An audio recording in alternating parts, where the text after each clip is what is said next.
Chapter 1. A Rejection of Reality.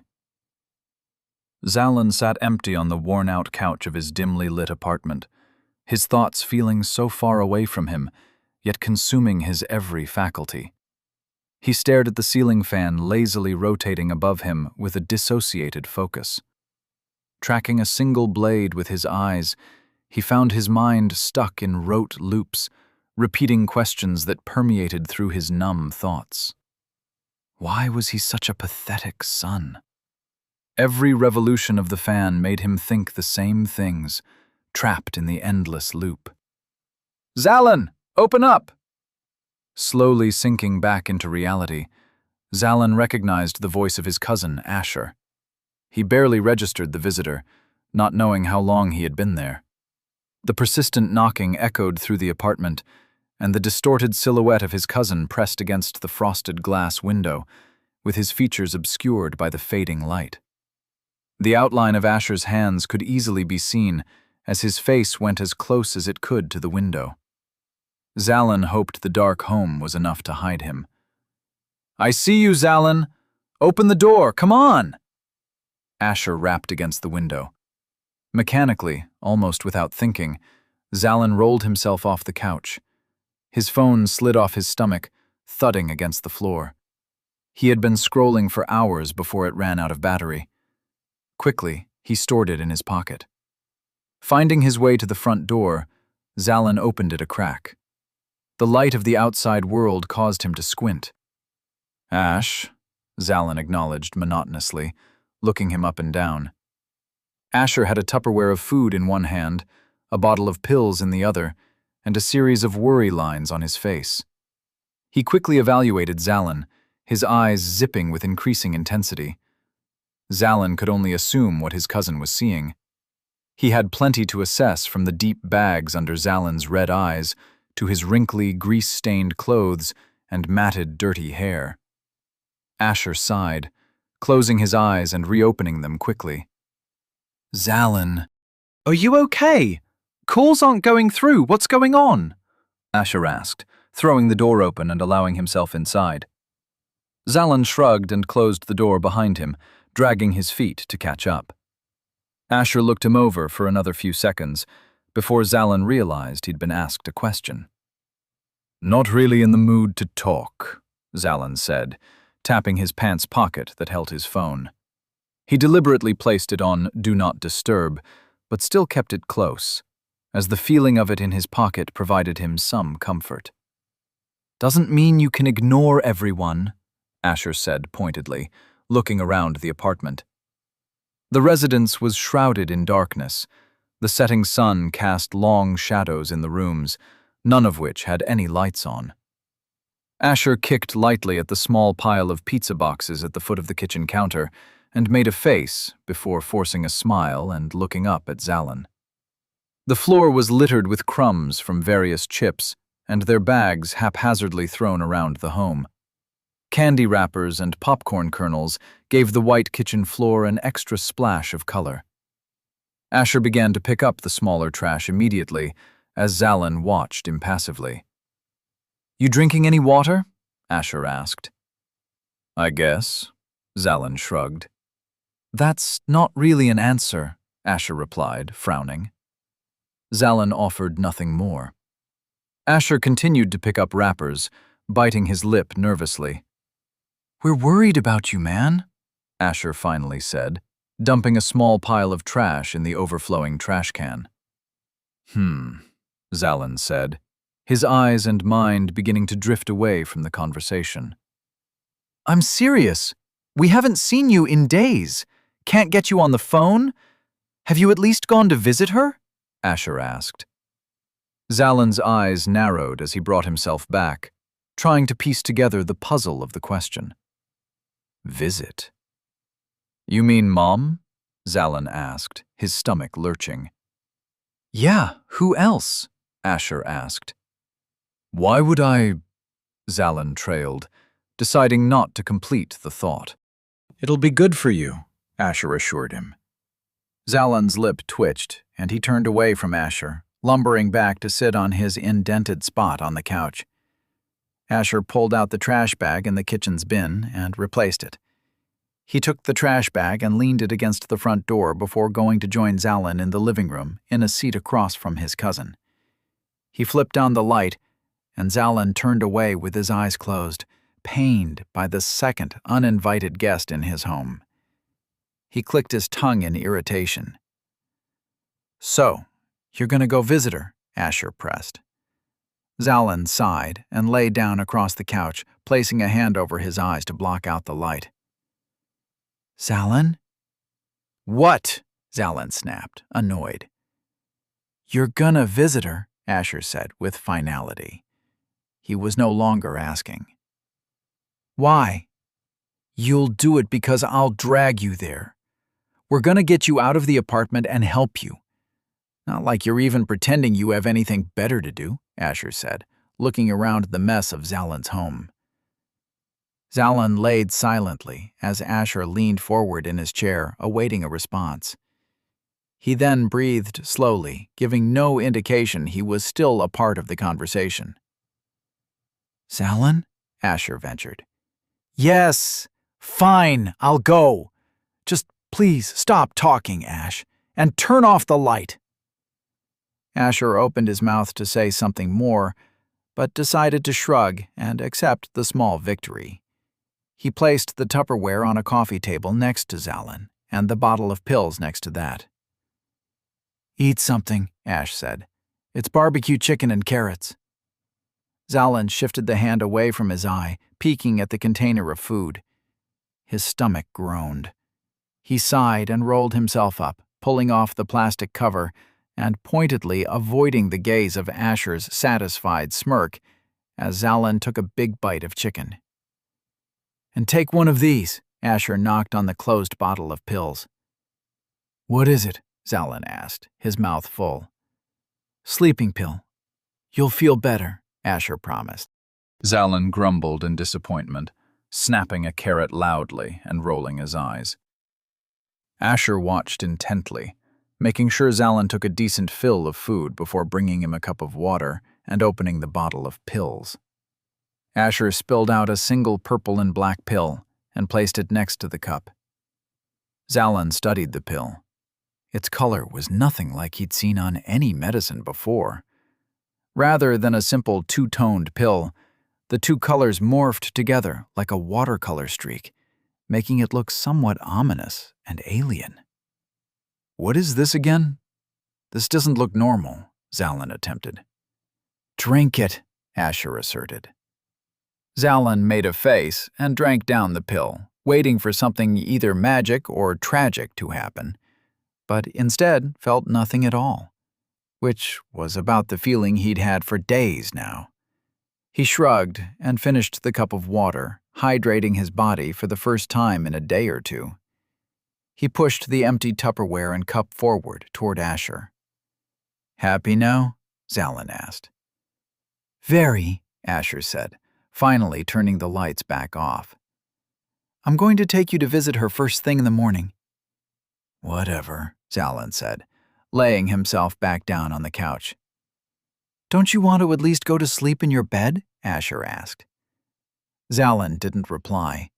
Asher went back to the kitchen and began the job of tossing the pizza boxes, trash, and cleaning the dishes for his cousin, while Zalin stared at the slowly rotating ceiling fan. It spun endlessly, but wasn't moving fast enough to cool down the room. Although it was useless at this speed, Zalin felt comforted by it in a perverse way, like it was a kindred spirit drifting instead of moving with any deliberate direction. Something devoid of emotion, incapable of shedding tears. Zalin allowed his eyes to scan the walls to pass the time until his cousin would leave his home. He fixated on his college graduation picture. The image had been long neglected. A screen of dust settled upon it. There he stood with his mom, proudly holding his degree for the camera. Bachelor of Science in Physics, with a minor in Computer Sciences. The image looked nothing like him. Every time he had seen himself in the mirror, a smile was the furthest expression. His mom's smile was radiant, something he wished he could have seen any of the past few days. Graduating at 21, he felt his whole life was ahead of him. Less than a year later, his life felt like it was already over. Zalin was soon breathing steadily, sleep oozing itself over his mind to take its hold over him. He enjoyed sleep, as it was his only escape from the typical feelings of his life. Ironically, it sometimes made him feel more alive to be in a dream. Like the many fitful sleeps in prior days, Zalin lost consciousness with dry eyes and a frown on his face. Suddenly, his body heaved as if he was dropped into a void. At first, Zalin believed he was simply experiencing the falling sensation that sometimes occurs on the brink of sleep. But as he opened his eyes, he realized he was at least 3 feet above the ground. He screamed and covered his face as he crashed into the ground. His heart thumped recklessly as he slid a few feet across the dirt before coming to an abrupt halt. Coughing, he threw his head up, witnessing a hulking creature towering over him. The creature felt colossal over Zalin, at least 2 times his size. Its standing, wolf-like form was composed of gray ash, forming ponderous legs and nimble arms. Flames licked up its limbs, climbing as far as its back and casting a bright glow, reminiscent of a signal fire. The brightness made it difficult for Zalin to look directly at it. The gray, sand-like texture of its skin shimmered, forming pine-like leaves along its back, a silver, glimmering shell that seemed poised to explode like gunpowder. Its arms and legs were accented with crimson-red claws, as though permanently stained in blood. Deep, red eyes fixated on Zalin, with tiny, fire-like wisps flickering over the pupils, making them dance with bloodlust. Grinning widely, it revealed its jagged brown teeth. Zalin shuddered and slowly backed away as the nightmarish creature raised an arm toward him. A thin, orange stream light emitted from the creature's claw, resembling a laser pointer, and snaked its way to Zalin. Startled, Zalin yelped and scrambled away on all fours, terrified by the demonic vision approaching him with its wide, soulless grin. The orange light halted once it reached the point where Zalin had been hunched over just moments before. Suddenly, the ground swelled and erupted in fire and dirt, temporarily blinding Zalin with its intense flame. Zalin screamed in fear and continued to scramble as fast as he could in his unseeing state, eventually regaining vision and discerning shapes once more. Zalin's vision was still madly disoriented. He noted the sun's height. It was too high for this time of day. It should have gone down right as he was falling asleep. His eyebrows drew together as he suddenly realized he was nowhere near home, stranded in vast plains with sparse flora. In the distance, an old wooden town stood with an ocean beyond it. The climate was arid and warm, and the horizon appeared empty on all sides. He couldn't see his apartment complex anywhere. Everything seemed dreamlike, yet he felt entirely awake. Something shifted behind him. As his heart sank in his stomach, he remembered a monstrous creature had been next to him just a moment ago. He twisted his neck around rapidly and gasped. The creature had raised its arm again, and the thin orange light traced across the ground, landing immediately in front of Zalin's feet. Zalin looked up at the creature and then back down in horror as the orange light burrowed into the earth. The ground shifted beneath him, and he could sense the impending blast, swelling in anticipation of obliteration. Chapter 2.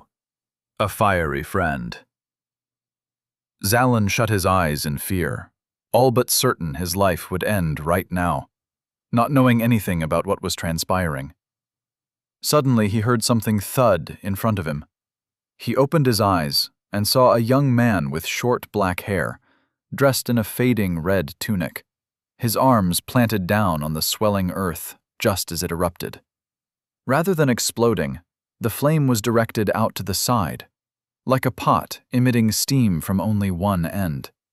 It arced sideways, blasting Zalon with the heat of the flames, enough to leave his face a hot pink and burn his eyebrows clean off. Zalon was fine with the slight damage he sustained, as long as he could still breathe. With wide eyes, he watched the explosion dissipate, then looked toward his savior. "You certainly should not be alone at a time like this," the stranger said nervously. Without looking away from the creature, the stranger grasped Zalon and pulled him to his feet as he stood up. "Who are you?" Zalon asked, both ecstatic and stunned. "That is a flame striker. I suspect you are not nearly at a high enough level to take it on. Make sure you do not let its explosive light touch you," the young man explained. He looked to be about Zalon's age, and he twitched and fidgeted as he watched the monster move. "I asked who you were," Zalon mumbled, looking past his new ally and keeping focused on the flame striker before it raised a claw again.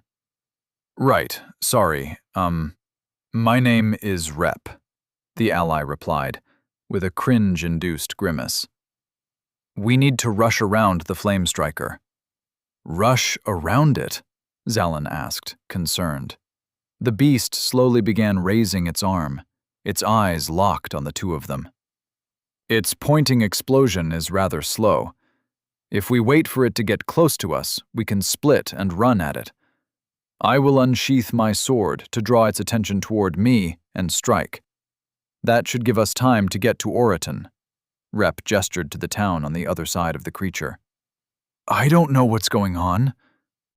"Are you sure?" "I am not, but we have to move," Rep said as the orange light raced toward them, preparing to explode.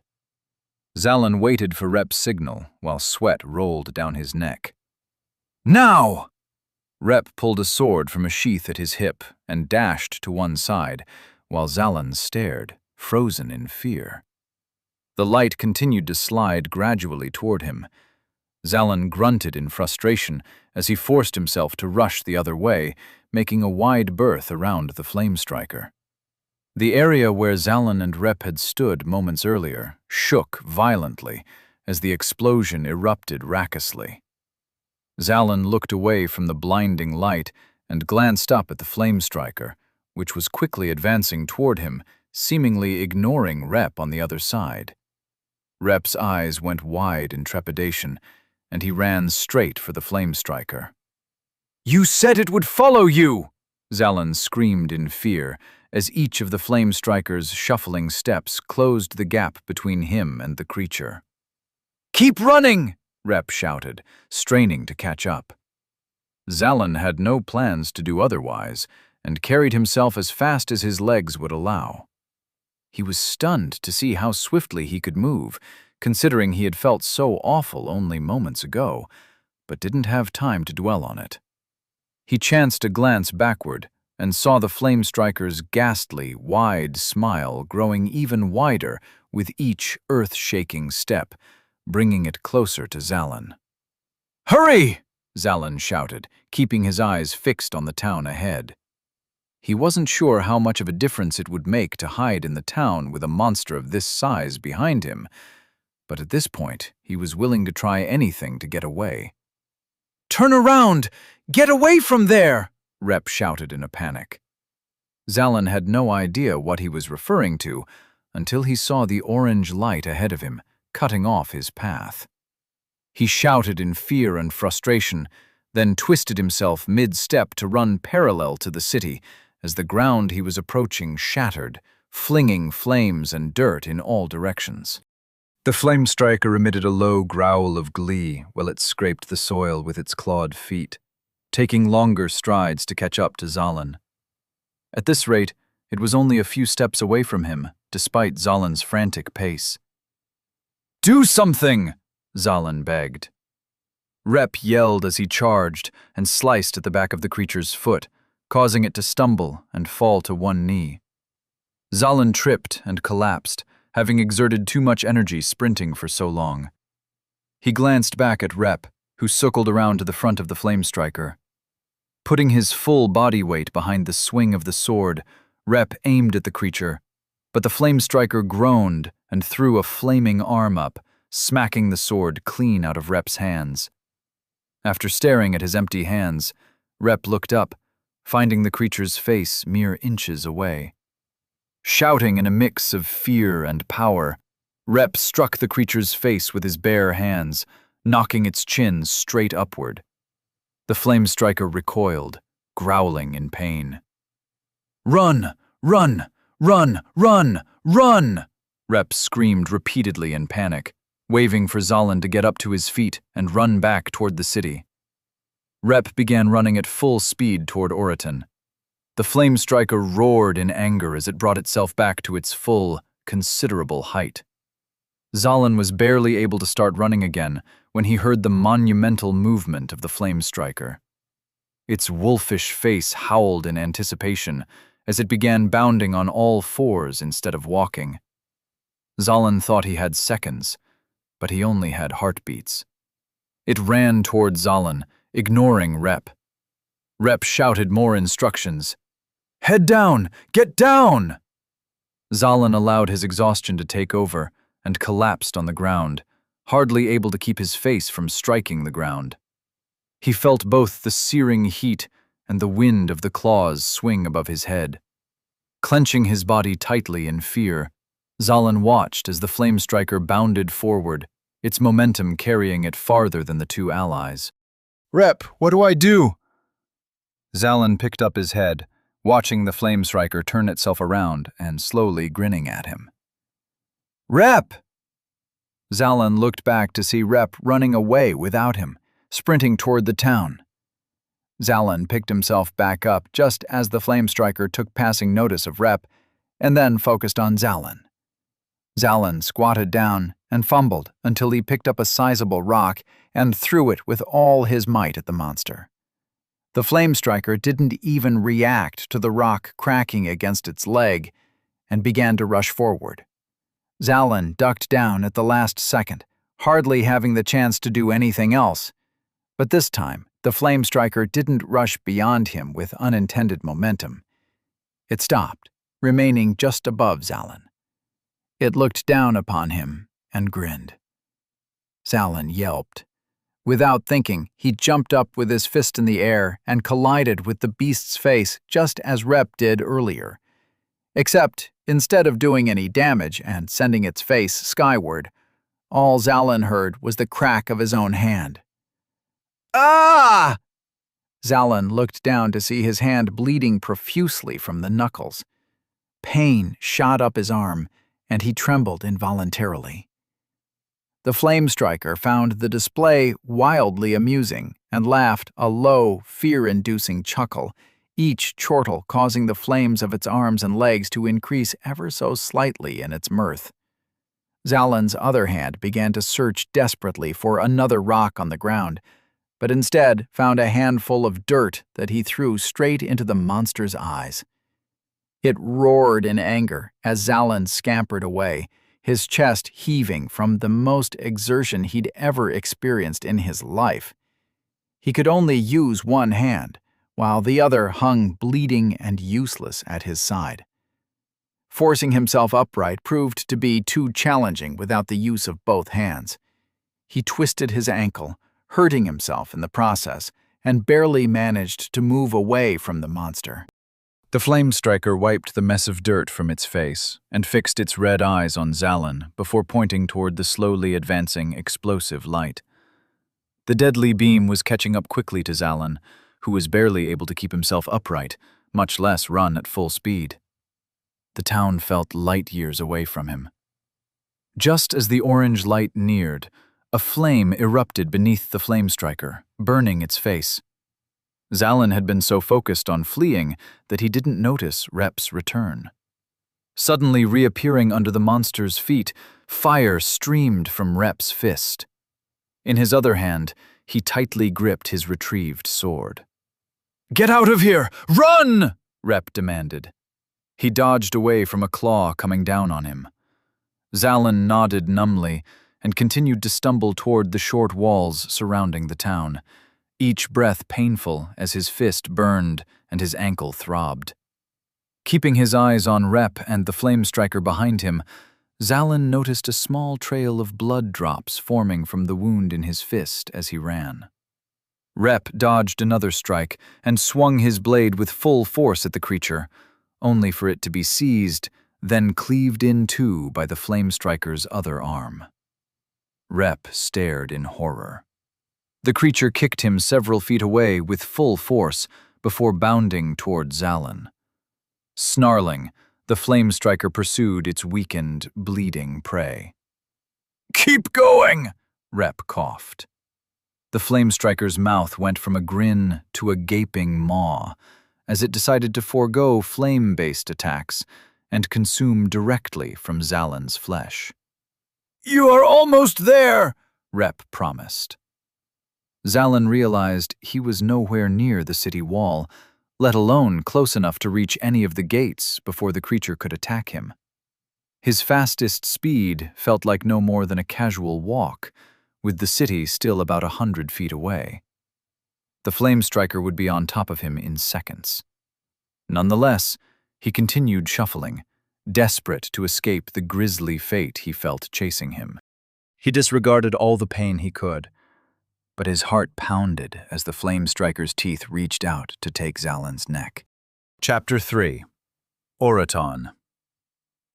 Zawin ducked, hoping to evade the flame striker's swinging, flaming claws, but it became evident he hadn't moved far enough. Zalin winced as the last thump of the creature's legs struck the earth. With incredible speed and snarl, the flame striker lunged at him with full force. Zalin flinched at the sound of another thump.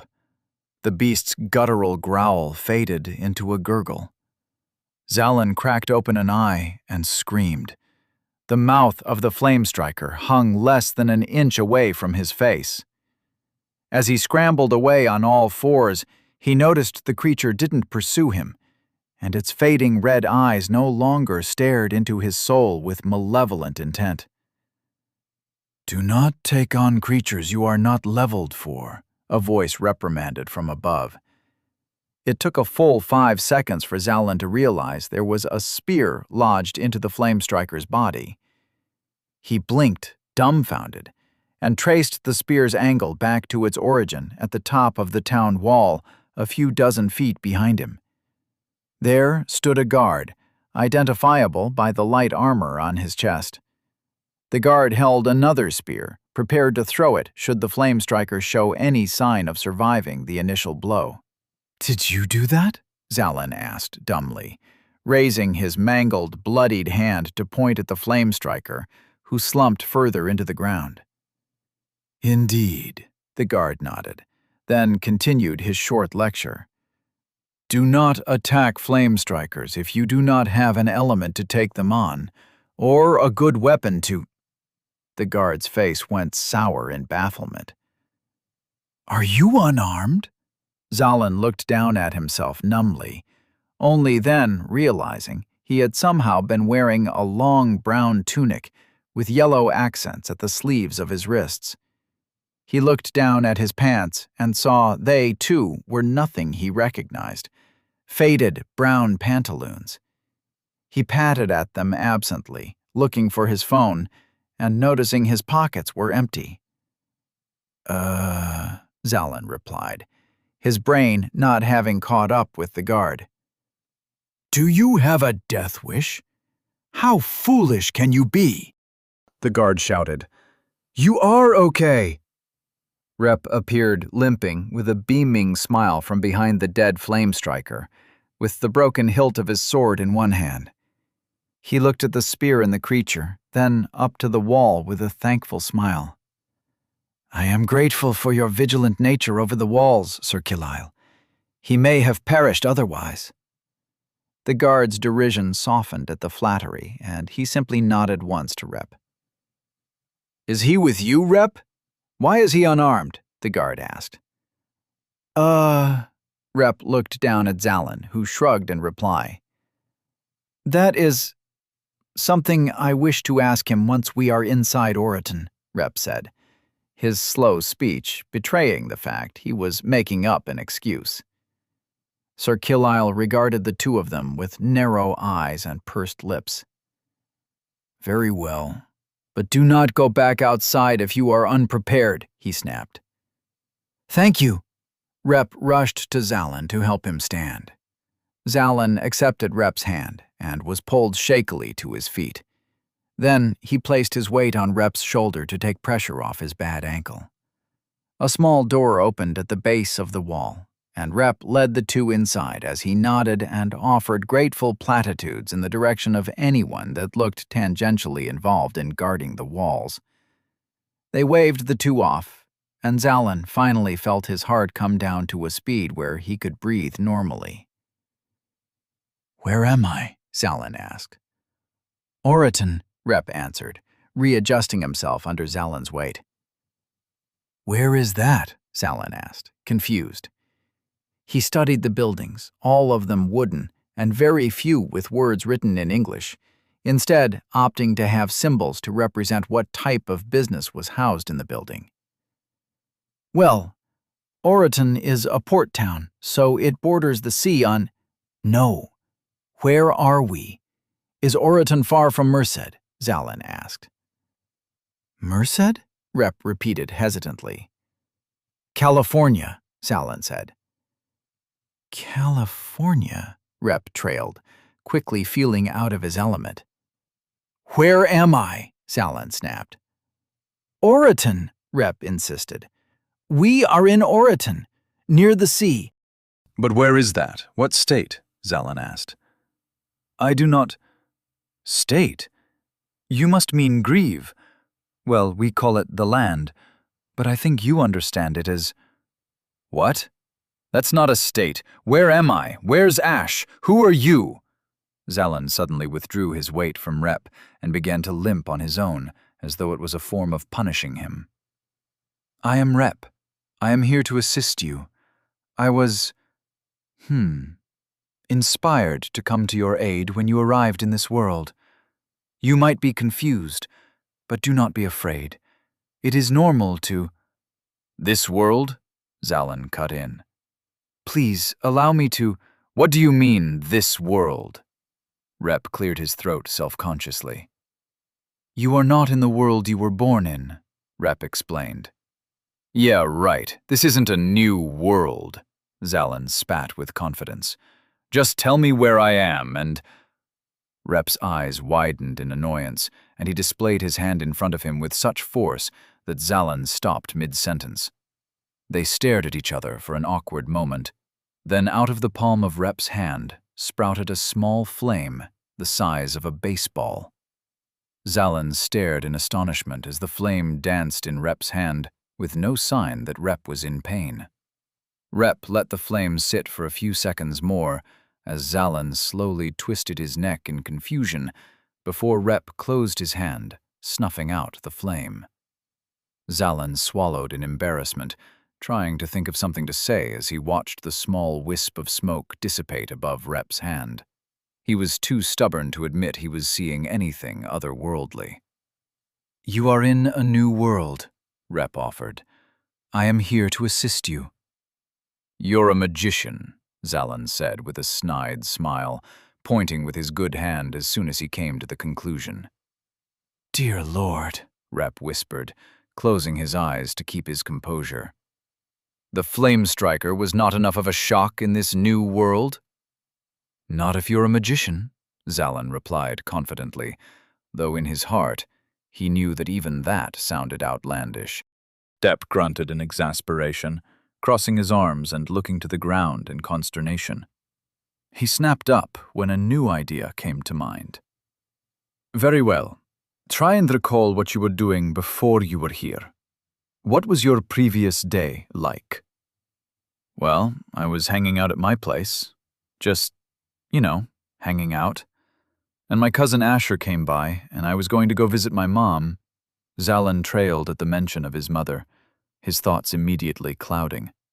A hollow sensation ate his stomach, and the memory twisted a knife in his mind. Rep waited for him to continue for a few moments, then continued when Zalin offered nothing more. I do not know what to tell you. Your mother is not around, Zalin, Rep said. Don't say that, Zalin snapped angrily. Rep put up his hands in a gesture of peace. I apologize. I only want to be clear that you are in a new world. Do me a favor and continue to walk so we may reach the guild faster, Rep said, taking a step forward, but Zalin remained immobile. I don't know why I should listen to you. You won't even tell me where I am, Zalin said, his eyes revealing more confusion than defiance. Rep's face turned from urgent annoyance to soft and comforting. I see you are scared of your new surroundings. This may help you understand. Tap your fingers like this, Rep said, tapping his index finger against his thumb 3 times. What is this? The next part in your magician act where you… What the… A black spot appeared on the lower end of his arm. He flipped his arm up and stared in shock at his wrist, which was now populating itself with text written in ink, as though an invisible calligrapher was writing onto the canvas of his upper arm. Level 1. Strength 1. Wisdom 1. Experience 9. Element none. Zalin stared in disbelief at the text for a second, then spent the next moment trying to wipe it away with his free hand. After a few seconds, he was relieved to see it disappear on its own. He continued to look at his now clear wrist, then looked back up to Rep. What just happened? Zalin asked. You checked your abilities, Rep answered matter-of-factly. Zalin tapped his fingers together again and saw the information appear once more. He shook his head. What did you do to me? Zalin asked, curious. Rep paused, seeming to pivot his words mid-thought. I am only trying to get you to understand where you are. Oraton, Rep explained calmly. That's it. I'm not getting anywhere with you. Zalin threw his hands up and looked around, Rep waiting with an increasing feeling of annoyance. I'll ask someone smarter than you. Very well, Rep shrugged. Zalin scoffed and looked for someone, but was quickly distracted by the town that surrounded him. The town itself was of modest size, surrounded by walls on all sides, except for the portion on the far end that neighbored the sea. Every building he could see looked to be made of wood, either set together or molded in strange shapes, as if a few beams grew spontaneously into buildings. The streets were made of stone laid together, and everything seemed to be covered in dirt. He looked up and down different roads, teeming with the life of the city. Dozens of people traveled between shops, bargaining, and, in general, brought life to the area. Zalin realized that they all wore odd clothes, like they were in a medieval fair, and had weapons to match. Most walked around with swords at their hips, no one taking note of Zalin analyzing each one of them as they passed. Some stray animals scrounged for scraps, scampering between stalls that would shoo them away. Zalin discovered that street signs were hand-carved, most having images of things like meat and weapons, with the rare addition of something in English to supplement the symbol.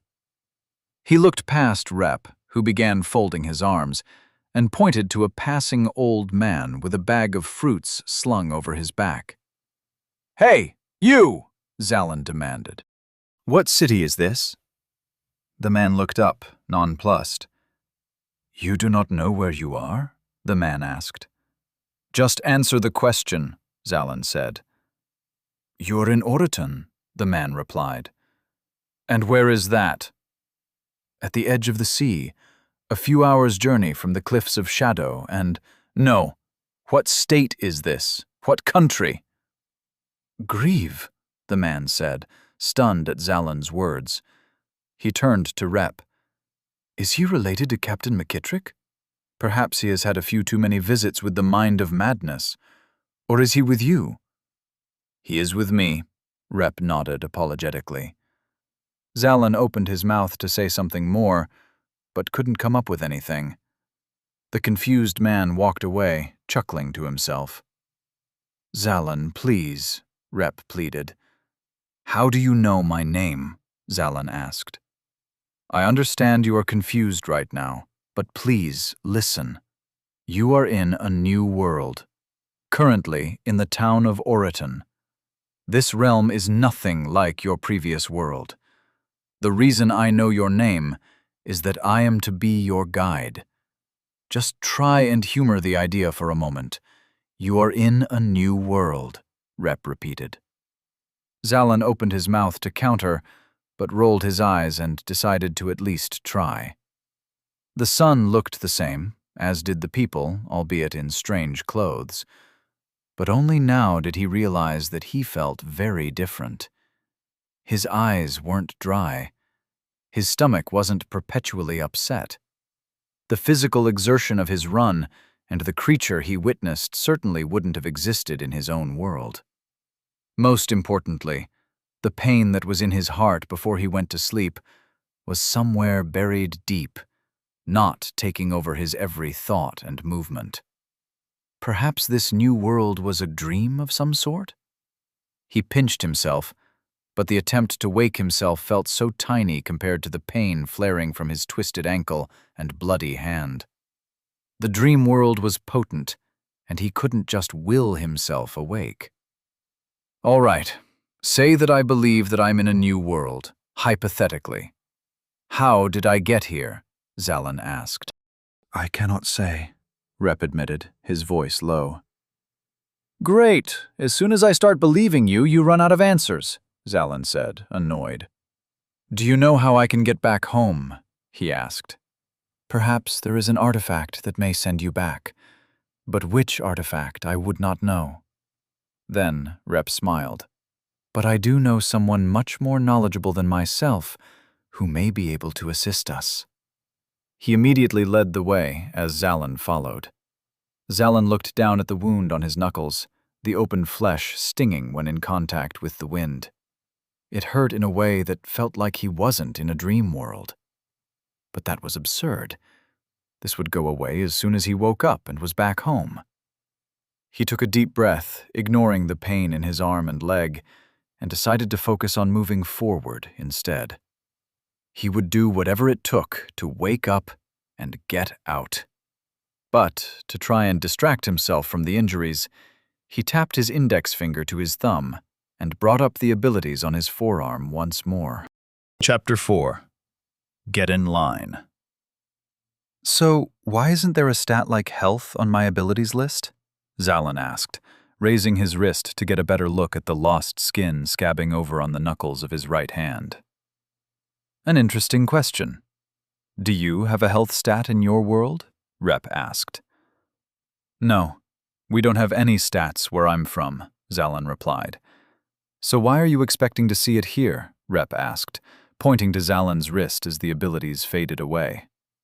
"I just guess I've seen a more robust system in games I've played," Zalin admitted. "Games?" Rep inquired. "What about this elemental ability? What is that?" "Ah, that I can answer for you," Rep said, tapping his index finger to his thumb and revealing his own stats. He was level 3, and his elemental stat read as Fire. He then snapped his fingers and sprouted a tiny flame on his thumb. You can approach an elemental creature and accept their challenge in order to gain their power. Then you can emit whatever power it grants. "You mean I can have a fire power?" Zalin asked, interested. "Not just fire. There are many elemental powers to be found in the world. Fire, wind, water, earth, plant, shadow, and more that are either rare or we are yet to discover." "Can I get multiple powers?" Zalin asked. "Well, you certainly can achieve multiple powers, but the challenges placed forth by the elementals are normally fairly difficult, and you might find yourself satisfied after having achieved just one. And as you called yourself my guide, what does that mean in this world?" Rep took the next few steps in silence. Rep, Zallen prodded. It is not a title in this realm. It is what I have decided to call myself, Rep answered quickly. Why? Because I am willing to guide you back to your home. Well, as my guide, will you take me to get one of these powers if I ask you to? Zallen asked. Rep smiled, happy to see Zallen taking the world more seriously. It is difficult to search for elementals, but I will do my best to find one for you to have your own power, Rep promised. Zallen smiled at the thought, then remembered this might all be some strange dream, as much as he felt he was awake. What would be the point of a power that would disappear when he woke up? If only he could figure out how to wake up. He thought back to his plans to visit his mom, and a wave of cold guilt washed over his heart. He ran a hand lightly through his hair. I'd actually rather just go home, to be honest, Zallen admitted. Very well. The first step requires you to go in there. Rep nodded his head to a building standing before them. Zallen looked up at the sign hanging above the door and saw no words, only an intricate insignia of a tornado emitting flames, a pillar of light, and lightning. Just in there? Zallen asked, looking back at Rep. You want me to go alone? Oh, I suppose I could lead you in. I was going to follow after you, but leading is fine. Rep walked in step with Zallen and opened the door for him. Zallen took a hesitant step forward and looked over the bunks set up around the large room, a table seated in the center, and another room leading into a hall on the other side of the room. The wooden walls were bare, and the only light was that which bled in through windows and the open door. Zallen looked around for anyone inside the place, then back to Rep. Where's the person who's supposed to get me out of here? Zallen asked. What? Rep looked confused for a moment, then blinked in recognition. Oh, no, this is the guild. You need to sleep and rest to heal your arm and leg. Why? Rep looked down at Zallen's bleeding fist with concern, then back up to him with a queasy grin. Why not? Rep asked. None of this will matter once I wake up back in my own world, right? Neither of us know the answer to that, Rep said, shifting uncomfortably as another drop of blood fled Zallen's fingers. Fine. How about we cover it up with some bandages real quick and then head back out, Zallen offered. No, absolutely not, Rep said, disturbed. Just go lie down and rest. I'm not even tired. This is not about being tired. It is about resting to heal yourself, Rep said. That'll take way too long. This won't even matter when I'm gone, Zallen protested. Lie down, or I will not tell you how to get to Madam. To the person of interest, Rep quickly corrected himself. Zallen rolled his eyes, frowning, but ultimately decided to listen to Rep and lie down on a cot. It was a thin bed and rather uncomfortable to lie down on. Despite this, Zallen found himself dozing in the moments after he was laid flat, as though the exhaustion of the earlier battle caught up to him all at once and swept him with their collective fatigue.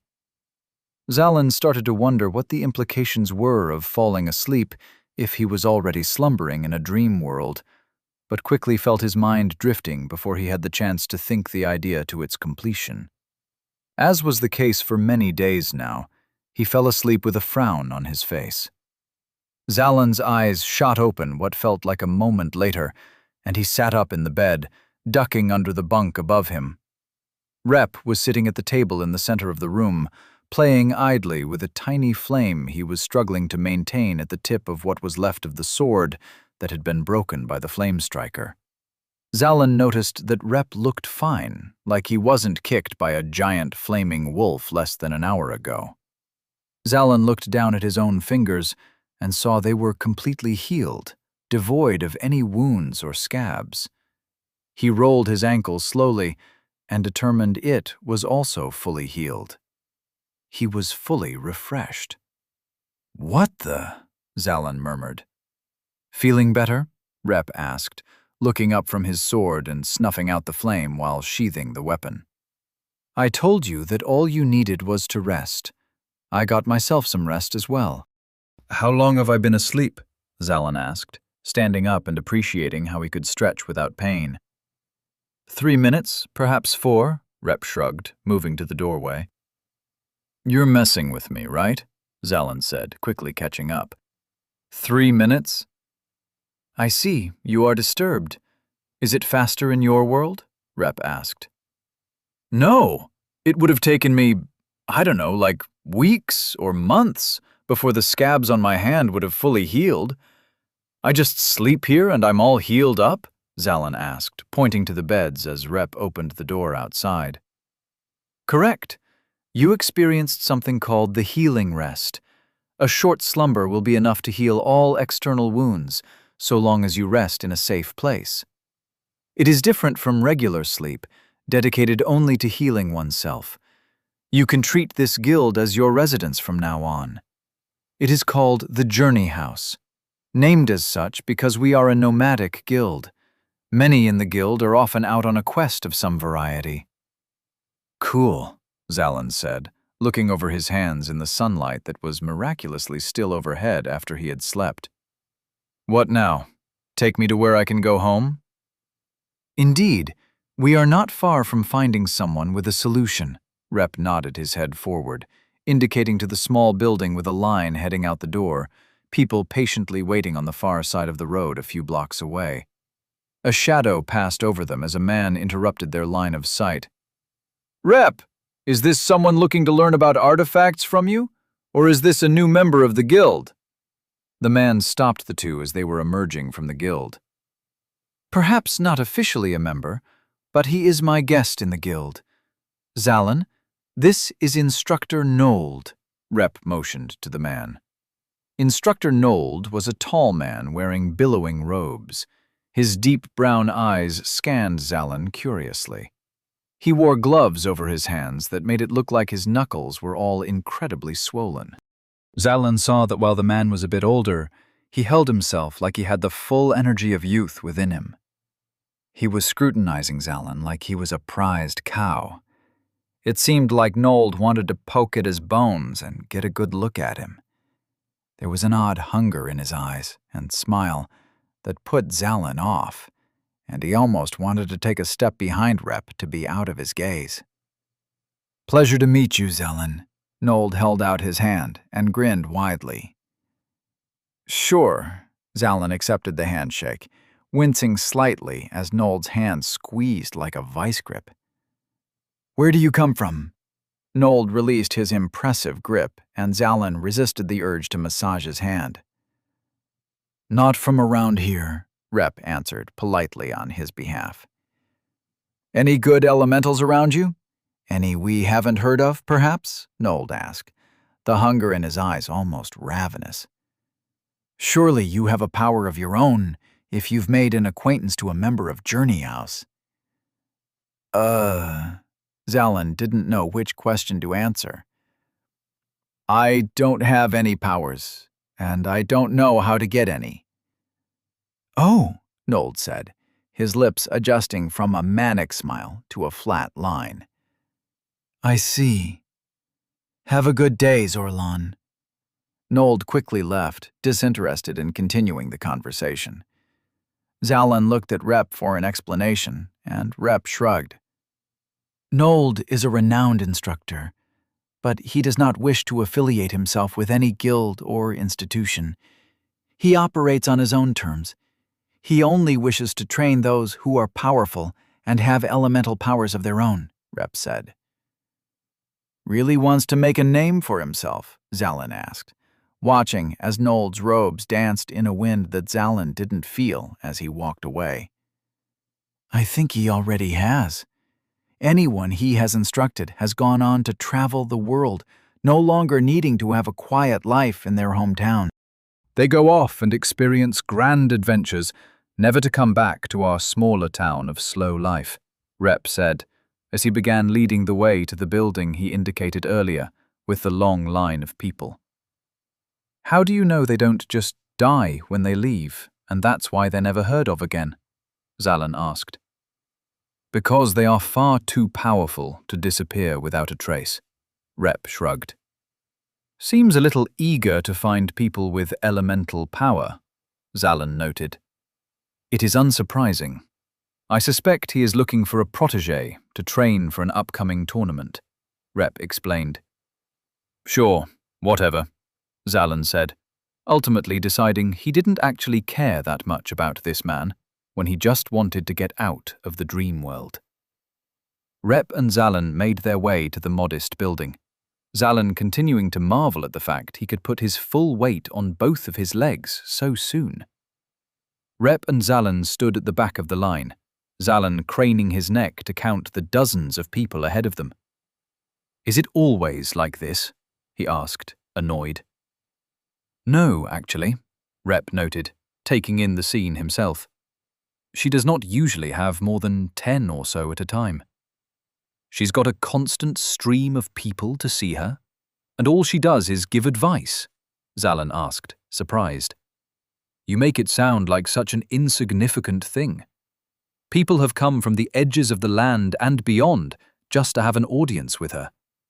Some people travel months only to confirm something they heard that she said second-hand, Rep explained. Yeah, well, I'm not some people, Zallen murmured. Then be grateful that you are already in the same town. Zallen was going to say that it wasn't like he had a choice in the matter, but decided to shrug it off, and instead took further note of the types of people in line. Some were farmers, others new parents with infant children, and a few were armed warriors. In the group he saw exiting the building looked greatly satisfied, quickly discussing what advice they received and how to best utilize it. Is this all it takes to get a chance to speak with her? Just stand in line? Zallen asked. Certainly. There is an optional fee, which we will be paying, but one only needs to wait patiently in order to see her, Rep said, pulling out a bronze coin and flipping it in the air. A group of merchants stood in place behind Rep and Zallen, followed by a group of teens behind them, extending the line further. Have you any idea why the line to Madame Hikmah is rather long today? A merchant asked. His mouth was engulfed by his mustache. I do not, Rep replied. She will be off soon is why. The skinny man in front of Rep and Zallen turned back when he heard the conversation begin. She is going to attend the Elemental Rage tournament to judge and offer the prizes. Her travels are to begin in the coming week, and we are not certain how long we will be missing our well of knowledge. Ah, the tournament is that soon, is it? Rep said eagerly, nodding his thanks to the man. If you had any elemental power, I would recommend you participate in it yourself, Rep said confidently to Zallen. Zallen smiled weakly. His pleasant smile made it obvious to Zallen that Rep was the one that was enthused about the tournament more than he cared for Zallen to participate. No thanks. I can't say I care too much about the ongoings of this place, Zallen admitted as politely as he could. Rep closed his eyes in acceptance, trying to keep himself patient. I was only trying to give you the context of the conversation. What would you rather we speak about while waiting in this line? Rep asked as they took a step forward. Zallen suddenly felt ashamed, but quickly recovered. What was with the fire striker thing? And how were you able to stop the explosion from exploding under me? The flame striker, Rep corrected, was probably prowling the outskirts of Oriton, looking for something to hunt as a plaything. They are often found closer to volcanoes, but occasionally will come out this far when not stimulated enough in their own homes. The explosion redirection was a work of my elemental ability. I have been working on changing the direction of the flame for a while, but I am only level 3, so I was mostly unsuccessful. Seemed pretty successful to me, seeing as you saved my life, Zallen said sheepishly. Except that you lost your eyebrows, Rep smiled. Zalin immediately went to feel above his eyes and was pleased to feel they were still there, just like he left them. Then they drew together in confusion. "I didn't?" Zalin asked, puzzled. "You did. They grew back when you rested in the guild," Rep answered. Zalin raised his eyebrows in surprise, which amused Rep. They stood for a few seconds of silence, taking in the musings and gossip of those in line around them. But before Zalin could catch a thread of conversation enough to follow it, Rep cleared his throat and tilted his head at Zalin. "What? What else do you wish to talk about while in line?" Rep asked. How do you know my name?" Zalin asked. "Miraculous means." "Do you want to elaborate on that?" "Not particularly." Rep's eyes turned away from Zalin. "Okay, then I guess I don't really have anything I want to talk about," Zalin said. "Not an option," Rep replied. "Yeah, why not?" Zalin challenged. "I do not react well when left to dwell with nothing but my thoughts," Rep answered simply. Zalin's eyebrows furrowed. Rep looked perfectly normal to him, standing tall and able to speak to those around him without much anxiety. He wondered whether there was actually any truth to what he was saying. He had an inkling of a feeling that Rep was actually describing Zalin being in a state where being left alone with his thoughts was dangerous. Maybe Rep wanted to be polite and pretend that the issue was his alone. Zalin had no idea why Rep would know something of that nature and decided to drop the thought, knowing it was way too much of a leap in logic. He decided instead to just ask a question so that Rep wouldn't try and keep getting a conversation out of him. "All right, fine. So, what's this lady's name?" Zalin asked, putting his hands in his pockets. He was uncomfortable with the fact they were empty, missing his phone. He then remembered and was made even more unpleasant by the idea that he didn't know how he got into the clothes he was wearing. "Her name is Madame Hikma, and we should address her as such," Rep replied. "Because she requires us to?" "No. She was never one for honorifics. But the people refer to her as such as a token of respect. It is not a particularly lofty name, so I hope you will not oppose referring to her as such." "Sure, I was just curious. What kind of problems do people normally go to see her with?" Zalin asked. "All manner of things." Rep displayed his palms as if to present the world. "But what kind of things specifically?" Zalin asked. Rep hesitated, his open palms slowly clenching in embarrassment. You could ask several people yourself," Rep suggested, after being unable to think of any examples offhand. He tilted his head to the men behind them in line. Zalin raised an eyebrow, aware that Rep was too nervous to ask the question himself. "Hey, you," Zalin nodded to the man with the mustache, whose hair bristled by the curtness with which Zalin got his attention. "What are you going to ask her?" "I have come to ask what kind of wares to sell in the next town over," he answered. "Wares? You're going to ask her about economics? She doesn't just stick to general life advice?" Zalin asked him. "I think it is very imperative life advice," the merchant shrugged. "Is she a merchant herself?" Zalin asked, taking a step forward in line. "No, what makes you say that?" the merchant asked, curious. "Then how would she even know about wares to sell? What idea does she have on economics?" Zalin challenged. "See for yourself." The merchant's mustache shook with the force at which he said the phrase. Zalin turned to look at the length of the line as he continued. "She deals with many different people across the land every day. She listens, and she makes deductions. Without telling me what the problems the people have, she will tell me about what wares would be best to better their lives. And that which will better their lives will be something they will be willing to pay good money. She is a very knowledgeable woman in many fields." "I don't get it. How does listening to people's problems make her a good person to ask about sales?" Zalin further inquired. Say the days are getting longer, and people come to ask how they can increase their strength throughout the day. She might tell them that because the days are longer, they should be consuming more water to remain strong. She would tell me that there might be more demand for water skins in my area, the merchant explained. So it's like a grift? This is how she makes money, by selling information like that to others? Zalin asked, raising a skeptical eyebrow to representative. If you knew just how foolish that statement was, you never would have dared to say it. Madam Hikmah does everything for free, but she keeps her eye on the best way to keep her people healthy. Do you see how my asking for advice is possible now? The merchant asked. Zalin continued to look at the line as the group at the front entered, gaining a new appreciation for the power that this line had. He found it incredible. A community that this one woman had built around her, and seemingly as a free excursion for those just looking for answers. It reminded him of the generosity of his mother. She worked in medicine. She would often work to heal those that couldn't afford normal doctors. The thought put a pang through his heart and caused a frown to form where he was amazed only a moment before. Zalin, Rep said, bringing him back with a nudge of his shoulder. He asked you a question. Zalin pushed his thoughts away and looked back to the merchant.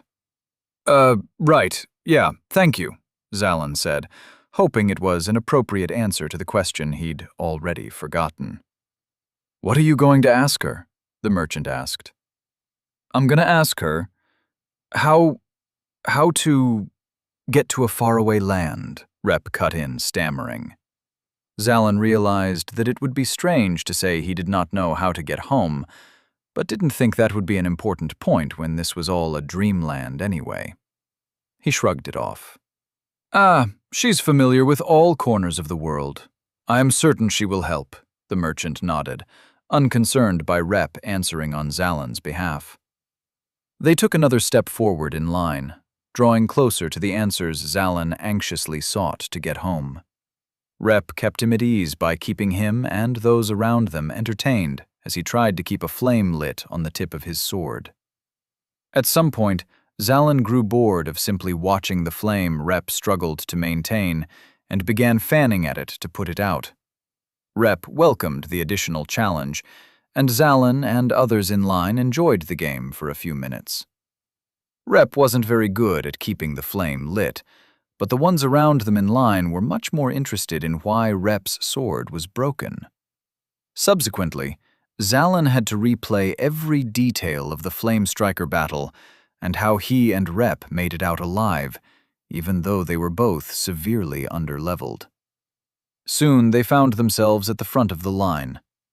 Zalin looked back and noticed the line behind them was just as long as it had been when they entered it, constantly maintaining its length. Then, the door opened. Madam Hikmah will see you now, a small girl said, smiling at the two of them. Rep led the way, and Zalin took a deep breath and followed closely behind into the small building. Chapter 5. A Woman of Wisdom. The modest room they were led inside of had a long wooden table covered on all sides by varying stacks of books. Bookshelves covered the back wall, books scattered in all directions, presumably because they were often rearranged or grabbed for snippets of information. There was a set of seats on one end of the table to hold about 10 guests at a time, and on the other side sat an old woman, sitting with her back straight and a bowl of soup in front of her. Her eyes were two different colors, one green and the other a light blue. They somehow both looked natural on her face, but seemed to glitter with extraordinary intelligence. She dipped a spoon in and brought the broth to her lips, sipping silently and seeming to enjoy every drop. She looked as though she hadn't even noticed Rep and Zalin enter the room. Zalin looked over to Rep, who was gazing politely at the woman with an aura of respect. Zalin cleared his throat and decided to be the first to speak. Madam Hikmah, Zalin asked, both as a way of announcing himself and to confirm they were in the right place. Madam Hikmah looked up from her soup and nodded. She daintily placed the spoon back into the bowl and gently pushed the soup away from her. Zalin noticed it was half full and had a sinking feeling in his stomach that she had been trying to eat this same meal all day. The broth lacked any steam coming off the top and looked like it could be cold. She looked totally at ease, despite his suspicions, and glanced attentively between Rep and Zalin. "I have brought something as a token of gratitude for you seeing us." Rep took a step forward and placed it atop a small pile of growing coins on one end. Zalin blinked as he noticed it. When he walked in, everything just looked like books, including the pile of money. He wondered how much money had accrued in this one day between the gold, silver, and bronze coins in the pile. Zalin imagined it must have been a small fortune. She didn't even look at it. "I am honored." Madame Hikmah smiled at Rep with such sincerity that Zalin secretly wished he had received the kind word instead. "Please, sit. Excuse me one moment, as there is a matter I must attend to momentarily," she said to the two young men, sounding genuinely apologetic. "It's fine," Zalin said immediately, feeling embarrassed to have to impose on this woman. "Thank you." Madame Hikmah looked past them and called out for someone. "Sholu, would you be a dear and come here?" The little girl that led the two associates inside rushed to Madame Hikmah's side as Rep and Zalin sat down across from her. "Take these funds and purchase a few days' worth of meals for the Taldana family. Little Radad was just born, and they will be happy not to be inundated with menial things like preparing a meal when the little one will want to take so much of their time. And give them the rest of the money as a gift, from the people of Oriton. Try not to tell them it is from me," Madame Hikmah instructed the girl. "Of course, madam," Sholu nodded, immediately going to dump the pile of coins in a bag she slung over her shoulder. "And keep a gold coin for yourself," Madame Hikmah decided. "Thank you, madam," Sholu said, smiling as she pocketed one coin and moved to the doorway. She stopped just shy of heading out. "Is there anything else I can do for you before I leave?" "No, thank you, dear. You have been wonderful," Madame Hikmah smiled.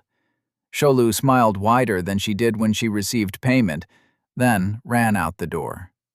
"Thank you for your patience." Madame Hikmah looked at Zalin, and he instinctively looked away from her maternal affection. "Thank you for seeing us," Rep said. "How are you feeling?" "Much older than I should be." Madame Hikmah tilted her head to one side playfully. "Did you ever discover the nature of the artifact you asked me about, Rep?" Rep's body went tight, his eyes immediately targeting the legs of his chair. He bit the inside of his lip lightly. Zalin looked at Rep with interest, wondering what she was asking about that made him so nervous. "Very well. No need to dwell on the topic. What have you come for?" Madame Hikmah said sweetly. Rep sighed in relief, and Zalin's lip twitched in disappointment. "We are hoping you can aid us with some of your wisdom." "I will assist if I am able," she said modestly. Rep looked bashful, suddenly too embarrassed to ask any further questions, and instead looked to Zalin. Zalin shook his head slightly and mouthed at Rep to continue. Rep's eyes widened as he shook his head. They both felt like they were wasting Madame Hikmah's time, despite her graciousness. "Rep, if I may ask your friend's name, perhaps," Madame Hikmah said with patience, breaking the tension and easing the conversation forward. Rep coughed, his voice caught in his throat. "I'm Zalin," Zalin followed. "Zalin, you are not from around here." Madame Hikmah was looking deep into his eyes. "I'm not," Zalin agreed, shrinking into his seat. "That's actually why I'm here. I'm trying to find a way home." "Your home is not of this world," Madame Hikmah nodded to herself, turning to pull a seemingly random book from a shelf behind her. She flipped it open and read quickly, then looked back up at Zalin, who sat stunned. "You can tell?" Zalin said, wondering what made it so obvious. Madame Hikmah simply shrugged, as if to suggest that she had stumbled on the answer as a guess more than anything. Zalin felt more encouraged by Madame Hikmah and scooted further ahead in his seat. "Do you know how I got here?" Zalin asked. Madame Hikmah scrutinized his face to the point that Zalin felt she was reading something in his soul. She closed her eyes and breathed in deeply.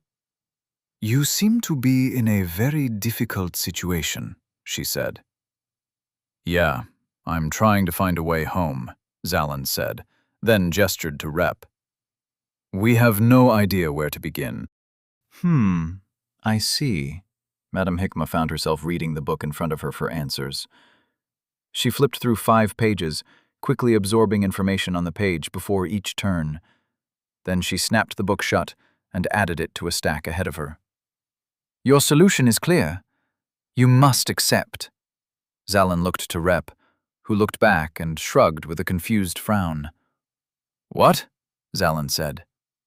"I told you this would be very difficult," Madame Hikmah said sagely. "What are you saying? Like I should accept this new world? I'm not going to live here. I'm not even sure this world is real. I have something I need to do back home," Zalin said. "That is the solution," Madame Hikmah assured him. "Well, it doesn't mean anything. It's not a good solution. Give me another one," Zalin snapped. "Zalin," Rep warned, "there is another way. You may decide to overcome the 5 monsters of the mindscape," Madame Hikmah said. "That sounds rather difficult," Rep said, unsure. "Who are they?" Zalin asked. "The 5 are not for me to say. It is best for you to discover yourself and overcome them in your own way," Madame Hikmah replied. Zalin's earlier abashedness had fled, rushed away by his mounting frustration. He groaned, rocking his chair back and forth. How could she have the answers but not want to give them to him? "People line up to get non-answers from you?" Zalin cracked flippantly. "Do not speak to her like that," Rep said, standing from his chair suddenly. "I apologize I could not be of more assistance," Madame Hikmah said sorrowfully, lowering her head. Zalin's frustration was overwhelmed by his shame. He slouched back in his chair, the fire having left his speech. Madame Hikmah looked genuinely upset that she couldn't be of service. "Sorry, I didn't mean that," Zalin sighed. Rep watched him and sat back down, then turned to Madame Hikmah. "Is there anything that we can search for, perhaps? Maybe we are asking the wrong questions." "Is there an artifact that would assist in getting someone home?" Rep ventured. Madame Hikmah looked back up. "An artifact to get you home?" she asked, a wonder creeping into her voice. "Yes, indeed. I know of such an artifact. The Home Seeker. A golden cube artifact with black corners. All who touch it while it is active are sent to their homes. Though the one that activated the Home Seeker will be the one to retain it after use." "Okay, perfect. Something practical. Where is the Home Seeker?" Zalin asked, sitting straight with excitement. "It lies at the top of the castle of Dokran that was once brimming with life. It is now prowling with creatures of all forms, some monsters, some mind manipulators, and there are rumors of a full-grown dragon having taken residence within," Madame Hikmah said with caution. "Great!" Zalin said excitedly. Rep raised a hand to try and pull back Zalin's enthusiasm. "Perhaps there is something easier for us to pursue. Zalin is only at level 1, and I am not much higher myself." Zalin scoffed, not thinking much of the levels of this world, especially if it was all some dreamlike state. He considered that with enough willpower, he might be able to overcome anything here. Maybe activate some lucid dreaming and just get past whatever blocked their way until he made his way out. "I'm satisfied with the Home Seeker thing. I don't need other ideas if that's my way out," Zalin said. "Be forewarned that dragons cannot be easily defeated by any physical means, unless also attacked by elemental powers. If you want the Home Seeker, then you must gain an elemental power," Madame Hikmah said. Or I could just have Rep do all the fighting for me, Zalin said wryly. I am not fighting a dragon alone, Rep answered immediately. Fine, we'll go get me an elemental power. How do I do that? Zalin said, turning back to Madame Hikma. You must find an elemental and accept its challenge. Succeed, and it will grant you its power, Madame Hikma explained. Can we just go to the one you got your power from? Zalin asked Rep. Indeed, Rep nodded. It was only a 6-month journey each way. Zalin stared at him for a few silent seconds, then shifted back to Madame Hikma. What about you? Are you familiar with any closer elementals I can challenge? Zalin asked desperately. I do not know, Madame Hikma shook her head. But you are welcome to read the elemental portions of my library to find anything of interest.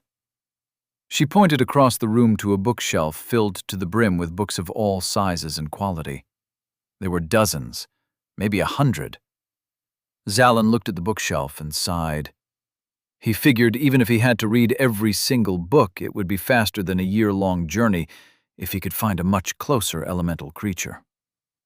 Do we have to stay here to finish reading? Zalin asked. You are welcome to borrow them all. I just ask that you bring them back, Madame Hikma said.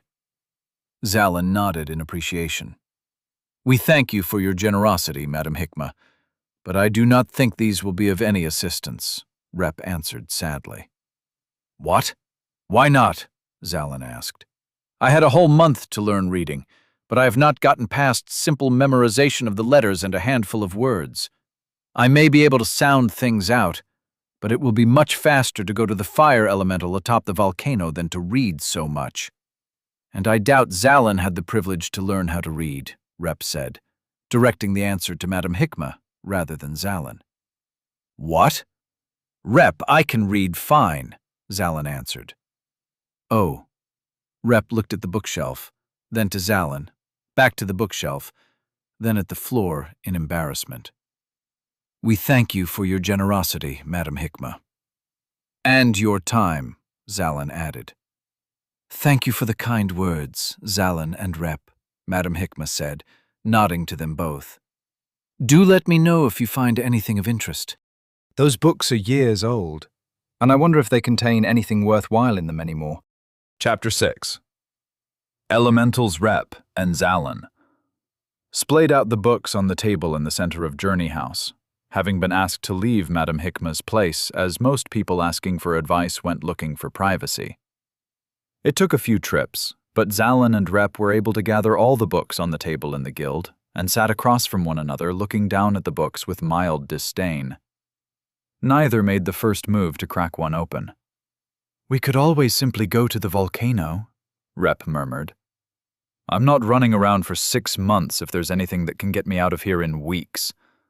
Plus, what if it isn't even there? Do elementals never move? Zalin asked. They move occasionally, and always cause a large disaster when they do. The volcano would have certainly erupted had the elemental migrated elsewhere, Rep explained, then continued to try and convince Zalin. The challenge is simple. You need only climb the volcano, and I have already done it once before. And fire is an excellent element. Absolutely essential if you want to start a fire while on a journey. Look, we can knock all these books out in 2 weeks if we spend all our time reading them. If we don't get anything out of them, then we go to the volcano. A 6-month journey, Zalin shuddered. Rep looked back down at all the books and bit the inside of his lip. Very well, Rep sighed and slouched in his seat. Zalin leaned forward and grabbed the first book, Rep reluctantly grabbing the thinnest book in the pile. As Zalin skimmed over the information, he was quickly interrupted by Rep, who loudly had to sound out words in order to define them. Zalin looked up at Rep and saw the concentration he put into the page, his face straining as he pieced together words and said full sentences once he was able to put it together. Zalin was originally going to say something about how Rep was distracting, but realized just how grateful he should be to Rep for assisting him when it was clearly so difficult. Rob was guiding him for what seemed like absolutely no reason, and was putting so much effort in helping him get home. Zalin did his best to ignore Rep, and traced a finger over the page to help himself better concentrate on the words in his own book. Elementals were apparently ghost-like creatures. In the few illustrations available, they were always floating above humans, wearing robes of fire, sand, or clouds, depending on their elemental nature. They were very mysterious, and rarely, if ever, lived in places easy for humans to reach. Most of them would simply issue a challenge, and then leave the challenger to try to achieve it. Challenges could be something like swimming across a raging river or withstanding a tornado. Other challenges required months or years of waiting for the right opportunity, like starting a fire during a total eclipse. Rep informed Zalin that the elemental he received his power from appeared at the foot of the volcano, issued the challenge, then disappeared until he reached the top. Elementals were also stingy when it came to granting any powers to anyone that already had a power within them. The determination of someone's worthiness was not the same between someone with no powers and someone with one power. The challenge they would offer became exponentially more difficult for every elemental power the individual had already earned. The example given in the text Zalin was reading said that a man with 3 elemental powers was once asked by a water elemental to empty out an entire lake of water using nothing but a bucket. When Zalin asked Rep for any further examples, Rep said that he heard of the fire elemental he earned his power from changed the circumstances of the challenge when someone with an earth power accepted its challenge. They still had to climb the volcano, but it erupted on their way up.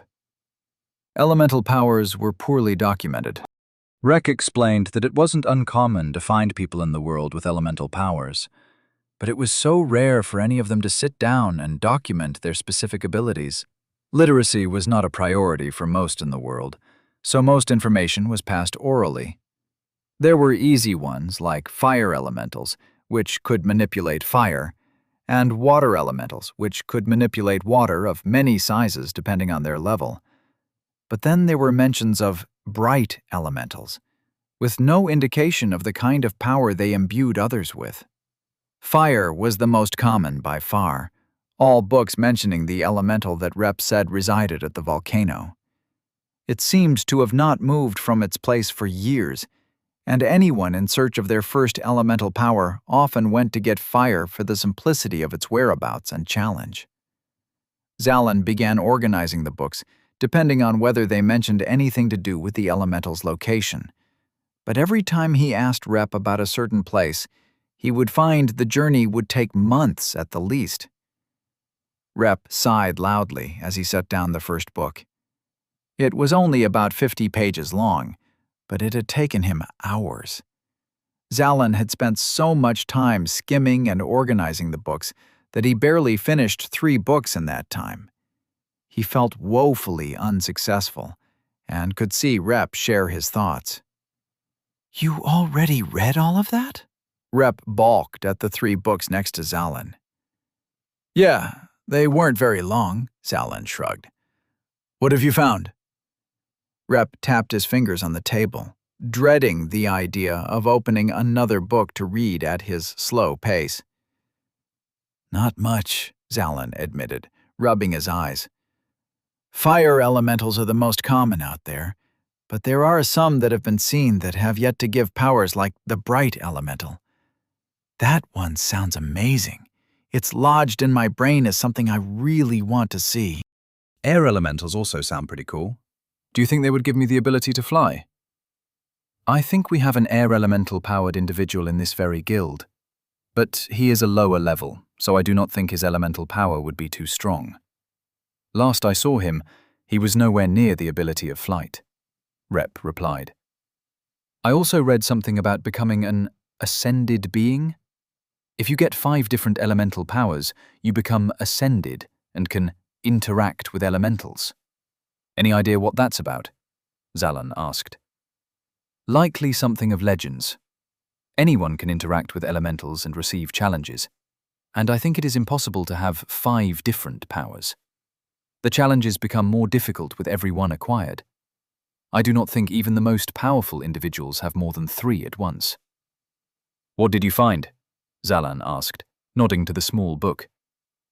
This is just the tale of an elemental bringing a storm to the once large city of Zargon. The storm it brought was so intense that it drove out all of the residents, and those that remained were never heard from again. The story is quite sickening. The elemental came from the sky suddenly and said it thirsted for blood, then immediately set the storm upon them. Wind, rain, and lightning of never-before-seen extremes terrified the people and killed many. Quite the harrowing tale, but otherwise provided nothing of interest, Rep explained. Wow, I didn't realize they could single-handedly clear out a city. Can people not fight elementals? Zalan asked. I do not believe so. I have never heard of someone dealing damage to an elemental, Rep replied. What a legend. How long ago was this? Zalan asked. Not too much of a legend. This was 30 years ago, according to the manuscript. Rep tapped the book. That's all? And where's the city? Zalan asked. About a 2 days' journey in the desert.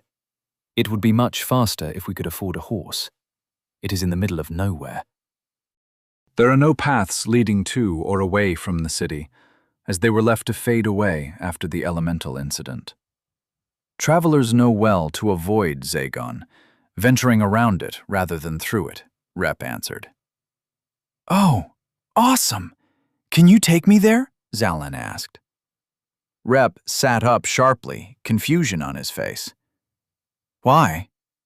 Couldn't the elemental still be there? Zalan asked. The bloodthirsty one? The one that destroyed an entire civilization on a whim? Rep reminded. Yeah, it drove people away. But you said it yourself that elementals don't tend to drift from place to place. It probably settled into its new home by driving out the old residents, Zalan offered. Not just driving out, Rep said urgently. It killed many. The storm was deadly. Is there always a storm going on in Zagon? What if the storm settled down and it's safe now? Zalan asked. That does not matter when you are trying to confront the one that can conjure another storm, Rep countered. You said it's a 2-day trip. What if we just go check out the outskirts for a storm? If it's bad, then we'll come right back. Otherwise, we can go inside the city and investigate, and maybe take on a challenge, Zalan said. Rep regarded Zalan, biting the inside of his lip nervously. What if the challenge is too difficult? You are only at the first level, Rep said. Then we come back home. You said yourself that the elementals normally don't have a time limit to their challenges, Zalan said. I suppose you are confident you can withstand whatever cruel challenge the elemental can come up with.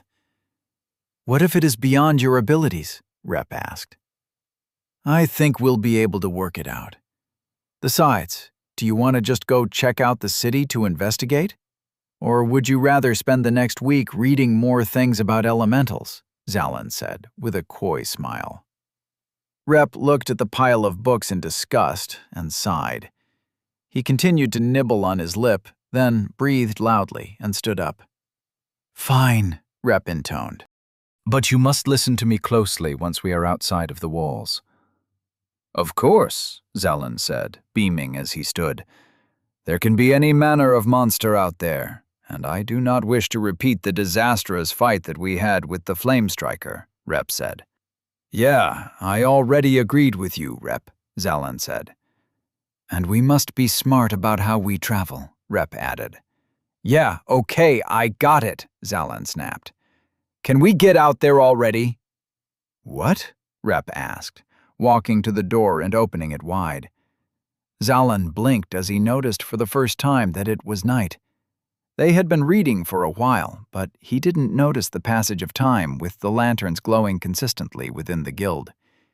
He also wasn't sure if the days acted the same in the dream world as they did in reality. He looked out at the city walls and saw the guards patrolling from the top with added numbers. "Are we not allowed to be outside the walls at night?" Zalan asked. "Not unless we are prepared," Rep nodded, taking a step outside the guild. "Right. Then where are we going?" Zalan asked, following Rep outside. "Look at you! You want to go outside the walls like that?" Rep indicated to Zalan's outfit. "What? Is it not the right fighting tunic or something?" Zalan asked, looking down at himself. "Ha!" Rep laughed. "Fighting tunic? No, not that. You still do not realize what you are missing? I need one myself." Rep was greatly amused by this line of questioning. Zalan was trying to get to the bottom of the puzzle, knowing he was missing something or Rep wouldn't have mentioned it. Zalan felt his pockets and again felt like he was missing his phone. That definitely wasn't the answer. He looked up and shrugged. "We are going to get you a sword," Rep grinned, pulling his broken blade from his sheath. Chapter 7. A Tireless Swordsmith. Zalan absorbed the town as they walked by, surprised by the amount of people on the streets at sundown. There were lanterns and torches on every corner, keeping the city alight and bustling as people grabbed last-minute items or meals for home. People seemed to be in good spirits, which made Zalan wonder whether that was an intended look of the dream world, or if there were autonomous parts to it like the townspeople. They passed many butchers and equipment shops, and stopped in front of a building with a sword etched above the door. Inside, there was a continuous song of metal against metal. "Be sure to take your time and find a sword that feels right. The balance should make it feel like an extension of you more than just a simple weapon," Rep said, before they entered. "Take my time. Isn't it a little late?" Zalan pointed out. "Yes, but not when someone does not get tired," Rep said, stepping forward and opening the door for them. Zalan immediately felt the brisk air of the evening escape as he was enveloped by the warmth of the forge. A tall, large person sat in front of a pool of water they shielded their face from as they dipped a blazing hot sword within to cool off. Rep waited patiently while the swordsmith raised the sword and examined its continuity before looking up. "Welcome. Do you have something on order?" The voice was a woman's, and she approached the stone counter as she pulled the covering off her face. She waved her hand behind her, and all the flames in the shop went dead to Zalan's surprise. She stood tall, almost 2 heads taller than Zalan and Rep, and bore a bright smile and dark red cheeks accustomed to the heat of the forge. She looked like she could handle a sword, or perhaps single-handedly take on a flame striker. She wore a necklace of a rock that glowed bright red. "Nothing ordered, Junil, but we are looking for 2 swords," Rep said, placing— "I remember this blade. I made this special for you, Rep." "What did you do? Let a wagon ride over it?" Junil asked. Her face was scrunched, disappointed as she picked up the sword by the blade and inspected it. "No," Rep answered, embarrassed. "We got in a fight with a flame striker." "You and him?" Junil asked, regarding Zalan with a nod. "Yes," Rep answered. "Did you win?" Junil continued. Rep shrugged, not certain how to answer that. "It's dead," Zalan thought would be a good answer. "Well done," she said, her face exchanging the accusatory wrinkles for a smile. "Glad to see my equipment helping. What are you, level 6? She asked Zalan. Zalan shook his head and tapped his fingers to reveal his stats. "Not even level 2. Defeating a flame striker is certainly something to be proud of in that case. Though, by the looks of your experience, I can see you did not do much in the battle," she said. "Are you the one in need of the second sword?" "Yeah, Try this one." Junil thrust a hilt in his direction with such force that Zalan gasped and stepped back. He picked it up with care, and she frowned at him. Have you never held a sword before? I don't think so, Zalin shrugged. She snatched the sword from him by the blade, to Zalin's surprise. Before he could say anything, she had another pointed at his chest, hilt first. How is this? I don't know. Zalin lifted it in the air to get a feel for the weight. In the meantime, Junil practically threw a sword at Rep, who yelped as he caught it. Do you have anything a mite heavier? Rep asked, holding his sword out to be pulled away as Junil ran to the back of the building and plucked two off the wall. Zalin tested the swing of the sword and had no idea if he was handling anything properly. Try these two, Junil said, passing the two to Rep, then running back to the wall again and grabbing a few more. Zalin shrugged to himself regarding his own sword, and Rep swung each sword with care and a trained stance. Zalin blinked as his sword was pulled away from him and exchanged with another in a moment.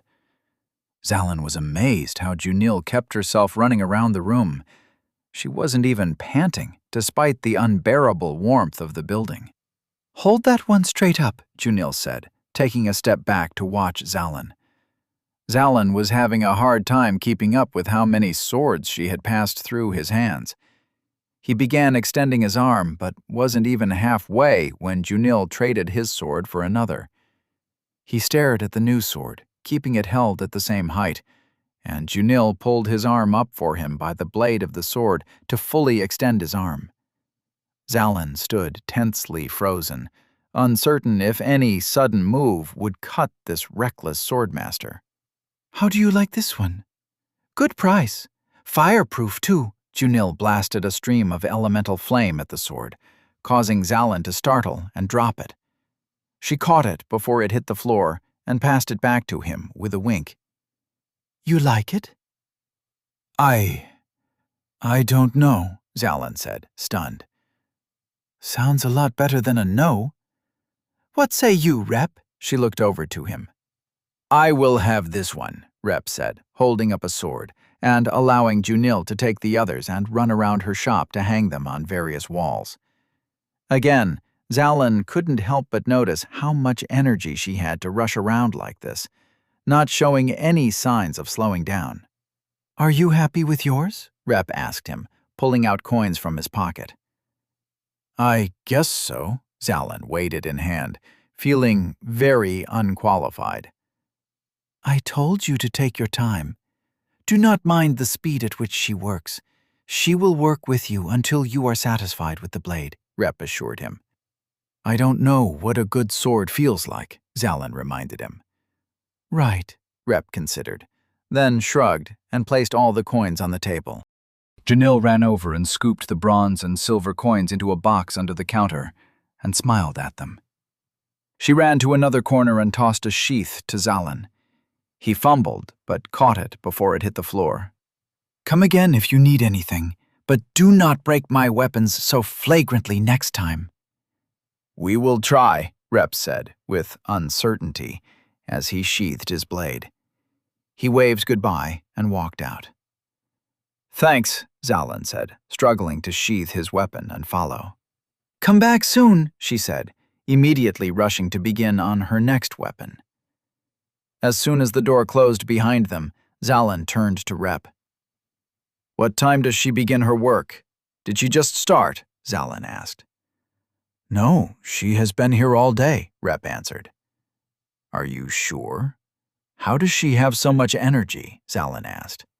The indefatigable iron, Rep replied immediately. Zalin waited for him to continue, but evidently it was a complete thought. What's that? Zalin prodded. It is an artifact that she wears upon her neck. It allows her to feel as though she has full energy, no matter how long she has been awake, Rep explained. That's amazing. Can I get one of those? Zalin asked, enthused. The image of him laying down and staring at a ceiling fan flashed through his mind. If he wasn't so tired, he could avoid such a sight ever again, even in this dream world. It is very dangerous, Rep shook his head. The benefit of being awake is overshadowed by the sleep that you must take. As soon as you take the artifact off, you will be overtaken by all the fatigue of the day and have an uninterruptible sleep. Nothing will rouse you until you are back to full strength." "How long does that normally take?" Zalin asked. "At least 8 or 9 hours, sometimes more." "That just sounds like a good amount of sleep," Zalin shrugged. "No. Think about what it means to have a sleep that cannot be interrupted. If there is a fire, you would sleep through it. If there is a thief, they will take the clothes off your back as you sleep in them. If there is any danger, you allow it to take you without a fight," Rep said. Oh. Zalin started to see the issues with the artifact. "You said it only happens when you take it off. What if you just leave it on?" "The human body cannot sustain being at full energy for very long. Wear it too long, and you will simply collapse dead," Rep replied. "Oh," Zalin said again. "Then why does she use it?" "Junil claims she enjoys being able to work at full capacity, but my suspicion is that she feels the need to overcompensate to compete with her father. Another swordsmith who gets most patrons in this city," Rep guessed. "Seems to have worked, if she was the first smith you took me to see." Rep smiled to himself, then turned away from Zalin quickly. He turned back to him, any hint of a smile wiped away. "Perhaps. I believe she is a master at her craft, but I fear she overworks herself and may injure herself in the long term." An odd tone in his voice indicated to Zalin that Rep had more thoughts he didn't want to share. As Zalin considered this, they turned sharply toward a shop. Rep rushed in, collecting foods that he wanted and making his way to the counter. Zalin caught up as Rep swiftly placed a small pile of meat and fruits in front of the owner. "Going outside the walls?" the shop owner asked. "First thing in the morning. Need enough for 4 days," Rep nodded, placing coins on the counter. You got enough coin for half of the items," the shop owner said. "That is all I have," Rep answered, embarrassed. "Then this is all you get," the owner said, placing his arm in the middle of the items and dragging about half of them away. Rep sighed and looked at Zalin with a wincing shrug. "This is all the money you have?" Zalin asked, and it suddenly occurred to him that Rep might not have something like a bank to store more money. "I can get easy jobs when we get back and gather more funds," Rep replied. "Sure, but you're okay spending all the money you have on me?" Zalin asked, feeling very self-conscious. "It is hardly enough," Rep indicated to the food they'd get. Zalin couldn't tell if he was deliberately ignoring the main point of the question.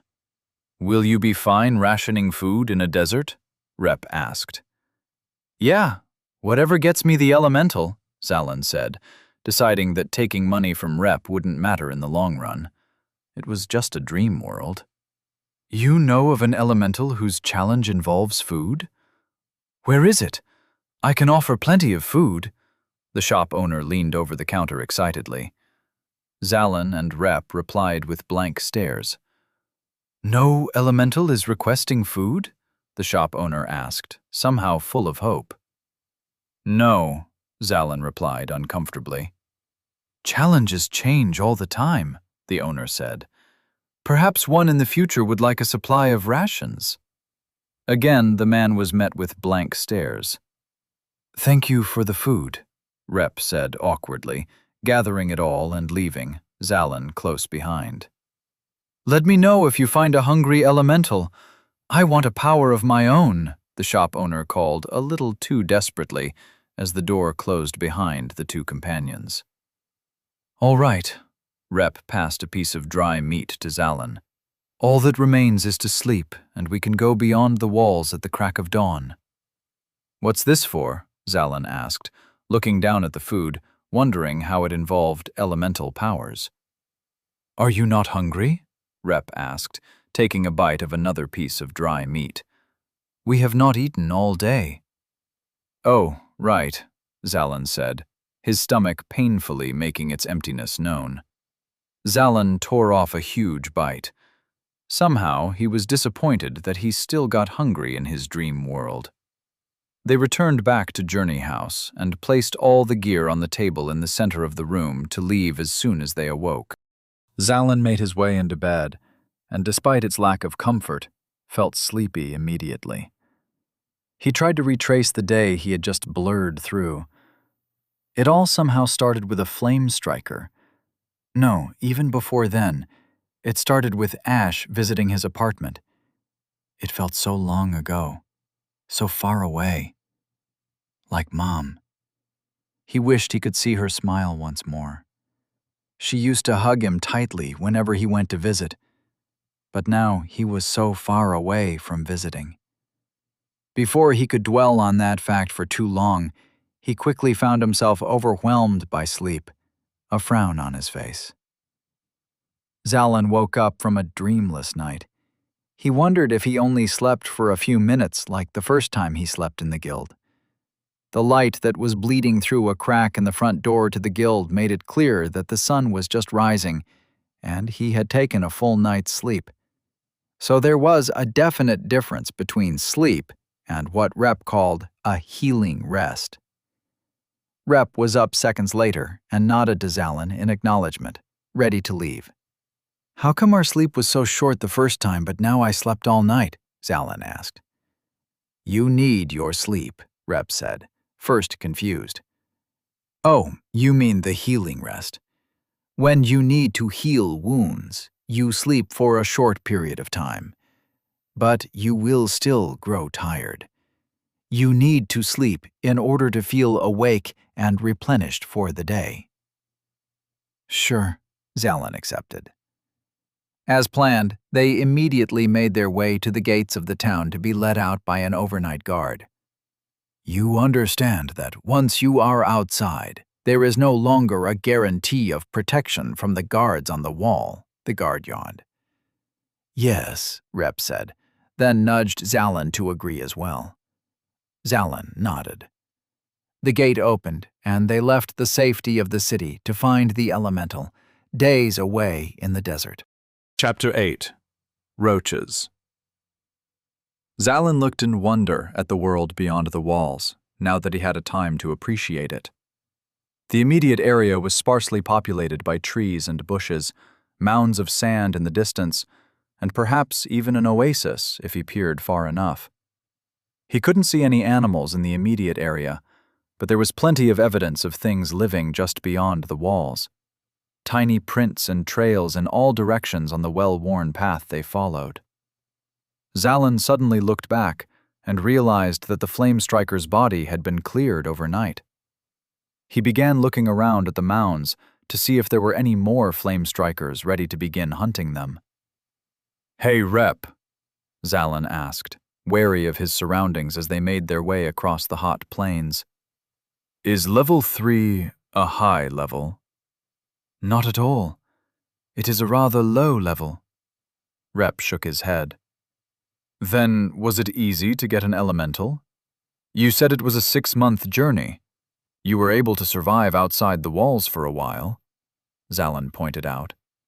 "Well, I did it much like you are," Rep explained. "What do you mean?" "I went with someone more experienced, Sir Kalile, back when he was still a part of the guild. He guided me and another, and taught me much of what I know today. I learned much of what I do about artifacts by asking him many questions about them. But I certainly would have died if I was alone during my journey to see the elemental. I was only level 2 at the time," Rep said. "Oh, that makes a lot of sense," Zalin said. "What do you mean?" Rep said, curious by Zalin's tone. "Well," Zalin tried to measure his words, "I don't exactly remember you having an easy time with the flame striker." "That is hardly fair," Rep said a little too quickly. "As if you had a much easier time." "Hey, I've never been in a fight before," Zalin noted, gesturing to himself innocently. I'm just saying you haven't exactly made the strongest impression. Yes, indeed. Well, flame strikers are not exactly simple creatures to face. We were both out of our element. Sure, this definitely wasn't a case of you being weak, Zalin said sarcastically. I am serious, Rep insisted. I totally understand. Ah! Zalin jumped backward. He frantically slapped his arm at his side to pull out his sword erratically. What? What? Rep pulled his own sword out and ignited a flame in his other hand. What is it, Zalin? Those things! Zalin pointed further with his sword, taking a step back. Rep turned and took a closer look. Not far from them, less than 50 feet away, a small swarm of large insectoid creatures were gathered above a small hole in the ground. They looked like giant cockroaches, the size of large dogs. Zalin shuddered at them as they crawled over one another, their tall antennae twitching wildly. They had small, hairy legs and a lightly armored hide, as well as orange eyes and mandibles that were snapping frantically. The sickly orange eyes seemed mindless, searching in all directions. To Zalin's relief, none of them seemed to take notice of Rep or Zalin. "Excellent catch," Rep said excitedly. "Those are roaches." "Oh God," Zalin swallowed nauseously. "I hate cockroaches so much. These are so big. Burn them all." "Not cockroaches, roaches, and I will not burn them. This is an excellent opportunity to fight your first creature with your sword," Rep said. "I'm not touching those things," Zalin said firmly. "You will not have to touch them. You only need to strike them with your sword. They are defeated quite easily." Zalin just stared at the roaches skitter over one another, inching away from them and trying to ignore all the little noises their hairy little feet made against the sand. Every little sound drove a shiver through his nerves. "Zalin?" Rep asked. "Just burn them. I hate them so much, just looking at them." Zalin shuddered once more. "Zalin, no, I think this is a good opportunity," Rep began. "Rep, shoot fire at them!" Zalin demanded. "Very well," Rep said, smiling. Rep let out a tiny wisp of flame that licked the antennae of the roach closest to them. It snapped in their direction and began skittering in short bursts toward them, taking breaks every few feet. Zalin jumped away. "Rep, you didn't kill it! Rep!" Zalin said, flailing his sword in front of him as the roach closed the gap in its quick runs. "Take aim, Zalin," Rep said, excited. "Swing with full force, and it will die as soon as you strike it." "Rep! Rep, kill it!" Zalin shrieked. The roach was right in front of Zalin, in perfect distance for him to strike with his sword.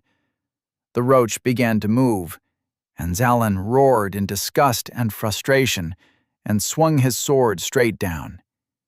He missed the roach's torso he was aiming for, but was able to strike at the leg, tearing it clean off. The roach let out a tiny, high-pitched squeal. "Ah, Rep! I hate it! I hate the noise it makes and ah!" The roach sprung forward in retaliation, only to be split in two by a decisive strike by Rep. Zalin was breathing hard, stepping away from the roach. "Rep!" Zalin snapped. "This was good. Imagine if it had been a more dangerous beast. Now we know you are completely devoid of any talent with the sword," Rep said energetically, an encouraging smile on his face. "That was awful," Zalin countered. "Hardly," Rep waved away Zalin's complaint. "You must learn to concentrate even when you are in a panicked state." Zalin understood the rationality, despite his heart running rampant against his chest. He breathed deeply and grit his teeth. "Are there any other creatures we could practice on?" Zalin asked, uneasily. "None," Rep assured him. "These are the simplest. You must have full control when fighting others. Imagine we have to face down another wandering flame striker. We are too far from the walls to be able to get help this time. Zalin looked back at the nest of roaches. He shivered. I hate this. Fine. I hate it so much, Zalin murmured quickly. Don't let them touch me, but send them over. I'll learn how to destroy these things. Obliterate them. I don't think I'll ever be able to keep my composure around these things. That is fine by me, Rep said, sending out another small stream of flame to attract 2 roaches this time. That's too many, Zalin said immediately. Rep! Try and kill one on your own this time, Rep coached. The 2 roaches began to flank Zalin. He screamed and swung his sword wildly, splitting one of the creatures clean with a bilious crunch. Zalin recoiled at the sound, feeling sick. I got one! Ah, no! Zalin yelped, as the other one bit into his leg. The mandibles burned against his body, the roach aggressively gnawing at him. He screamed in disgust and kicked it away, then ran forward in anger and slashed shallowly at its torso. The cut wasn't deep enough to kill it, and Rep finished it off with a flame while it squealed at Zalin in protest. It got me, Zalin moaned, rolling up his pant leg. It's over, Rep. It got me good. Rep looked over with amusement. There wasn't even blood drawn by the bite. Hardly a mark was left by the roach. Zalin rubbed sand on the wound as if to disinfect the bite, rubbing until his skin went pink. Zalin, you are fine, Rep said, smiling. I hate them, Zalin grumbled. But you can kill one now, Rep encouraged. Yeah, I guess I can. Zalin stood straight with a hint of pride. He looked up and flinched when he saw the remaining roaches all turned toward him. What are they doing? You screamed considerably loudly when the roach bit you. I believe they have taken notice of us now, Rep said. Roll your pants back down. They will draw blood if they are able to strike skin directly.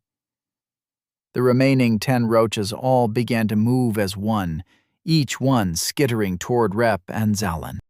Zalin quickly rolled his pants out and took a step away, fully disgusted. Can you burn them now? This is way too many, Zalin pleaded, struggling not to look away from the scene of the skittering feet racing toward them. We will be fine. Kick them away if they get too close, Rep said. I don't want to touch them. Then kill them with your sword first. Zalin glared at Rep, but only for a moment before he brought his full attention back to the roaches. They were upon the 2 of them now, and Rep kicked one toward Zalin, trying to get his companion to take on the entire nest of roaches. Zalin stabbed downward and was able to kill one immediately. He swung again and was able to slice another clean through, slashing the creature in 2. Breathing hard with raging glee as it became immobile, Zalin began moving faster. Every swing of his sword began to feel like an extension of his arm. He missed a few swings, but Rep continued to encourage him no matter how badly he missed. But just as he was feeling confident in his abilities, he was bitten on both shins and fell backward, his sword dropping away from his grasp. Zalin, Rep called, concerned. Rep, burn them all. Burn me. Get them off. Zalin was flailing, each swing of his arms or legs bashing another creature that brought him such visceral disgust. I cannot burn them. They are too close to you, Rep said urgently. Then do something. Zalin saw the hair of a roach's legs stomp down right in front of his head. He turned with wide eyes to see mandibles snap once in anticipation. Then the roach lurched forward. Zalin screamed as the creature bit into his forehead. Chapter 9. Desert Travel. Zalin flailed and managed to strike the roach's leg as it came down, throwing it off balance.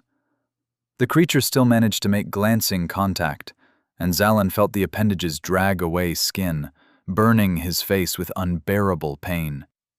His eyes could only see the sickly orange eyes of the roach, as well as the antennae twitching with glee. Zallen punched powerfully into the abdomen of the creature, and it took a step back as it bore the pain, then stepped forward in order to get another bite. Rep smashed down with a flaming fist, destroying the roach with a frustrated grunt. "Sorry, I did not mean for you to—" Rep started apologizing. "Just help me up!"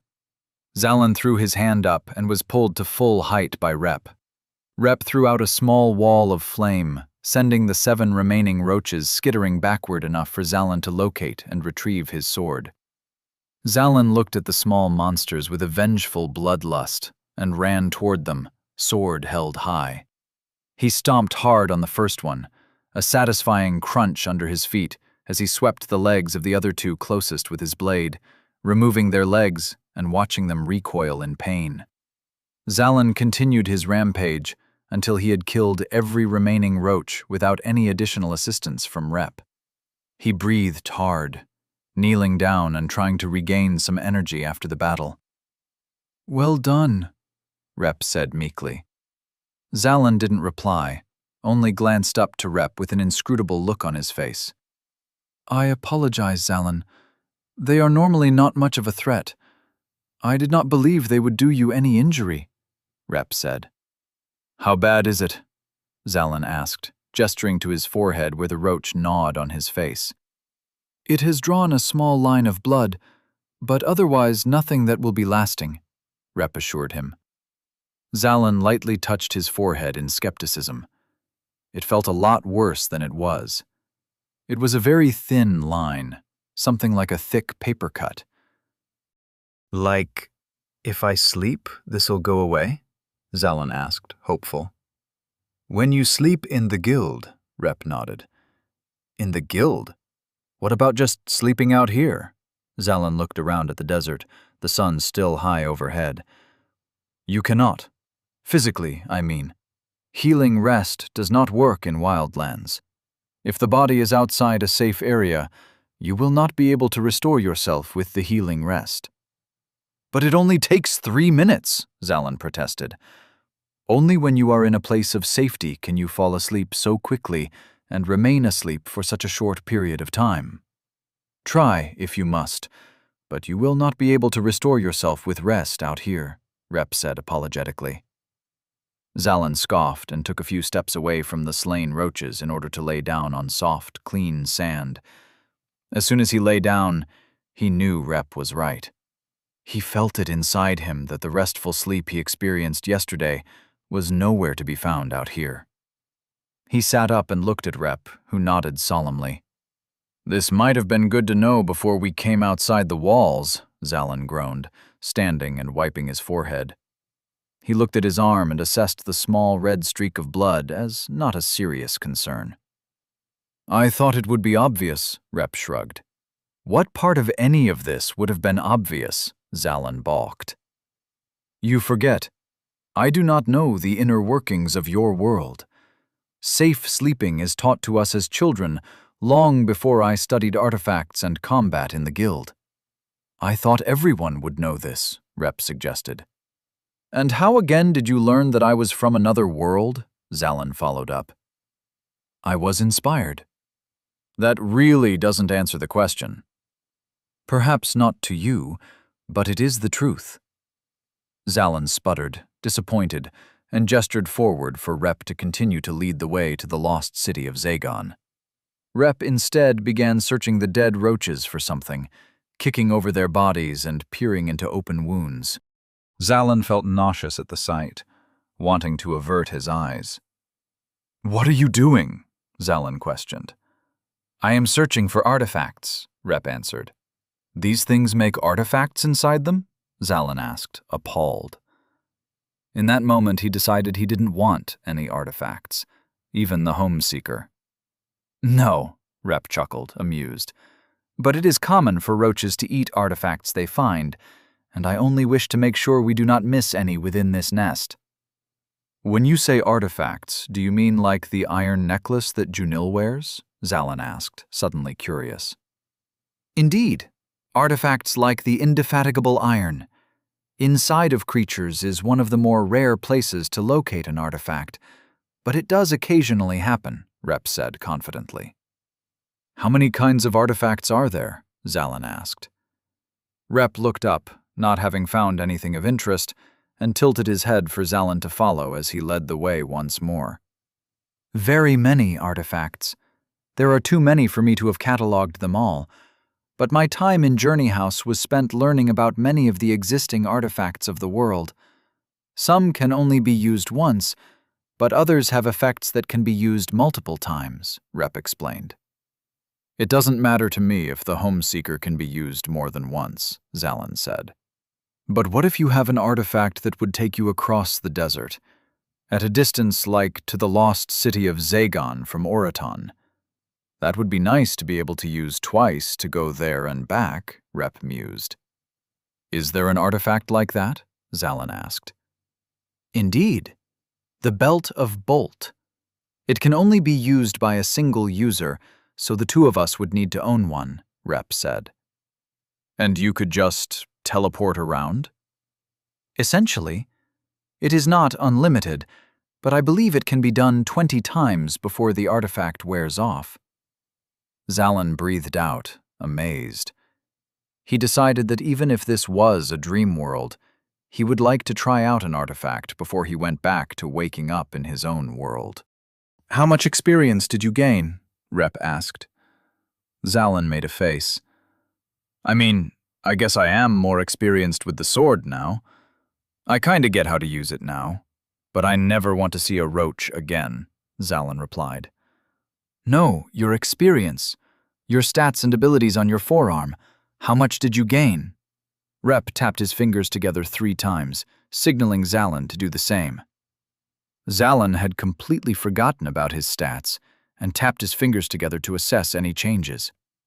Looking at his forearm, he saw all his stats remained the same, except that experience was now at 27. I gained... Zalin took a second to do some math and recall. 18 experience. Where did the first 9 experience come from? I imagine you gained the experience after facing the Flame Striker. You attacked it, correct? Rep asked. I guess you could call it that. The punch hurt me more than it hurt it. But this doesn't make sense. A punch that barely did anything was worth 9 experience. But killing a bunch of roaches is worth 18? Indeed. Flame Strikers are worth significantly more experience than roaches, especially to low-level fighters, Rep explained. Okay, I guess. Is 27 a good amount of experience? Very good, Rep smiled. You are well on your way to level 2, which you will achieve once you gain 100 experience. Then your experience will reset to 0 and your strength will increase. But you will find that experience becomes much more difficult to acquire when you are at higher levels. My strength will increase in what way? Zalin asked. Remember when you struck the roach with your fist earlier? You were unable to kill it with one blow. I am only level 3, but with my fist and a little additional assistance from my elemental power, I could kill it in a single strike. I may even be able to do it without any elemental assistance, but I did not want to risk it while it was attacking you. Zalin raised a thoughtful eyebrow, somewhat excited at the prospect of growing tangibly stronger. He liked the idea of being so much stronger than roaches that they wouldn't even be considered a threat to him when he was bare-handed. Then he shuddered, preferring never to have to touch one again. Or see one. They continued their travels, partaking in a small meal while walking through the desert. Zalin found it amazing how much energy he had, even when crossing a desert, but Rep said it was normal for anyone in this world to withstand many kinds of climates without too many adverse effects if they had enough food and rest. They were able to remain in motion for the full day, Zalin's arms and legs aching by the exertion of a single day's travel. He began to wonder if he would have the strength for another 3 days of this, especially if the elemental challenged him to something that would exhaust him.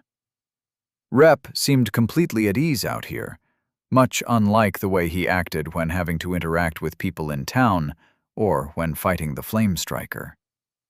Zalin imagined this was because Rep was much happier traveling rather than having to socialize or fight. He wondered if that was an odd personality or one common with a lot of people in this world. After hours of travel, they made camp. Rep able to immediately start a fire with dry desert plants they cut and dragged into a pile between them. As they ate their evening meal, Zalin began to mull over a question. "Hey, Rep, why did you come save me from the Flame Striker?" Zalin asked. Rep frowned and clearly thought through the answer before speaking. "I saw someone in danger and thought you needed help," Rep said. "You saw me?" Zalin asked skeptically. "I could barely see the town when I first got here. I thought you said that you were told to come help me as soon as I came into this world." Rep sighed ambivalently. "I was not told to help you. I was inspired to assist you," Rep answered. Zalin's eyebrow lowered, making sure this wasn't a joke before continuing. Rep didn't look amused at all. "Can you elaborate on what you mean?" Zalin asked. I was sitting in the guild and I simply had an image in my head. Not an image, an idea, an inspiration. That someone outside the walls needed my help. They were alone and in desperate need of someone else there with them, Rep said in a small voice. "It just popped into your head?" Zalin asked. Rep began biting the inside of his lip and shrugged affirmatively. "Why you? I mean, no offense, but you didn't exactly make the problem go away," Zalin said. Rep continued to bite his lip, shrinking into himself. "Well, thanks for saving my life. Don't know if I said that before. And thanks for helping me so much," Zalin leaned back. He felt that Rep was still holding some information back, but didn't want to press him further when he had done so much to help him. Rep looked up and smiled, happy to be out of the crosshairs of interrogation. "What will you do when you return to your home? You said you would go and see your mother," Rep asked. "Visit her," Zalin corrected firmly. "Are you excited to visit her?" Rep asked. "I really don't want to talk about it," Zalin murmured. Rep looked concerned, but simply nodded. "I will take the first watch," Rep said, stretching himself out. "We're going to take turns sleeping so we can watch?" "For what?" Zalin asked. "Any manner of thing. Roaming monsters, roaming bandits, bad weather. Anything that I would need to wake you up for. And you will do the same for me," Rep said. Zalin looked around nervously, but the firelight was the only thing illuminating the night, leaving him in the only light patch in the desert. A beacon for anyone lurking from a distance. "Should we put that out?" Zalin gestured to the fire. "Done!" Rep clapped his hands, killing the fire with his elemental power. Zalin laid back and closed his eyes, quickly falling asleep with a frown on his face. He was awoken by a light nudge from Rep what must have been hours later. The sleep on the outside of the city felt nothing like the rest he experienced within the guild. He longed for the uncomfortable cot. He poked at his forehead and felt the light bite from the roach had scabbed over, but had not healed like his hand did after fighting the Flame Striker. "Keep watch until the sun lights the way," Rep suggested, stifling a yawn. "Sure." Zalin stood up to try and shake the grogginess of sleep away. Once Rep was asleep, Zalin pulled out his sword and practiced swinging it, trying to judge exactly how far a cactus was and accurately cut it on the first swing. He kept a close eye on their surroundings, making sure no one would sneak up on them, and the swordplay was more to calm his nerves in case anyone actually showed up. He made very little progress in training his sword swing by the time the sun had peeked over the horizon, coating the desert in a lush orange hue. But if an enemy stood in place and waited for him to attack, he'd be really good at killing it. Once the sun began to rise, he sheathed his sword and nudged Rep, who roused himself immediately and led the way once more. The second day was less exciting than the first, and Zalin asked Rep about the new world to try and get a better idea of this dream place. Apparently, the idea of a healing potion was absurdly silly, but there were artifacts that existed that could heal a wound. All the animals that Zalin could name that existed in the real world also existed here, like dogs, cats, or even elephants. Zalin tried to ask how the ecology would work being shared between animals and monsters, but Rep couldn't understand the question even when Zalin tried simplifying it.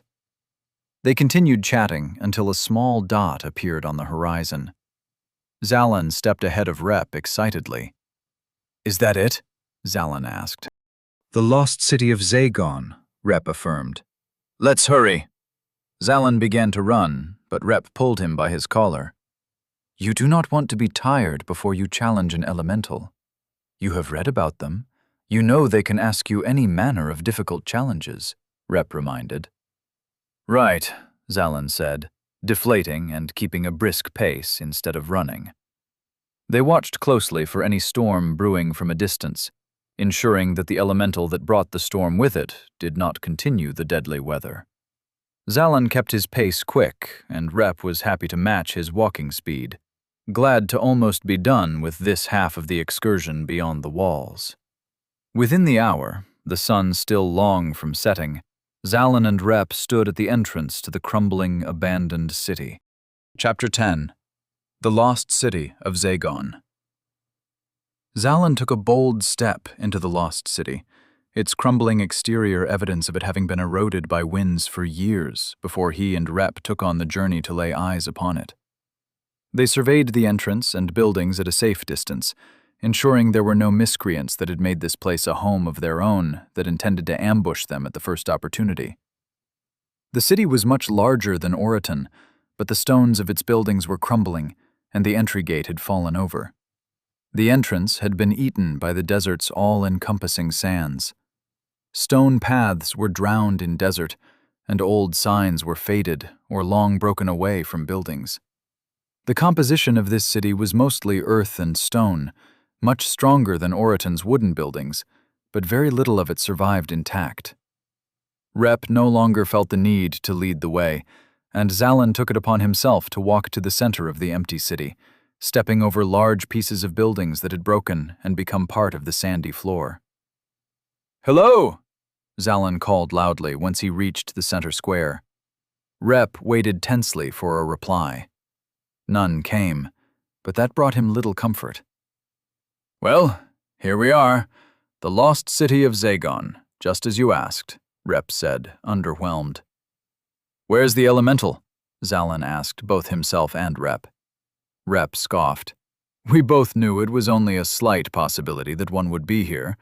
Your theory was far-fetched at best, based on a single book." "Okay, but let's say there was an elemental here. Where would it be?" Zalin asked, looking around at the rooftops to see if an elemental was floating atop one, matching the descriptions of the books he read. "I could not tell you," Rep answered sincerely. "They appear when they please. If this is the elemental's domain, then be sure that it is watching you. It simply chooses not to appear. Or, more likely, it is not here. I read that elementals wanted people to have their power in the world, that it honored them to have people showing off their granted abilities. Why would they hide away?" Zalin asked, growing impatient. "Elementals only want worthy people to hold their powers. That is why they issue challenges," Rep said. "You won't even let me take on your challenge? I can be worthy!" Zalin yelled loudly. "It may have left," Rep said, trying to tone down his expectations. "But the devastation it caused coming in here was so severe. It doesn't make sense. Why would it just go away without notice?" Zalin was spinning, trying to see any indication of a creature out of place. Without notice? Rep would have been amused if he wasn't already worn down by the hot day. Who would it need to inform? You basically said a natural disaster takes place whenever an elemental migrates from one place to the next. Wouldn't you have heard about it if it happened again? Zalin asked. Heard about it from whom? No one is vigilantly watching the city to monitor the elemental's whereabouts. The elemental may have left overnight, or, I am now thinking, it is an elemental that never existed. Perhaps the story I read was an embellishment to make sense of a travesty, Rep replied. Zalin shook his head, unconvinced. Zalin continued to lead the way into where a town square once stood, now blanketed by sands and surrounded by rubble. Rep remained in the shade of a nearby building while Zalin squinted through the bright sun, trying to find something on any roof in any corner. He saw nothing but sand and abandoned buildings. Zalin groaned and squatted down, placing his hand to his head both to block out the sunlight and to try and spur thoughts. What did he know about elementals? What could he use about the knowledge of this elemental? In the book you read, did it mention that the elemental issued a challenge before it started the storm? Zalin asked, without much hope. No, nothing of the sort. If I recall correctly, the only thing it was reported to have said is that it thirsted for blood. And then the storm began, Rep replied. Zalin looked up around the massive, empty city, a small piece of a building crumbling with the small gust of warm wind from the desert. Zalin slowly stood up as he began building the seed of a theory in his mind. Okay, what if... Zalin trailed as he pulled out his sword. Rep watched him with interest. Zalin held up the blade to his left pinky, then ran the blade across the finger enough to allow a drop of blood to come out. "What are you doing?" Rep asked immediately, slightly concerned. Zalin gasped, elated. "It's working!" Zalin pointed to the earth beneath him. Rep looked down with eyebrows drawn close at the sand beneath Zalin's feet. Rep stared at the clean sand, then looked back up to Zalin, shaking his head in confusion. Zalin continued to smile at the sandy floor. "What is working?" Rep finally asked. "Look!" Zalin squeezed his pinky until another drop of blood escaped and fell into the sand. Rep followed the drop, then noticed that the blood didn't stain the ground. It disappeared immediately, hungrily consumed by the sand, which retained its original light brown color in contrast to the blood falling upon it. "My God," Rep whispered. "I can't believe it. There may be an elemental here." "I told you," Zalin said triumphantly, then quickly began to doubt himself. "There isn't some other monster that can suck blood out of the floor, right?" "None that I know of. But I do not know all manner of monsters," Rep answered. "Good enough for me," Zalin said, with renewed confidence. He continued to let the blood flow freely into the earth, each drop dissipating as soon as it touched the floor, not leaving so much as wet darkness in the sand. Rob and Zalin continued to stare into the point in the sand where the drops fell for a few minutes. Then Rep looked up to Zalin, who had to reopen his wound with a deep wince on his face. "Should we stand in the shade, perhaps?" Rep suggested. "Let's see if it still works," Zalin said, taking slow steps to a place shaded by a home that was destroyed in the storm decades ago. The blood continued to be eaten away on contact, and Zalin was glad to take respite from the sun. They waited for a few minutes longer. Rep was on his haunches, and Zalin kept looking up at the sky, expecting an elemental to descend upon them. "How long do you suppose this will take?" Rep ventured. "There was nothing describing this kind of process in any of the books I read. But the elemental has to know we're here if it keeps taking the blood. It'll be here any second now," Zalin replied confidently. That confidence was short-lived. They waited until the shade of Zagon began drifting away from them, and they had to walk to keep up with it, following the movement of the giant sundial to remain shielded from the harsh rays of the sun. This process of waiting, bleeding, and walking continued for over an hour, during which time Zalin had to reopen the wound 5 times to ensure a continuous supply of blood would be absorbed by the sand. Rep and Zalin winced as Zalin squeezed at his little finger, his teeth grit together tightly. "How much blood does this require?" Rep finally asked, any of his earlier enthusiasm having waned drastically. "How should I know?" Zalin asked, then considered something else. "Maybe it needs a lot more." Wait! Rep threw his hands up as Zalin ran his sword across his palm and opened it to allow the blood to run freely. The earth continued to swallow the increased blood flow. Rep stared with wide eyes as Zalin looked up to the city. What was taking so long? Had he misunderstood something about the bloodthirst? "Elemental, I am here for you," Zalin called, feeling silly. He was trying to make it clear that this blood was not spilled by accident. "We seek your magic," Rep called, much louder. His voice was thrown back in an echo from the empty city, but the two were otherwise not met with any otherworldly response. The bloodletting continued into the sand until Zalin found himself blinking harder to keep himself focused and standing upright. The world began to feel cold, even though he struggled to keep up with the shade and was often in the warm sunlight. Zalin felt the slight pain in his forehead from his battle with the roaches. Feeling the scab, he wished he had those extra drops of blood to give, rather than having been wasted on putrid creatures. Rep looked at Zalin with deep concern.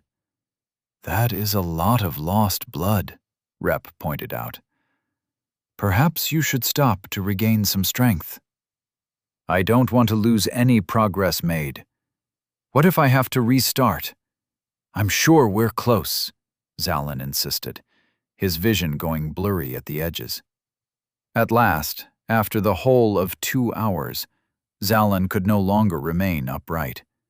He collapsed backward and breathed heavily, his lungs and hand stinging in pain. "All right. I can't stand," Zalin accepted, his eyes closed as he tried to power through the pain. "I gotta stop for the day." Rep didn't reply. Zalin opened his eyes and looked at him, witnessing that his face had gone totally pale as he stared upward. Zalin followed his gaze and gasped at the robed creature floating above the two of them, its face shrouded in a dark hood. An elemental. It was suspended a few feet above them, human-esque, but was as large as a bear. Its robes floated nebulously around it, and they looked as though they were made of dark storm clouds, with an occasional tiny bolt of lightning slithering its way up and down the clothing. Its face was hidden, but its eyes shone like bright yellow jewels, watching them carefully. It looked humanoid in form, but there were no arms or legs coming out from the appropriate places in the cloudy robe. "Elemental," Zalin addressed it, his voice pained. The creature shifted toward him, answering the call. "We should not ask it for the challenge," Rep said, quickly searching for bandages to cover Zalin's open wound. "You will perish." "I can always just complete it some other time," Zalin said, struggling to sit up as he addressed the elemental. Rep looked concerned, but nodded slightly. "What is your challenge?" Zalin asked, feeling ready for anything, despite the lack of energy. Rep held out the bandage in front of Zalin. Even without being able to see anything beyond the hood of the elemental, Zalin felt its sneer. He shivered. "If you do not accomplish my challenge at this moment, you will not be given the second chance. That is the way of the elemental of Zagon. To win my magic, you must simply continue to supply me with this flow of blood. For another 10 minutes, it answered, its voice like an ice storm against a glass pane. "You will die," Rep protested, as Zalin stared at the bandages that Rep was insisting he take. He blinked slowly and looked at the blood coming from his self-mutilated hand. "There's no second chance. 10 minutes isn't that long," Zalin said, his voice weak as he pushed away Rep's bandage with his good hand. Zalin considered in his hazy, light-headed state that the worst that would happen if he died in the dream world was to wake up in the real world. Rep's mouth dropped in shock, but could see Zalin's mind was made up and closed it in disappointment. The elemental breathed joyously, not having had someone accept its challenge in decades. Chapter 11. Blood and Lightning. Zalin swallowed painfully hard as Rep's eyes rapidly flit between Zalin and the elemental, watching Zalin closely from above. The three of them constantly looked at the flow of blood from Zalin's hand. Rep was biting the inside of his lip hard, his concern taking a physical toll on him. Rep was shifting in place madly, feeling like he should be doing something to help. "Zalin, dress your wounds. Close them, please," Rep pleaded, holding out the bandages. Zalin's eyes had gone docile, not quite following all the words of the request, but understanding the meaning nonetheless. "I'm fine," Zalin whispered. The elemental watched keenly, its body unmoving as its robe flowed in place like a tumultuous storm cloud, the streaks of lightning in its clothing growing more energized as it watched Zalin. The light of the sun slowly dimmed as unnaturally fast clouds from the distance began rolling in, obscuring its rays. Zalin looked up to Rep, his face growing pale. He licked his lips before he spoke. "Cold," Zalin whispered. "You have lost too much blood. We should put a stop to it," Rep said firmly, but looked back up at the elemental looming over them, as if asking permission to halt the challenge. The elemental only watched. "Don't stop. I'm just cold," Zalin insisted weakly. "The sun is blocked by the clouds. What am I to do?" Rep was panicking. "Fire," Zalin said. "What? Oh, yes, right." Rep brought his hands together and created a flame in his palm, about the size of a baseball. He held it as close to Zalin as he felt was safe, and Zalin was able to reply with a grateful half-smile. "How much time remains?" Zalin asked the elemental. "I have not been keeping track of time." Both Rep and Zalin looked up at the elemental expectantly. The elemental only watched. "Zalin, please," Rep begged, the flame in his hand dancing with urgency. "Think this through. Please do not die over an elemental challenge. There are other elementals. End this." Zalin slightly shook his head, as much as he was able.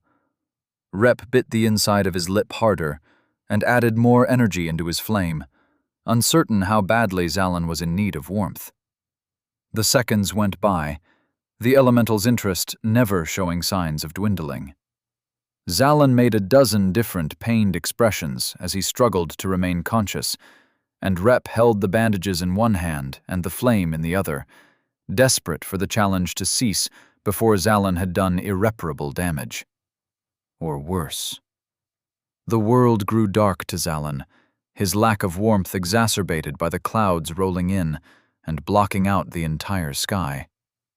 The world was overcast now, the bright yellowish-brown sand now a dull gray. Zalin tried to adjust himself in his sitting position, but collapsed on his back, groaning. Rep dove to cover the wound and stop the challenge, but Zalin had enough strength to lightly bat Rep's hand away. The intent was painfully clear to Rep. Zalin would rather die than end the challenge. "Zalin, I cannot let you die," Rep said urgently, the pain of biting his lip reaching a stinging peak. Fine, Zalin slurred. He was delirious, and Rep wasn't even certain that Zalin heard the words he spoke. Rep thought that there was no way Zalin could consciously call the challenge off anymore. He had lost too much blood. He was suffering without knowing why anymore. Rep could only look up at the elemental in rage. "End the challenge! He has done enough!" Rep commanded. The elemental did not respond. "I said, end the challenge! It has to have been 10 minutes. You are prolonging his suffering for your perverse enjoyment!" The elemental kept his gaze fixed upon Zalin's bleeding hand, the blood flow having slowed significantly in the minutes that crawled by. "Stop it!" Rep demanded, the ball of fire in his palm expanding. "Stop the challenge!" Rep roared and blasted a flame at the elemental. The ball of fire flew right through the elemental, its robe shifting slightly, like fog having been disturbed. The elemental did not react. Rep stood staring and enraged, then remembered Zalin's state and knelt down to offer him more warmth from a newly created fire in his palm.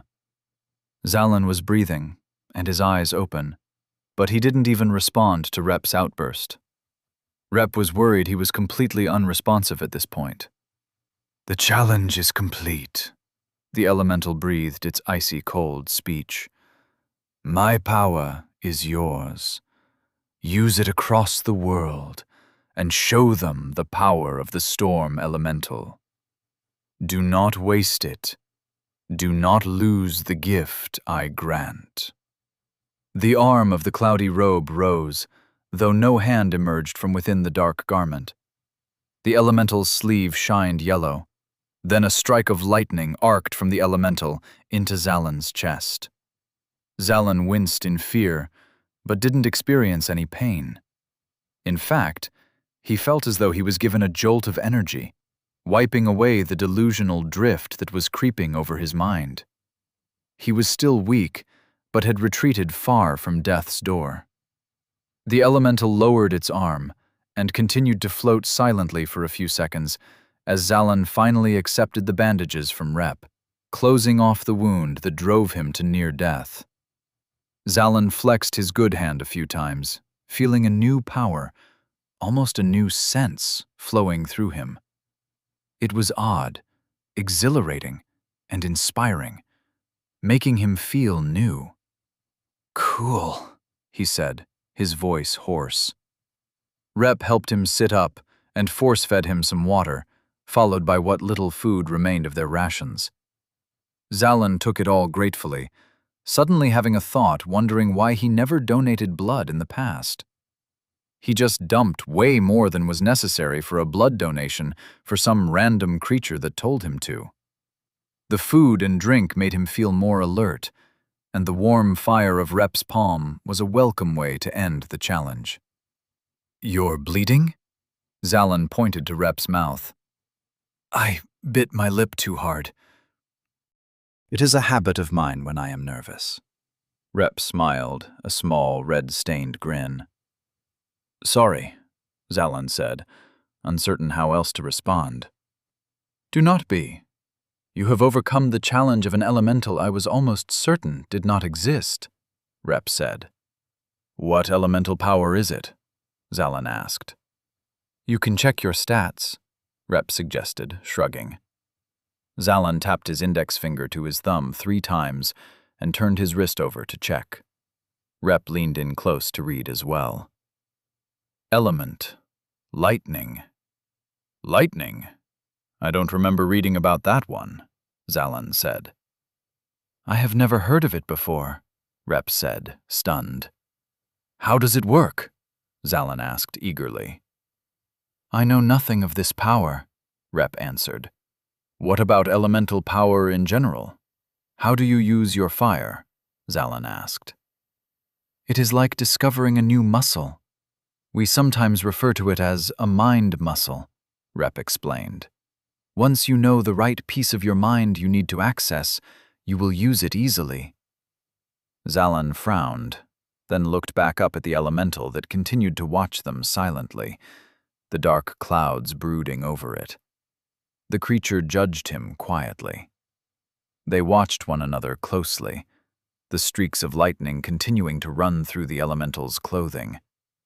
"How do I use it?" Zalin tried asking the elemental. The elemental watched silently. Zalin sighed and reached out his hand toward the nearest abandoned building, trying to emulate the hand motions that Rep would use when emitting a flame. He attempted a few different variations and hand gestures before sputtering and lowering his hand. "Maybe you just require more rest," Rep suggested. "Yeah," Zalin agreed, his cut hand still stinging under the wrappings. "I'll give it a try later." "Use the power," the elemental ordered. It sounded like a threat. The lightning in its robe grew more frantic. Zalin and Rep looked at one another, stunned. They hadn't expected for the elemental to speak anymore, and the lack of its normally neutral tone made them uneasy. "I don't know how," Zalin protested. "Use the power," it insisted, its voice a menacing, deep tone. Zalin looked at Rep, whose face had gone white, though his chin was marked with the red from his bleeding lips. Zalin pointed his arm toward a building again, trying to reach for something within himself that he didn't know existed. The lightning in the elemental's cloak was now audible, rushing violently through the clothes with thunderous rage. Zalin strained his hand. "I grant you a gift, and you reject it?" the elemental asked, its voice crescendoing in its offense. "I'm trying," Zalin insisted, his hand cramping in effort. "He just needs time," Rep shouted at the elemental as the wind began to pick up around them. Rolling thunder echoed from beyond the city, and although Zalin couldn't be sure it was caused by the elemental, he felt it was a consequence of its growing anger. Zalin tried thinking as hard as he could to find the new muscle in himself to use. The wind grew painful, the sand stinging as it struck Zalin and Rep's skin like tiny, fiery pellets. The only noise he could make out was sand and wind in his ears. Rep was still screaming at the elemental, but Zalin could no longer make out the words even though he was right next to him. The elemental grew larger, its entire being shifting with thousands of shocks of lightning racing around in unison. The elemental growled in anger, raising both of its arms toward Zalin. Rep stood in the way with his arms open, continuing to shout in earnest. Zalin threw his arm out, trying to elicit some lightning-like reaction as he waved it around. The elemental's arms became blinding as they were filled with power, both Rep and Zalin's hair standing on end as the elemental prepared to strike. Zalin screamed, placing all of his focus into his fingers and hoping to send out a massive bolt of lightning, enough to scare away the elemental. Rek continued shouting words that could not be heard. The elemental breathed deeply, its anger about to manifest in attack. Then, a minuscule spark jumped from Zalin's finger, like the little blue jolt of a faulty outlet being plugged into. Immediately, the wind died, sand falling all around Zalin and Rep. Rep was breathing deeply, having shouted as loud as he could for longer than he expected. Zalin was looking at the finger that emitted the tiny spark with fascination, astounded that he was able to emit anything. Both Rep and Zalin looked up to the elemental, which had resumed its passive watching.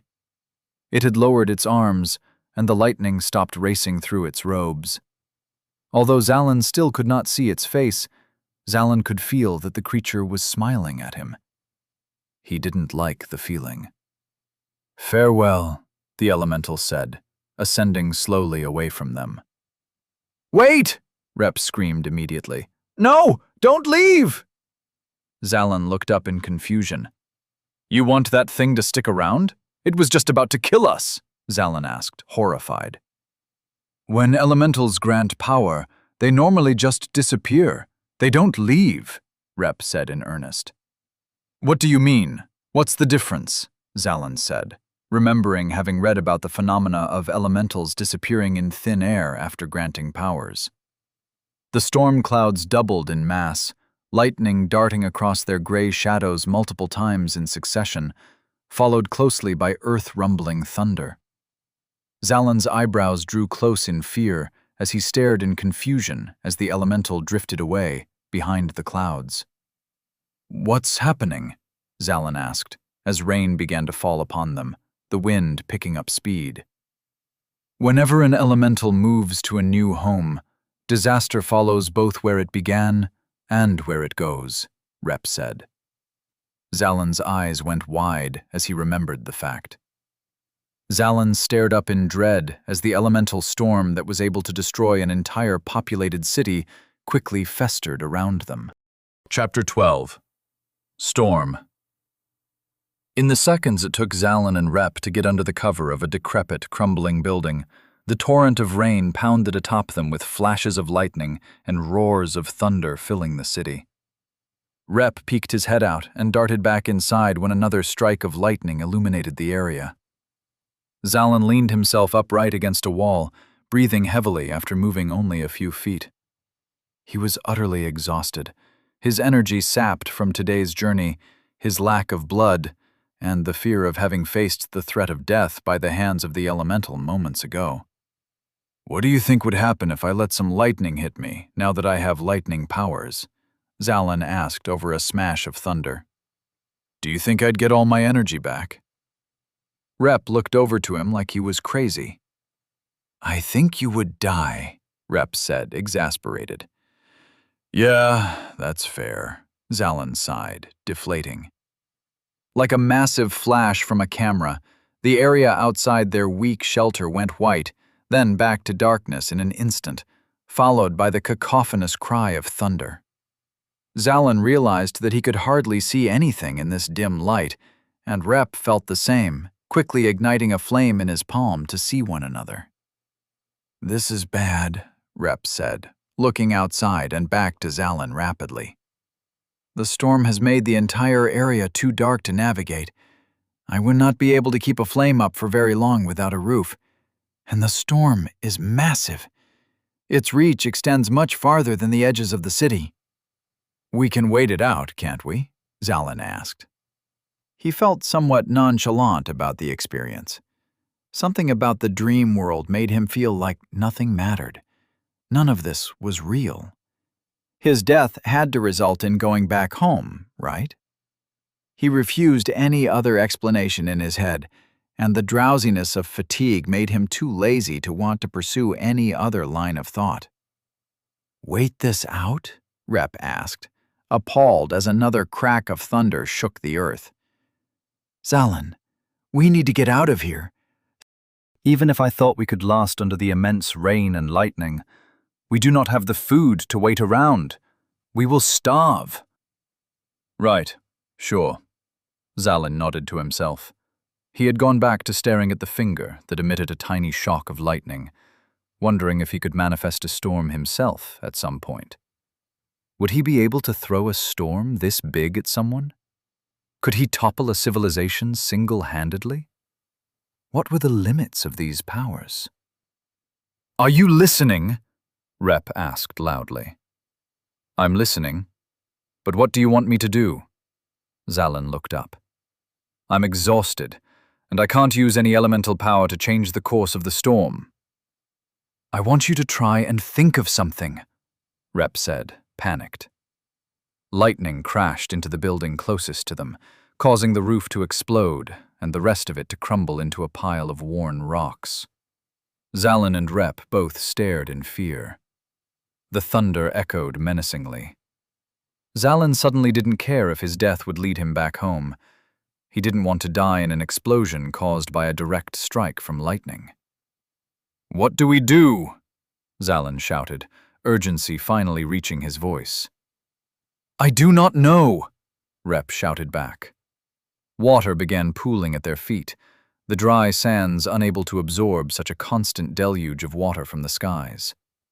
Rep and Zalan looked up at one another as another bang of thunder sounded outside. "We can't be in a puddle," Zalan said, trying to lift himself. "Why not?" Rep asked, confused. "Water conducts lightning. I think we'll get fried," Zalin said uncertainly. "If the lightning hits the water, we will be shocked even if we are not hit?" Rep asked. "I don't know," Zalin said. "I think it will, but I don't know how this works." Rep splashed through the water to Zalin, pulling him to his feet and letting Zalin put his weight on Rep's shoulder. Together, Zalin and Rep tripped and kicked water as they made their way through the city with what little light Rep could provide them. Any fire he started in his palm was doused in seconds. Whenever they seemed to be lost, a jolt of lightning would give them enough view of their surroundings to allow them to continue toward the entrance of the city of Zagon. The sand was in heavy clumps and clinging to their feet, causing Zalin to strain with every step to pull his feet out of what felt like a bog. He was freezing, the cold water feeling as though it was seeping into his bones. Rep's fire had to be reignited every few seconds, which took its toll on him. He was breathing hard, loud enough to be heard through the maelstrom around the two travelers. Zalin looked around the storm, trying to find a way out. "Throw fire in the air," Zalin suggested. "What?" Rep asked, unable to hear clearly. "Throw a bright flame in the air, as big as you can," Zalin shouted. "Why?" Rep said, open to any idea that sounded good enough. "It will be a signal in the middle of the storm. Maybe someone can see us from a distance," Zalin shouted. "A signal? It will just look like a flame to them. What if they think we are a monster and decide not to come?" Rep questioned. "I don't have any other ideas," Zalin admitted, his face awash with rainwater. "Me neither," Rep agreed, immediately dropping his earlier point, throwing his fist in the air and sending a small stream of bright fire that was snuffed out in seconds. "Keep doing that every few minutes," Zalin informed. Rep stumbled in reply, his energy quickly sapping from carrying Zalin and keeping his elemental power constantly flowing so they could see. Zalin tried to take some of the weight off, but found himself unable to walk if he did. Not only had he lost a lot of blood, but now he couldn't feel his fingers or toes. The rain was too cold, and he would have been dead had Rep left him behind. He quickly realized that Rep may be able to get away safely if he just left Zalin behind. Zalin could convince him to go find help to come back for him. Then he would know Rep wouldn't die at his expense. He breathed in deeply. "Hey, Rep!" he yelled. "Yes?" Thunder boomed deafeningly above them, rumbling the earth ominously over the sounds of the loud raindrops. Zalin's heart dropped at the noise. In that instant, he knew he couldn't stand to be abandoned out here alone. Even if Rep could get away, he wasn't going to be the one to suggest the option.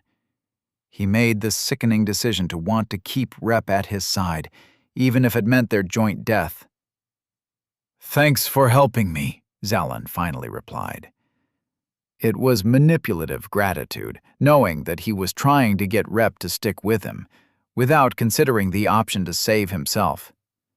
"Save your energy," Rep said, not even acknowledging the thanks. He was in a survival mode that Zalin's words couldn't alter. He threw up another flare above them and stumbled to the ground, kneeling down for a second to catch his breath. Zalin helped him up, and they kept moving, only just crossing the entrance of the city into the desert beyond. Zalin had no idea how far the storm could go, and was certain they wouldn't make it if they had to walk all the way back to Oriton in these conditions. He couldn't see anything beyond them but rain and flashes of lightning. The storm looked endless. "Are we just going to keep walking?" Zalin asked. "Do you have any better ideas?" Rep countered.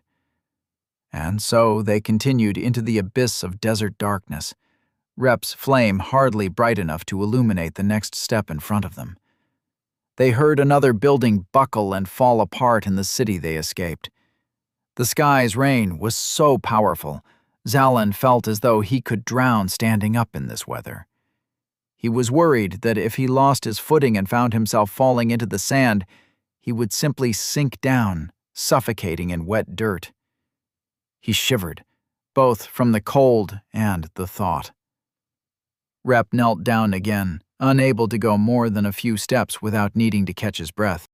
Lightning flashed around them, and Zalin could see the strain in Rep's breathing, just barely keeping himself from collapsing in exhaustion. Zalin looked up at the horizon, trying desperately to see some sign of civilization or travelers they could ask for help. He knew that they were in the middle of nowhere, but hope was all he had at this point. Either that, or he was in denial about everything. "Zalin," Rep panted, "I never should have brought you here. I am sorry." "What? You tried to stop me, remember? I asked you to bring me out here," Zalin said. "I do not believe you did," Rep said, his voice odd. Another flash of lightning revealed that Rep was terrified, unable to think of a way to escape the raging storm. The dark lines on his face were clear. He was lost in trying to think of a way to salvage the trip. Rep ran a dozen different ideas in his head in a few seconds and shook them all away as futile, the storm drumming his head powerfully. Another flash of lightning made it clear Rep was in anguish, the rain likely masking tears running down his face. Zalin tried to come up with something before Rep gave up entirely. "Maybe we should go back to shelter? Try and shield ourselves from this?" Zalin suggested. Rep looked up uncertainly, looking broken. "Very well. We will try to wait for it to settle down. But we must think of something. We will perish," Rep said, standing up. "We'll make it out of this," Zalin said with unfounded confidence. "You got me here. You'll get me out of here." "Alive, I hope," Rep said. The look on his face made it clear he wasn't joking. "We should hurry. The lightning is growing more frequent." Zalin couldn't hurry if he tried, going at the same limping pace as earlier while they trudged their way back through the city entrance. Zalin could hardly believe this was the same entrance that they witnessed in broad daylight only hours ago. Thunder rolled above them, sparks flying between clouds. "That building looks good enough," Rep said, holding up his hand and shooting another signal flame into the sky. This time, the sky responded by sending lightning down, directly into Rep's raised arm. Chapter 13. Lightning Strikes. Zalin felt the moment that Rep was struck by the lightning. Zalin was using Rep as a crutch, and the electricity flowed through Rep like a missile tearing into Zalin's soul. The energy was overwhelming, a burning, straining sensation, easily enough to kill both Rep and Zalin. Except that Zalin felt the muscle of elemental power now. It was so clear in that tiny moment. Like putting one's hand on a hot stovetop and having to draw it away, Zalin felt the instinct of the power of lightning. And just like he would react without thinking to the hot stove, he acted without conscious thought. The fluke of him drawing sparks earlier with the elemental was nothing compared to this real experience. He knew exactly what muscle this was. He drew all the immense energies of the lightning into himself, ensuring that it passed harmlessly through Rep. Then he thrust a hand into the air to throw all the lightning away at once. The lightning that had come down exploded from his fingertips, going back to the clouds that dealt it. The force of throwing lightning skyward was immense, driving Zalin down into the sand all the way up to his waist. The sky flashed a brilliant blue as the clouds were forced to accept the offering of lightning and throw it away elsewhere. Rep looked up at the sky, then felt himself up and down, amazed that he didn't feel any pain after being certain he had just been struck by lightning. Zalin had saved his life. That was incredible, Rep laughed, looking down with an astounded smile before becoming horrified. Zalin! Zalin had lost consciousness, sinking slowly into the sand. Rep dove forward to keep Zalin's head above the sandy water pooling up in the desert floor and fired a dozen small flares into the sky, unable to carry Zalin into a shelter himself. Worse yet, it seemed every building around them was falling apart in the rain or being hit directly by lightning and exploding. There was nowhere to hide, and he knew he was unable to run. He strained himself, trying with all his might to drag Zalin out of the sand, but his companion was too deep within. It was all Rep could do to keep Zalin's head above the elements, trying to cut off his airflow. Help! Someone! Dear God, save us! Please! Rep cried into the night. He was crying freely now, unable to mask his fear of Zalin perishing in his arms. He held a flame close to Zalin's face, trying what little he could to keep him warm and alive. Rep felt Zalin breathing, but it was frail and felt as though it could stop at any moment. Rep was out of ideas, slowly sinking into the sand himself.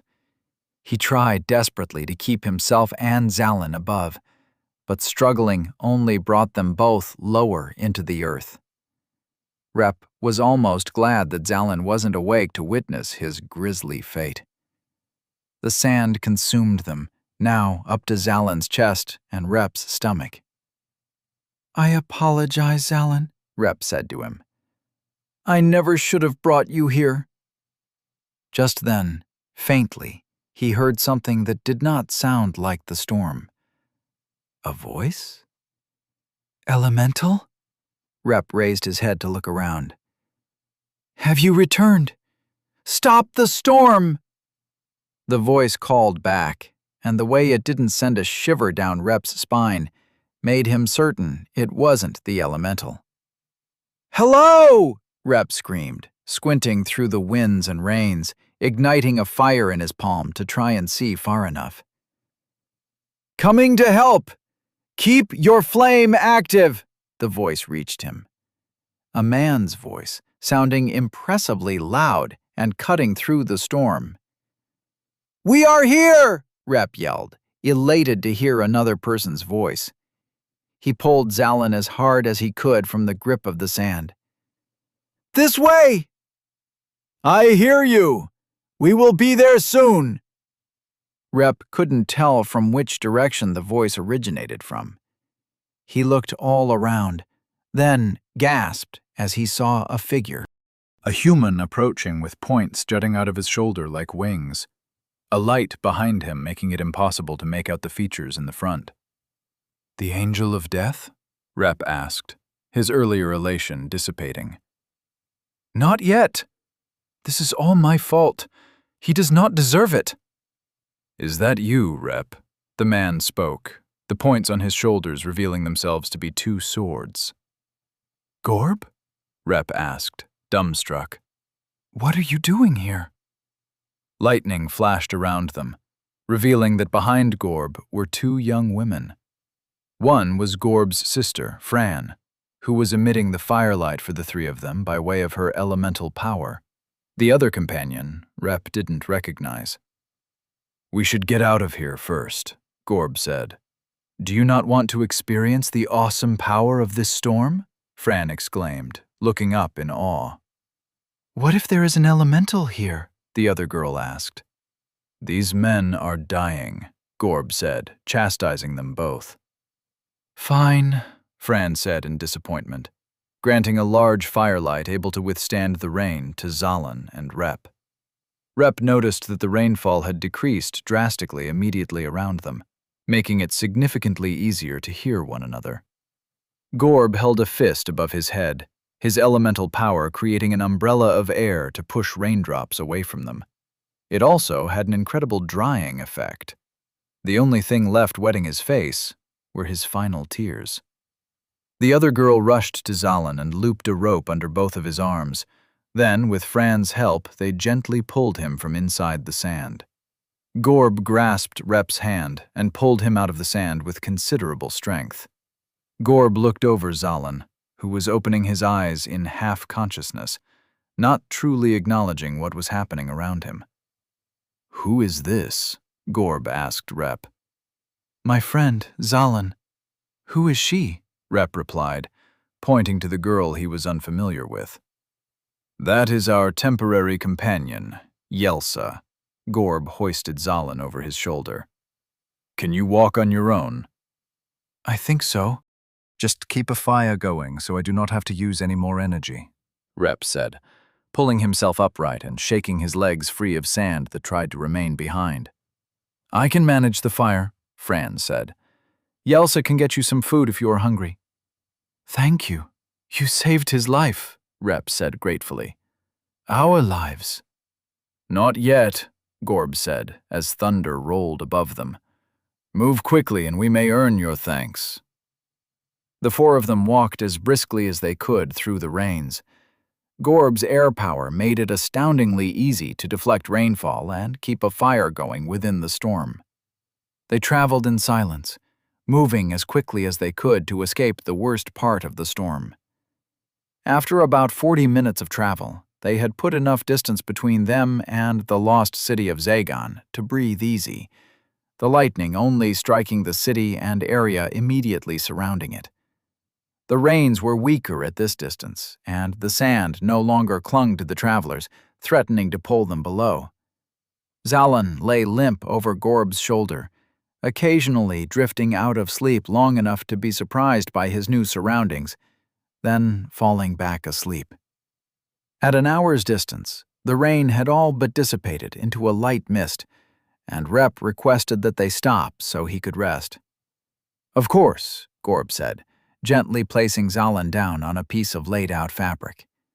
Fran started a fire for them and looked out over to the area where they came from, inspired by the edge of the storm. "Is there an elemental in there?" Yelsa asked Rep once it seemed he had settled. "There was. It left after granting its power to Zalin," Rep answered, placing his hands up to the fire to warm himself. "Gone? It migrated elsewhere?" Yelsa asked.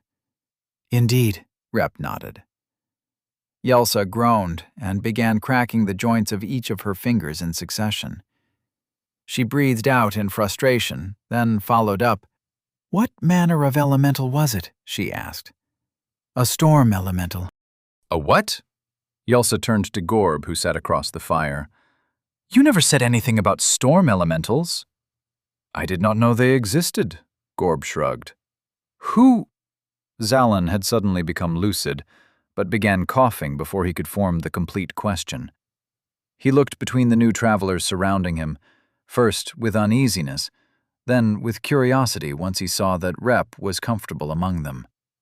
Gorb was massive, his shoulders broad and the swords on his back large. He was easily a head taller than Rep and Zalin, and looked upon him phlegmatically. Fran, who looked related to the large man, watched Zalin with an interesting grin. The expression made it seem like she was always in the midst of plotting a joke she wanted to reveal that would be to the detriment of everyone but herself. The last girl, Yelsa, was covered in cuts and bruises, mostly over her face, like she recently got in a fight and lost. There was a bow and quiver of arrows settled at her feet. "You need food," Rep said, standing immediately and feeling his pockets. All he had within was mush, the storm having drowned their rations. "Here," Yelsa stepped forward and offered Zalin some dried meat. "Thank." Zalin began coughing once more, and Rep offered him a waterskin to drink from. Zalin drank its entire contents, then grabbed the meat and ate it ravenously. Yelsa offered another piece, and Zalin treated it the same, downing it in seconds. He pulled himself up slightly, leaning back on his arms to get a look at the newcomers. "Who are these people?" "This is Gorbanifus, his sister Fran, and their companion Yelsa," Rep said, pointing to each of them. "They saved your life." "Wow, thank—" Zalan trailed and looked up. "Your name is Gorboniface?" "Indeed," Gorb nodded, his arms crossed. "The strong may call me Gorb." "Okay, cool," Zalan nodded to himself. "Gorb is easier." "Gorboniface to you," Gorb corrected immediately to Zalan's annoyance. "Fine," he said. Where did you come from? I am much more interested to know what you two were doing in the Lost City. Gorb looked to Rep. We were in search of an elemental, Rep answered. In Sagon? Yelsa asked, astounded. There was one there this whole time? Ugh! She began popping the joints in her wrists. It was Zalan's idea to search there. I did not believe we would find one, Rep nodded to Zalan. Gorb and Yelsa looked to him. Fran's attention was still mostly on the distant storm. You knew of the elemental? Gorb asked, clearly impressed. Rep read about the elemental that drove out the people that used to live there. I just thought it never left, Zalan shrugged, wincing as he made the motion. Reading, Gorb said with distaste. I have heard of men that had the same theory, but they could not find the elemental. Where was it hidden? Gorb asked. Be honest, it was easy to find, yes? Yelsa said with derision on her tongue. It wanted my blood, then it appeared, Zalan said. A simple pinprick of blood was all it took? Yelsa asked. I was bleeding for over an hour, Zalan replied, raising the raw wound on his hand, the bandage having peeled off in the rain. Yelsa and Gorb shared a look of revulsion, then turned back to Zalan. But then you were granted its power? What manner of element? Yelsa asked eagerly. Lightning, Zalan replied. Again, Yelsa and Gorb looked at one another. Though, to everyone's surprise, Fran was the first to speak. What an incredible power! Lightning! So unique and unpredictable. I think I could be overwhelmed from a blast of lightning and die happy. I should try and kill a storm elemental, Fran said, sounding as though she was speaking to herself. The others stared at her for a moment. Then Gorb shook his head at the others in the circle, indicating she was talking to herself. The conversation continued. Lightning? Yelsa asked, somewhat annoyed. You never mentioned any elementals that offered lightning. I did not know they existed. Gorb shrugged stoically. What use are the two of you? Yelsa snapped, looking between Gorb and Fran. Neither Gorb nor Fran replied, and Yelsa began popping her neck. Rep decided to redirect the conversation before it became too awkward to continue. How did you know to come and find us? The storm was immense, he asked. We were passing around Zagon on our way back from Pludon. Truth be told, Fran was the first to notice the storm. She wanted to get closer to see it for herself, but we saw flames being emitted from within the storm. We presumed they were from a flame striker. But then we witnessed something absolutely incredible. A bolt of lightning flashed downward, then went back up. We were astounded. Fran insisted that we see the source, and I was reluctant to disagree. Of course, now it makes sense. Only an elemental could do such a thing, Gorb explained. Rep looked at Zalan and raised his eyebrows. Zalan began to explain. Actually, Gorboniface, Gorb said patiently. Gorboniface. I was the one that redirected the lightning, Zalan said. Gorb's stoic face went wide-eyed, and he looked up at Representative. Rep nodded in confirmation. Yelsa's face went from sour to astounded. Gorb sat up straighter and cleared his throat. I see, he told Zalan. What level have you reached? I'm just at level 1, Zalan replied. Gorb's shoulders slumped. I see, he grumbled, disappointed. Why does Zalan's manner of speech sound strange? Fran said, turning herself around and finally breaking her attention from the distant storm. Where does he hail from? He is not from around this land, Rep answered nervously. I just implied that, Fran said, annoyed. But where is he from?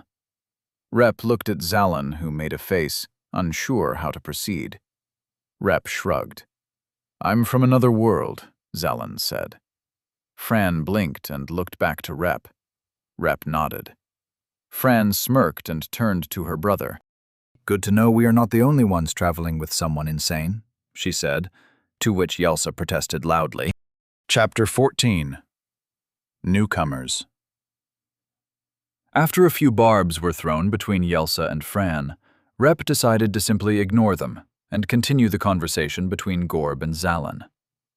What were you doing in Pludon? Rep asked Gorb. That is many weeks' journey. Yelsa is in search of an elemental.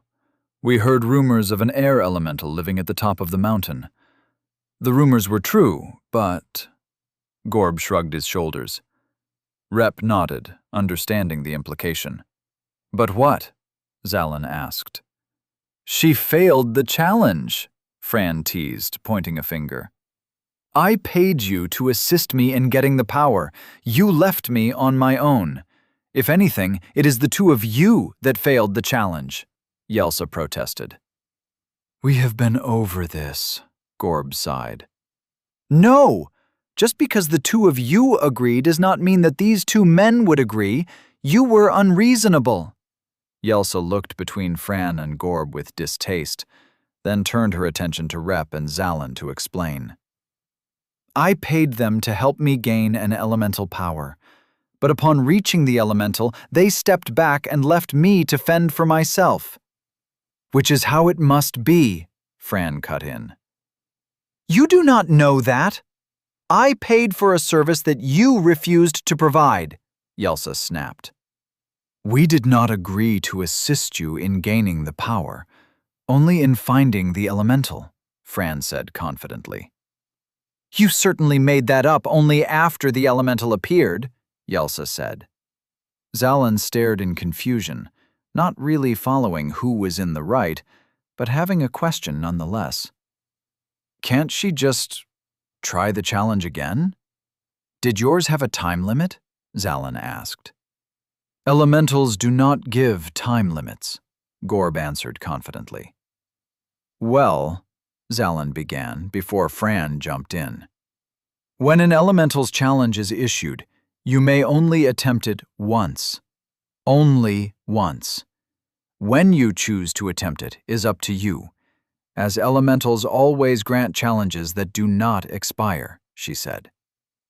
But Zallen tried again, but Fran cut him off. But if you fail the challenge, then the elemental does not grant you their power under any circumstances.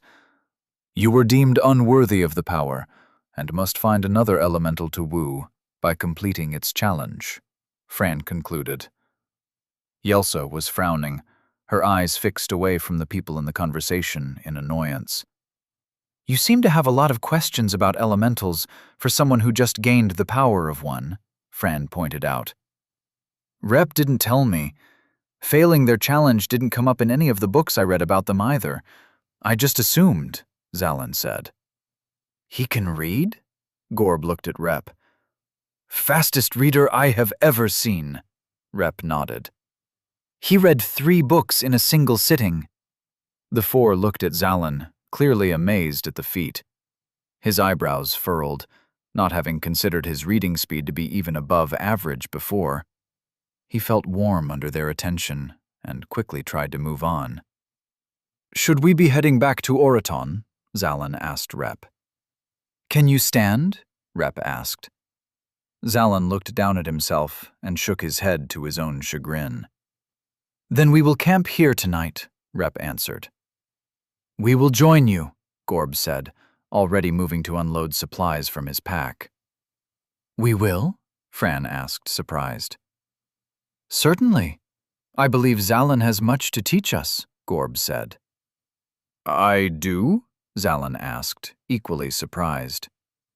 Tell me about the guild of your homeland, or home world, as you put it, Gorb said, piling more firewood into the dying fire. I, didn't have a guild, Zallen answered. Then where did you learn to fight? Gorb asked. I didn't? Gorb looked confused and glanced at Rep, who nodded in corroboration with what Zallen was saying. Gorb's face turned from confusion to curiosity. You traveled the desert without having undergone formal training? Fran asked, relighting the fire once more with her elemental power. Well, yeah, I just got here a few days ago. I didn't really have time to train. It doesn't really make sense to train. I'm trying to get home, Zallen said. How do you intend to do that if it is in another world? Yelsa began offering food to everyone who had begun taking seats around the fire.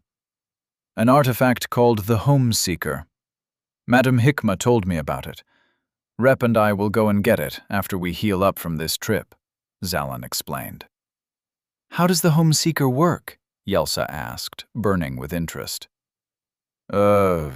Zallen turned to Rep when he realized he'd forgotten the specifics.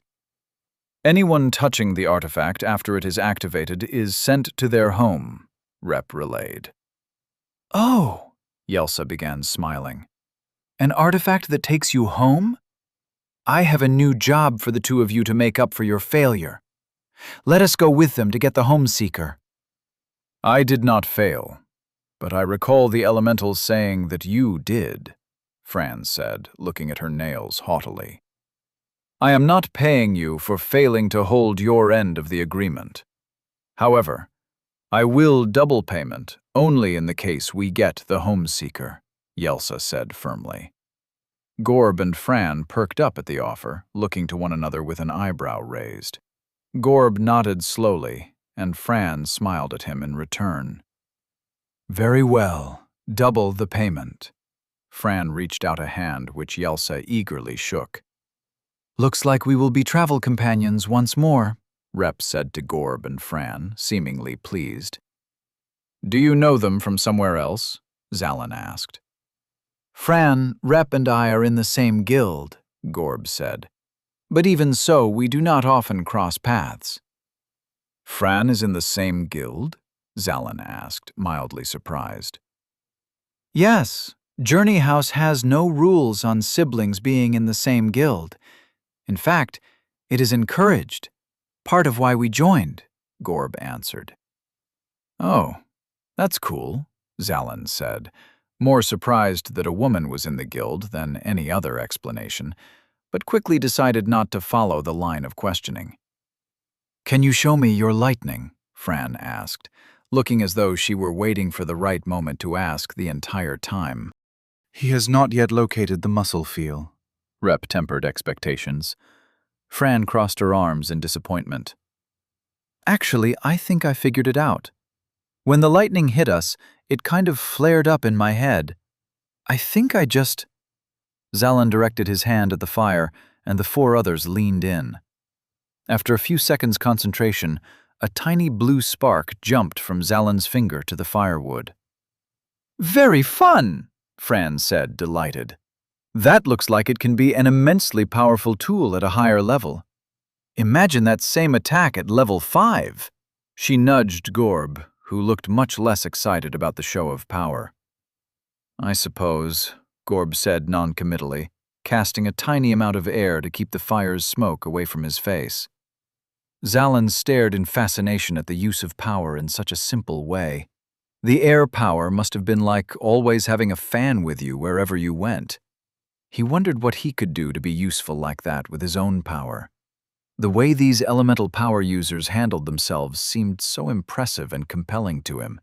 It changed something in his outlook, like he finally gained some power over his life that he didn't know he was missing.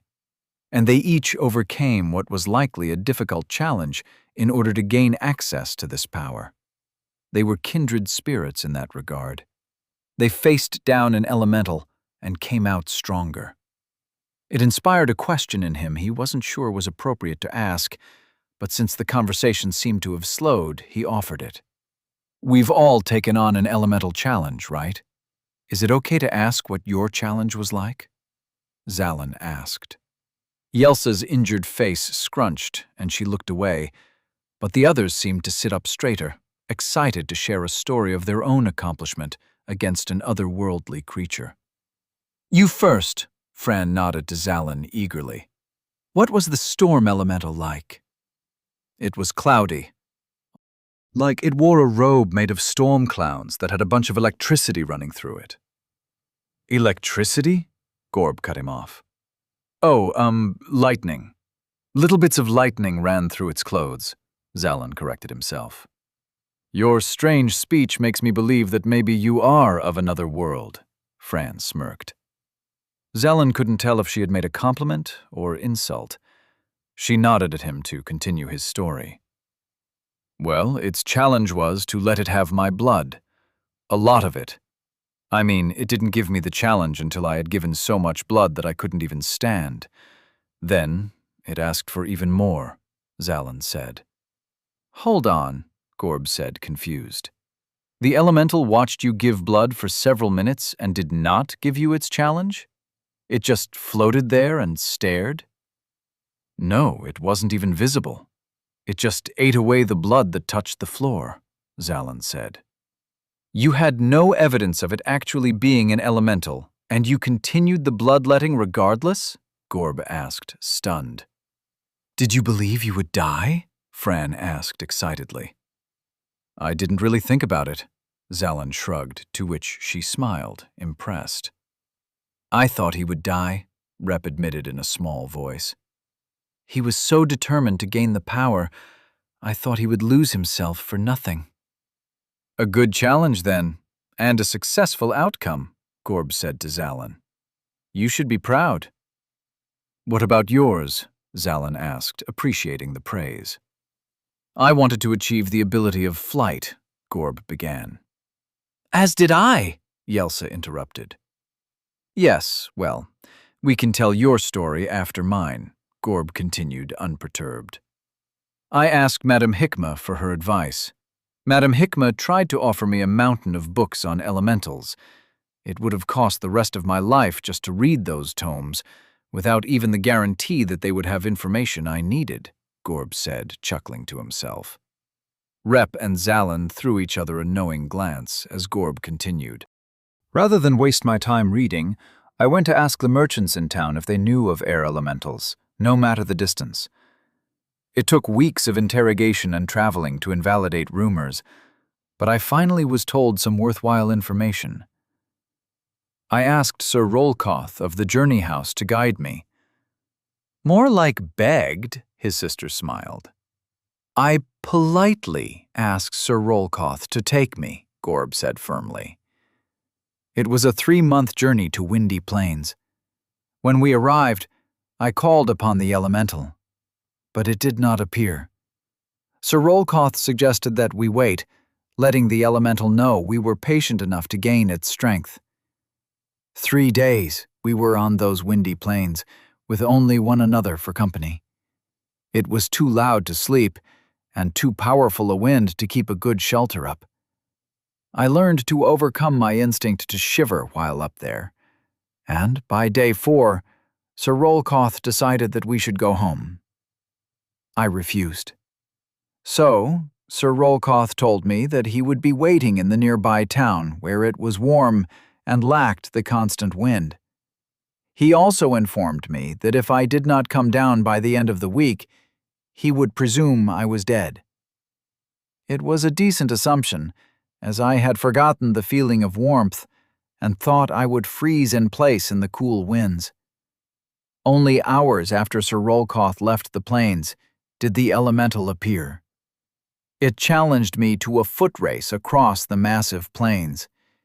It told me it would go easy on me, but my limbs were tight. My arms were clasped so tightly that I believed they would never leave one another, in fear of the cold winds finding new places to freeze my nerves. I simply decided not to race the elemental at the time. I returned to the tavern, rested and warmed my bones, then returned at full strength. "And you beat an elemental in a foot race?" Rep asked, amazed. "Hardly," Gorb cracked a smile. "The creature outstripped me the moment the race began." The wind was against me. keeping me far behind it the entire time as it drifted toward the finish line, without any adverse effects from the winds it very likely brought on the plains. And the plains were so large. I had to run for hours to reach the large tree it set for us as a finish point. And what did I find when I finally reached the end? The elemental was waiting for me, inches away from having crossed the tree. It wanted to see if I would persevere in impossible-looking odds. Zalin smiled at how Gorb beamed at the end of the story. He was clearly very proud of his challenge. "Does it always give the same challenge?" Zalin asked, wondering whether he could get a second elemental power. "No. I had heard of many challenges being given on those plains. It does not even appear to everyone to show up. Some of the guildmates I told were left out on the plains for a week, deciding to give up after it did not appear. A very fickle elemental, I believe," Gorb said. "You said yours always gave the same challenge of climbing the volcano, right, Rep?" Zalin asked. Rep nodded in the firelight, reminiscing. "We went to see the elemental, together, actually," Rep indicated to Fran. "Sir Kylile took the two of us." Fran nodded.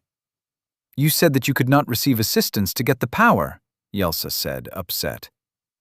"Sir Kylile did not assist us once the elemental gave the challenge," Rep corrected. "It appeared at the base of the volcano and told us that the challenge was to see it at the top." "Nor did we help one another," Fran said. "We went up separate sides of the volcano. Truth be told, my side seemed easier once I heard there were lava flows on her end," Rep admitted. "They exploded from nowhere. I could not tell if the elemental was messing with me or the volcano was naturally cracking open on my end," Fran exclaimed. "I had to sit on a precarious edge, waiting for a flame sticker to pass me without noticing," Rep remembered. "In fact, it looked my way, but a small cough of volcanic ash obscured its vision. And I had to push a flame striker into the lava flow," Fran said. "It had almost killed me with its explosive pointing, but I was able to trick it into running toward the lava, then cutting its leg and letting its momentum carry it to its demise." "You killed one of those things on your own?" Zalin asked, amazed. "And she was only level 2. Rep nodded. "Level 3 after that," Fran smiled. "We reached the top around the same time," Rep recalled, "and the elemental granted us both its element from its fiery robes.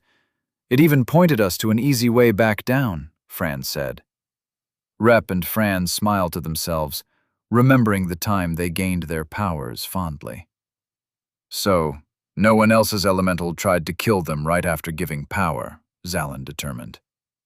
The others shrugged or smiled sympathetically in agreement. "What about after it gave you power? I was a bit out of it, but I know my elemental said not to lose the power it granted me. How do I make sure I don't lose mine?" Zalin asked them. The elemental-powered individuals looked between one another and shrugged. "I believe they say that as a formality, perhaps asking you not to waste your life? As far as I know, you cannot lose an elemental power after it has been granted," Rep offered. "Okay, just kind of weird it would bring it up like that, I guess," Zalin shrugged. Then they looked at Yelsa. She had her bruised eyes glued to the floor, actively ignoring the looks. "Yelsa?" Gorb asked. "I will tell your tale if you do not," Fran warned mischievously. "No, you would just fill it with lies," Yelsa said, sighing and looking up, the cuts on her face more prominent in the flamelight. "We saw an air elemental atop the mountain behind Pludon. It told me to withstand the blizzard of air it would send my way. I looked to my hired help for assistance, especially the one that already had control of the wind. But they had stepped away from the area. In my confusion, I was distracted and thrown off balance enough to be dragged on the floor by the wind, head first. The elemental quickly returned and deemed me unworthy." The story didn't sound like it was over, but Yelsa was definitely done with her quick tale, her face having returned to pouting toward the ground. "I am sorry to hear that your challenge went poorly," Rep said, sounding sincere. Amazing that this man I did not pay has already given me kinder words than either of you two, Yelsa said. You did not pay me to be nice, Fran replied. I did not pay you to abandon me, Yelsa snapped. We should rest, Gorb said firmly, shutting them both down. We will continue travel and learn more about the Homeseeker tomorrow. I will take first watch. With a snap of her fingers, Fran put out the fire so they could rest. Chapter 15.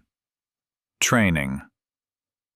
Zalin woke the next morning before the sun had even risen above the horizon. He felt alive, lucid, and powerful, especially compared to his state the afternoon before. He breathed in deeply, flexing his arms and reaching for his phone in his pocket, not quite having given up the habit yet. He patted his empty pocket and scoffed to himself before sitting up. The sight before him caused his mouth to drop wide open. A few hundred feet where they camped for the night, Fran was blasting giant balls of fire into the air, trying to pull them back down after emitting them. She looked frustrated and constantly ran the exercise of throwing a flame and failing to pull its entirety back down, only grasping a tiny fraction of what was created by her power. Not far from her, but also away from the camp, was Gorb, sitting cross-legged on the sand, watching Fran closely. Every few tries, Gorb would offer her a suggestion. She would take the advice seriously before her next attempt. In the meantime, Gorb was emitting a massive blast of air from below him, trying to levitate off the ground with little success beyond a second of suspension in the air. Zalin squinted, not quite understanding what his training was supposed to accomplish. He is trying to fly, Yelsa said, appearing next to him and seemingly having read his mind. How long does it normally take to learn how to do that? Zalin asked, lowering his voice mid-sentence when he realized that Rep was still fast asleep near the fire pit. We do not know if it is possible at all. Certainly not at his level. He lacks the raw power to hold up hundreds of pounds of weight constantly, though he can make people jump considerably higher, Yelsa explained. And some temporary flight is known, but he wishes to fly across the land without touching the ground to rest. Looks like he can fly in the air for a moment, Zalin pointed out, watching Gorb's face contort in concentration as he tried to ascend once more. That moment is like throwing something in the air and claiming you can make it levitate. It is not enough, especially for him, Yelsa intoned. Because he's so big, Zalin agreed, noting Gorb's massive frame. I meant because he is not satisfied with his level of ability, Yelsa said, amused. Right, Zalin pulled at his collar, embarrassed, then quickly tried to recover. What level are you? Have you not been told it is rude to ask someone's level? Yelsa asked sharply. No, it's rude, Zalin said, further embarrassed. It can be, especially for those you do not know well, Yelsa answered, a small, knowing smile growing on her face. Oh, sorry, Zalin said. Fran is level 6, and Gorbanifus level 4, she offered, making it clear she would not go on to reveal her own. Oh, thanks, Zalin said. The two of them watched Fran throw a fireball larger than a truck in front of her, the effort making her topple backward in exhaustion and roar loudly at the sky in frustration. I am awake! I am awake! Rep murmured drowsily, clearly still asleep. Why did you want an air elemental power specifically? Zalin asked. Or is that rude to ask too?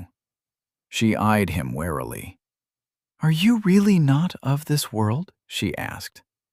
I don't know how to prove it to you, but I'm not, Zalin said, presenting himself with his hands. Then keep this between us.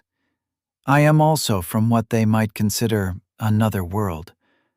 I am from, she leaned in to whisper, Aetheria. Zalin stared, not sure how he was supposed to react to the name.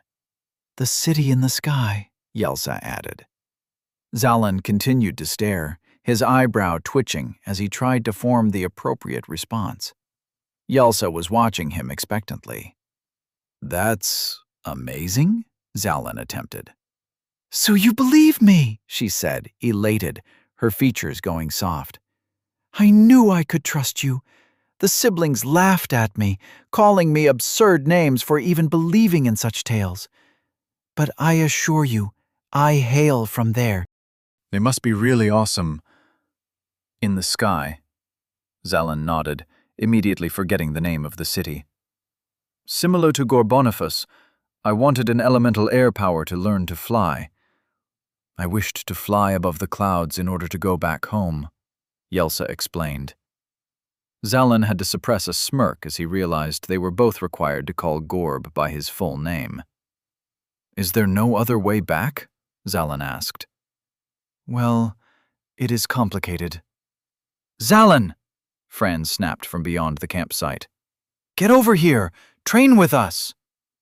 Zalan looked at Yelsa, who shrugged and nodded for him to go. He stood to full height slowly, not wanting to push himself after being so exhausted the day before. He took slow steps, making sure he could stay upright, all the while Fran continued to shout at him, telling him to speed up.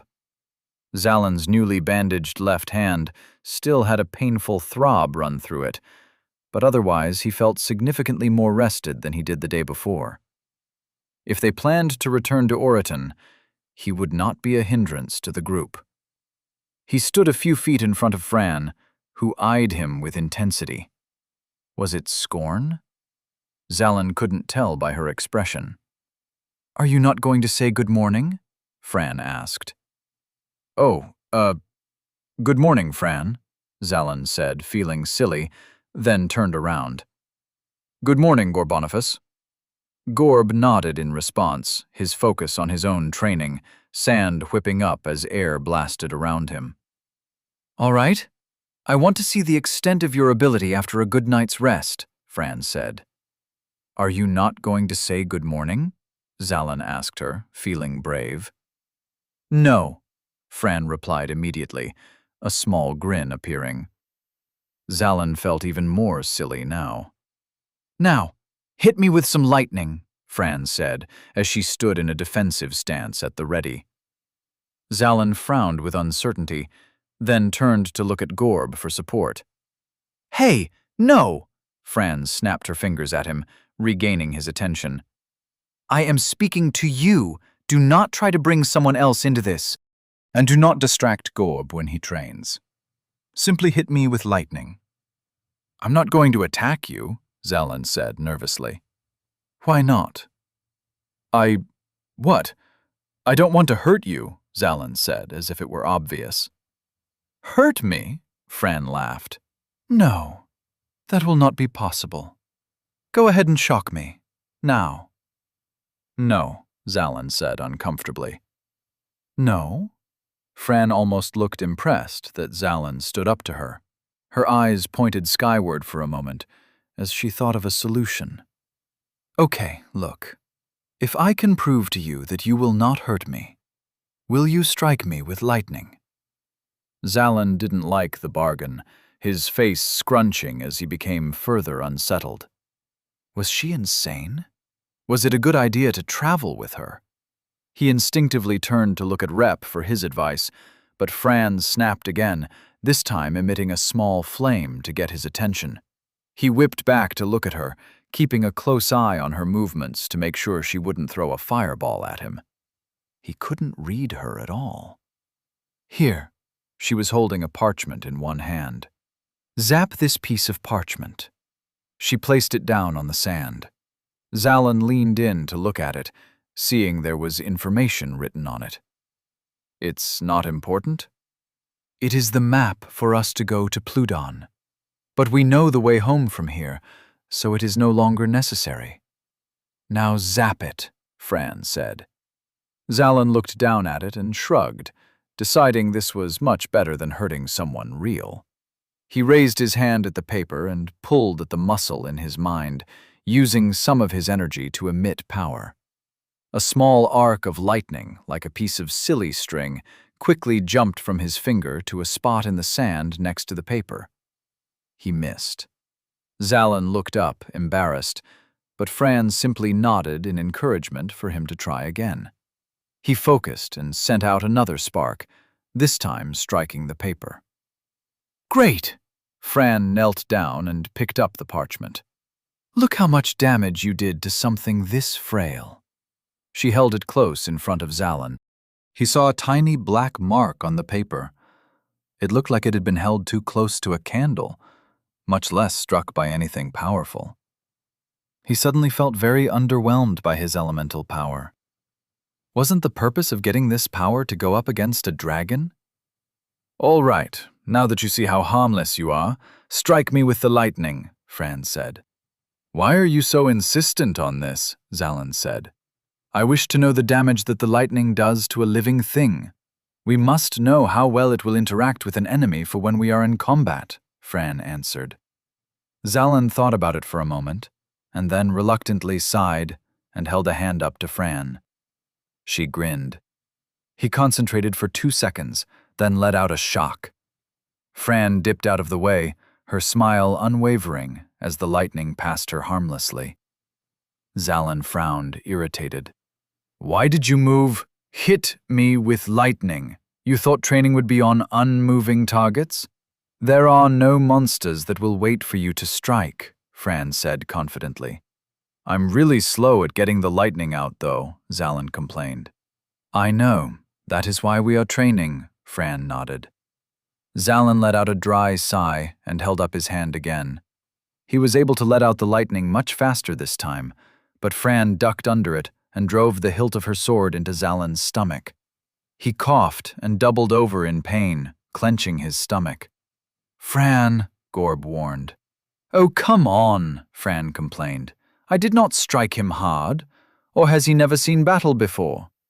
"Fran," Gorb repeated, his threat more serious in this intonation. "Fine, I will only slap him with the parchment. Happy?" Fran held up the map while rolling her eyes. "Not happy," Zalin answered, still clutching his stomach. "That strike was nothing," Fran said surely. "This is good training. Be nimble, prepared to dodge any oncoming attack while you deal your own.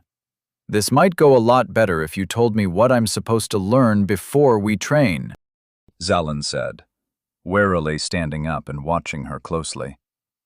"I am making this up as I go along," Fran freely admitted. It brought him some comfort for her to be so forthcoming. "Fine. So if I hit you with lightning, then I win," Zalin said, raising his hand.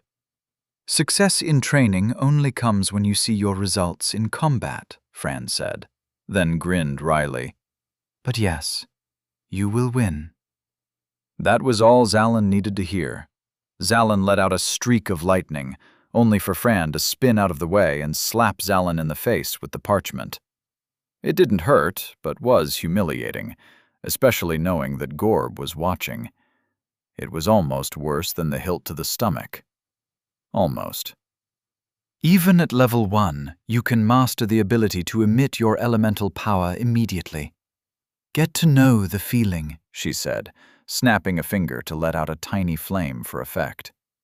She made a bit of distance for him to try again. Zalin nodded and raised his hand again, trying to read where Fran was going to be while letting out lightning. She remained in place for a moment, long enough that Zalin thought he would get her for sure this time. But then she threw her foot upward, kicking sand in the air and making Zalin recoil. She took 2 steps forward and tapped him on the head with the map. Zalin breathed in frustration and thrust his hand out at her, an arc of lightning coming out immediately, but she was able to just bend out of the way. Her smile grew even wider, pride in her eyes. "Well done! That was much faster," Fran said to inspire him. Zalin didn't take any time to reply, shooting out his next small blast of lightning, then another after a second. Fran easily maneuvered out of the way and rolled back a small distance from him. He pointed with both hands, trying to send out 2 streams at once. Fran spun one way, ready to be out of the way of both lightning strikes. But Zalon tried to anticipate this by kicking sand in the air, then letting out a shock from one hand. The strike barely missed, the sand falling away and Fran coming in for a hit with the parchment. Zalon let her come, finally able to successfully zap her with a tiny arc of lightning just as she slapped his face once more with the parchment. The slap of parchment didn't go all the way across his face. Instead, she dropped the paper midway through and gasped. Zalon beamed at his success, despite technically getting killed by the map at the same time. He felt like it was probably a tie, but they agreed it was a win if he hit her with lightning. He felt great. "Whoa!" she laughed, feeling her abdomen where the little lightning hit her. "Sorry, did I hurt you?" he asked, his satisfaction spilling out of him in the thought he injured her. "Hurt me? I told you that was not possible," Fran said, as if it were obvious. "But it made me twitch. It is an interesting power. It could cause enemies enough pause to hit them with your sword." "Well done!" Rep called from camp, clapping excitedly and running over. Knowing Rep was awake to witness him being slapped by the map made Zalon even more self-conscious about it. When Rep approached, he had one hand on his lip, likely nursing the wound of having bit it open the day before. "That little bout at the end with 2 bolts of lightning was incredible." "Thanks," Zalon said, excited about his power despite its lack of strength. He felt a little better about its uses now, and he hoped he could continue to train to get it stronger. "I appreciate you not having hurt him in your training," Rep said, clearly asleep when Fran first made him double over in pain. "Of course," Fran said, giving Zalon a look as he opened his mouth to answer. He thought better of it. "Can we train some more? I feel like I'm getting the hang of this," Zalon said to Rep, hoping to train with a less unpredictable teacher. "If you would rather train than head back, certainly. But you can also train once we are home," Rep answered for her. The word home hit Zalon like a ton of bricks, remembering that this was some strange dream world. None of this was real, and none of it would matter by the time he was back home. Any experience he gained, or any power he achieved, wouldn't matter after the homeseeker. He just wanted to go home and visit Mom. "You're right," Zalon said firmly. "Let's head back." Chapter 16. Back to Oriton.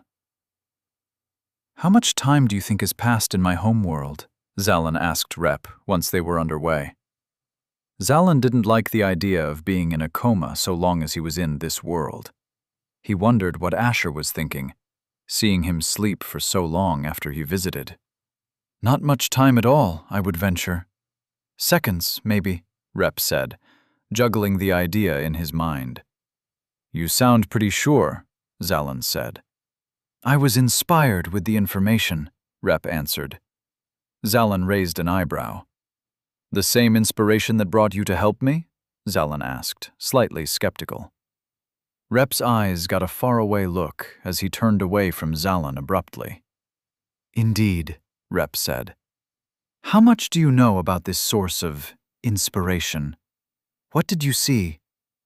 "I would rather not say," he said, wincing as he bit the inside of his lip lightly. "I really wish you would," Zalon said.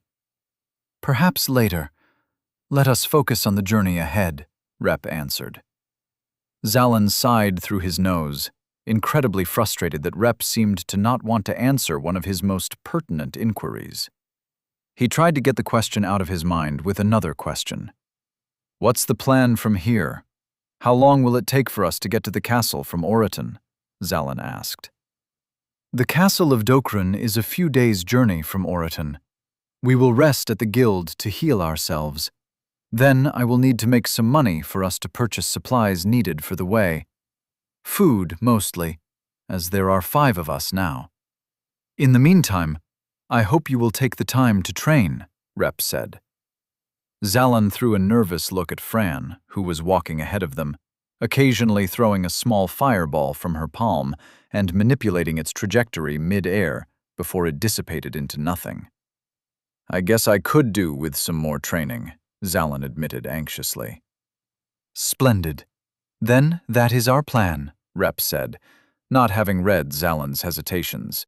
Later on the journey back to Oriton, as the travelers shifted in their order, Rep and Zalin found themselves next to Gorb and behind Fran and Yelsa, who were arguing about something inconsequential. Zalin tried to listen in, and it sounded something like they were talking about Yelsa's home and whether it existed. Rep leaned toward Gorb, with a hint of apprehension, to ask a question. "Gorb, why is it that you are working for this Yelsa?" Zalin still hadn't figured out why Rep had earned the right to call Gorboniface by his nickname. Level 3 couldn't have been that strong. "She pays," Gorb replied, his face inscrutable to Zalin. "But I feel this work is strange for you to take part in. Why are hired guild members under level 10 guiding her to elementals? This sounds like something for her own guild to take part in," Rep said. "She has no guild," Gorb replied. "But is she paying you enough to do this job? It is normally a high price to take someone to an elemental," Rep asked. "She pays very well," Gorb nodded. "Then, and I do not mean any offense, but why did she hire the two of you rather than someone more experienced?" Rep continued. "No one believed her when she discussed the reason as to why she had to find an air elemental specifically," Gorb said, then lowered his voice. "She claims to be from Aetheria. She wishes to fly back home in the clouds." "Is she insane?" Rep asked, sounding genuinely curious, not an ounce of malice in the question. "Not that I can tell, except that she pays us much better than she ought to. 10 gold coins for the first trip, now 20 for the homeseeker. But I take it that she is simply well off and eccentric, rather than insane," Gorb said. "What do you intend to do with all that coin?" Rep asked. Judging by the size his eyes went, Zalin determined they were talking about a small fortune. "We must pay the dues on Mother and Father's home. The rates went up this year, and Mother refuses to pay." "We need to put a stop to that," Gorb said.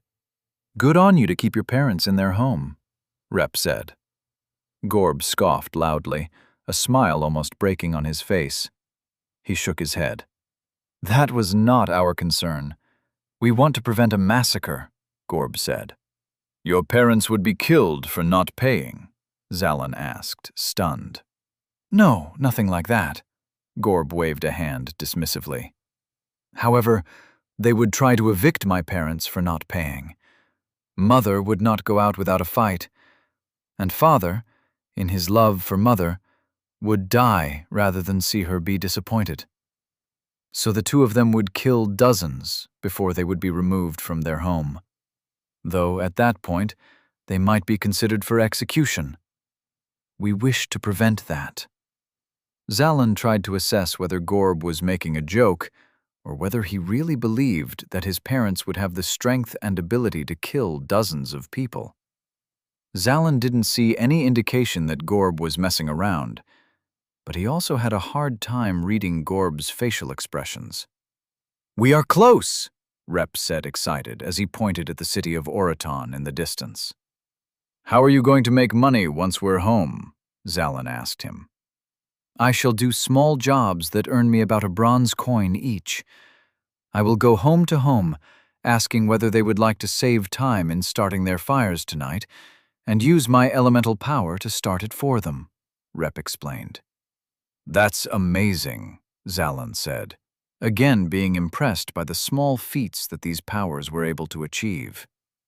When he first thought of these powers, he thought they were exclusively weapons, but he saw so much more use in them. Air to keep smoke out of your face, or to make an umbrella, or start fires for others. He wanted his own power to have additional utility like that. "Perhaps when you are stronger, you will be able to start fires with your power as well," Rep said. I might even be able to help now if the firewood is dry enough, Zalin considered. No, you should focus on training, Rep said with certainty.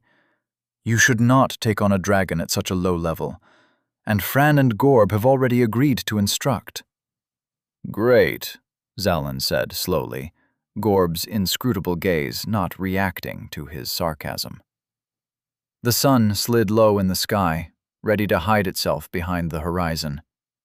At that time, they were back at the gates of Oriton, the guards atop the walls greeting Rep, Gorb, and Fran as familiar faces.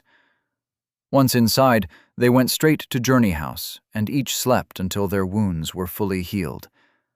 Zalin discovered that the room leading away was specifically for the women of the guild, separating the men and women into 2 large suites. Zalin was asleep the longest, having much of his body to restore. When he woke up and stretched his newly rejuvenated body, he noticed there was a scar left on his hand from where he cut it open to spill blood for the elemental. "Hey, my hand isn't healed all the way," Zalin said to Rep. "Not all wounds are healed by rest. Some leave marks, especially the wounds we inflict on ourselves," Rep said.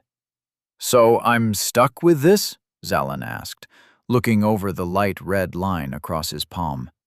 He wondered if his real body was affected by this. Was all of this being treated as a nightmare in his brain? Stuck in a dream? "Indeed," Rep said, gathering a few things and heading for the door. "Where are we going?" Zalin asked, following. "Not we. I am going to get us some money for the journey to the castle. You can train in the courtyard behind the guild," Rep said. "Right now? We just got back," Zalin complained. "It is not as though you require any more rest," Gorb said from behind him. Zalin spun to meet his unemotional gaze. Then Zalin sighed and waved off to Rep, who headed outside. "Who is ready for training?" Fran popped in from her quarters. Yelsa remained inside. "Yeah, I suppose," Zalin shrugged and grabbed his sword to go to the training area. "Where are you headed?" Fran asked, tilting her head. "Rep said the courtyard was this way," Zalin pointed. "We are not training in the courtyard," Fran laughed. "How are you supposed to get experience that way? We are going outside the walls." "But Rep said we would train in the courtyard," Zalin said. "Oh, but Rep said I could not play today," Fran said in a mocking tone, pantomiming wiping tears from her eyes, then snapping up. "What is he, your father? More importantly, is he your instructor right now?" "Well, I mean..." Zalin stopped when Gorb stood to his full height and flicked his chin upward, a silent order for Zalin to go out the front door. "All right, fine." Zalin opened the door and saw how the town was shrouded in a red hue, the sun right at the brink of taking its rays to the other side of the world. He turned back to Gorb and Fran, who were right behind him, no room for him to head back inside. "Won't it be dark soon?" Zalin asked. "All the better for your training. You cannot always expect to be fighting things in daylight," Fran smiled. "But Rep said..." Zalin trailed when Fran raised an eyebrow, a disparaging remark just behind her lips. "Yeah, okay, let's go," Zalin muttered. "Excellent. I know the perfect place to fight some creatures that will be at your skill level.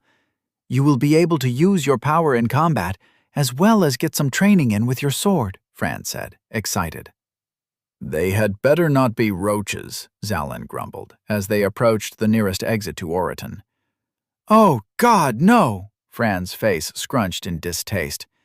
"I hate roaches. No, these creatures are nothing like roaches. They are far more dangerous." Chapter 17. It's not just a boulder. Fran led the way outside the gate, waving off the warnings received by the guards on the walls. She walked with a skip in her step, so much energy that Zalin wondered if she had one of those indefatigable iron artifacts on her person, but quickly dismissed the idea as being very foolish for an adventurer, especially one outside the safety of their city. Gorb walked at the same pace as Zalin, keeping himself close once they exited the city, ensuring that any sneak attacks would not hit Zalin alone. Zalin looked up to the tall man, wondering what kind of thoughts he had behind his placid face. "Hey, Gorboniface, how come Rep can call you Gorb?" Zalin asked, curious. "Because he has proven himself to be strong," Gorb replied simply, as though it were obvious. "He's not even that high of a level," Zalin pointed out. "One's level is a small part of what makes them strong," Gorb said sagely. "Okay, then what makes Rep powerful?" Zalin asked. Gorb looked down at him, considering whether he felt like answering the question. Zalin stared back, determined not to look away, until Gorb chuckled dryly and decided to respond. "Rep has the strength of selflessness, a seemingly endless amount. I have never seen someone more willing to help another than Representative. I do not believe he pursues his own passions, except that he believes it will be useful in assisting someone later. I have never seen him ask for something in return. He told me that his reward is between him and God," Gorb said. Zalin blinked, stunned at the idea. He had heard his mom say that sentiment once before. Rep had been so willing to help him from the beginning. He couldn't remember a single time that Rep denied him something that he wanted to pursue here. Was the mention of being inspired all a lie to make Zalin feel better about Rep helping him? Or was there actually something he saw? There had to be something more to Rep than just helping people. "What does Rep like? What does he do?" Zalin asked, continuing down his thread of curiosity. "He likes to help others," Gorb replied. "But, I mean, what does he do outside of helping others? If I weren't here right now, what kind of things would he be up to?" Zalin asked. "Very likely asking someone else if they needed assistance," Gorb said. Zalin scoffed to himself. The idea was absurd. Gorb read Zalin's expression and continued. "If Rep spent some of his time training, he would certainly be at my level, perhaps even Fran's level, or higher. But he does not seem interested in pursuing strength, despite being in a guild. He spends his time at the service of others, without complaint. That makes him one of the strongest people I know," Gorb said. Zalin was amazed and suddenly felt slightly off about Rep.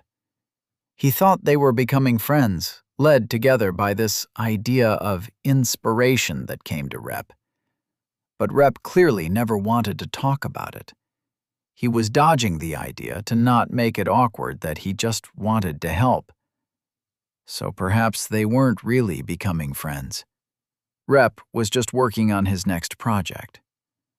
Zalin sighed to himself at the idea, reminding himself this world wasn't consequential to his reality. He looked back up to Gorb. "So, if I become a better person, then you'll let me call you Gorb?" Zalin asked. "No. Rep is at least competent at fighting. I saw you try to shock my sister. It was pathetic," Gorb said matter-of-factly. "Ah, okay, sure," Zalin said, feeling warm under his collar. "We have arrived," Fran said in a sing-song voice, presenting a massive pile of stones, each about the size of a beach ball, ahead of them. Each of the stones were resting on or around a giant boulder. "Where are we?" Zalin asked, squinting in the darkness of early evening. "This is where you will train," Fran said, Gorb stepping off respectfully to the side. Zalin looked at the stack of rocks, then away to the large, empty earth that they had spanned between Oraton and their current location. Zalin didn't understand why this was any better than training in the journey home courtyard at night. Big rocks seemed pretty underwhelming. "There aren't any monsters. Are you still making up training as you go along?" Zalin asked Fran. "Not this time. Pull out your sword and zap that small rock, the one closest to us," Fran indicated to one of the jagged stones on the ground a few feet away. "With my sword out?" Zalin asked. "It'd be easier to concentrate without it." But then you would not be training for a real battle. In a fight, you should use your sword and your elemental power simultaneously. Otherwise, you will always be at a disadvantage against those that can control both their power and weapon, Fran said, smiling and pulling out her own sword. She swung her sword with one hand and let out a tiny pebble-sized fireball from the other. Zalin took her point and drew his sword. He raised his hand, flexing the muscle in his mind to access his elemental power. It still came sluggishly, but eventually a tiny spark leapt from his hand onto the rock, illuminating the space slightly. The rock shifted. Whoa! Did my lightning just move a rock? Zalin looked up at Gorb, excited. Gorb didn't react. Fran snapped to get his attention. Hit the rock again, faster this time. You need to be able to emit power in an instant, understood? Fran ordered. All right, Zalin breathed and pointed his hand, another jolt hopping out of his hand a second later.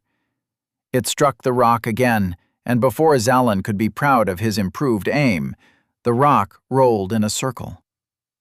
Zalin peered at it, concerned. The rock was spinning in place. Then a head sprouted from the top, followed by a hand. Whoa! What is that? Zalin said in shock, pointing his sword at the creature as it created limbs for itself. That is a sickly gargoyle, Fran said. The sickly gargoyle was small, similar in size to a roach, but had arms and legs like a small human.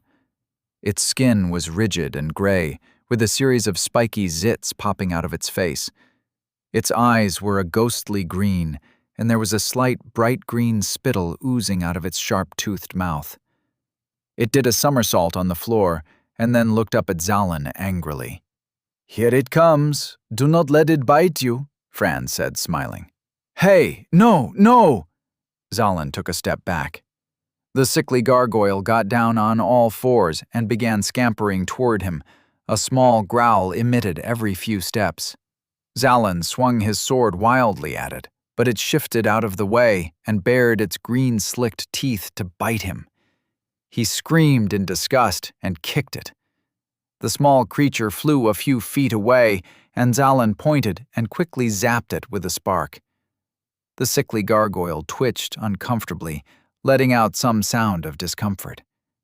Zalin took advantage of this and took a step forward, zapping it with another bolt of lightning.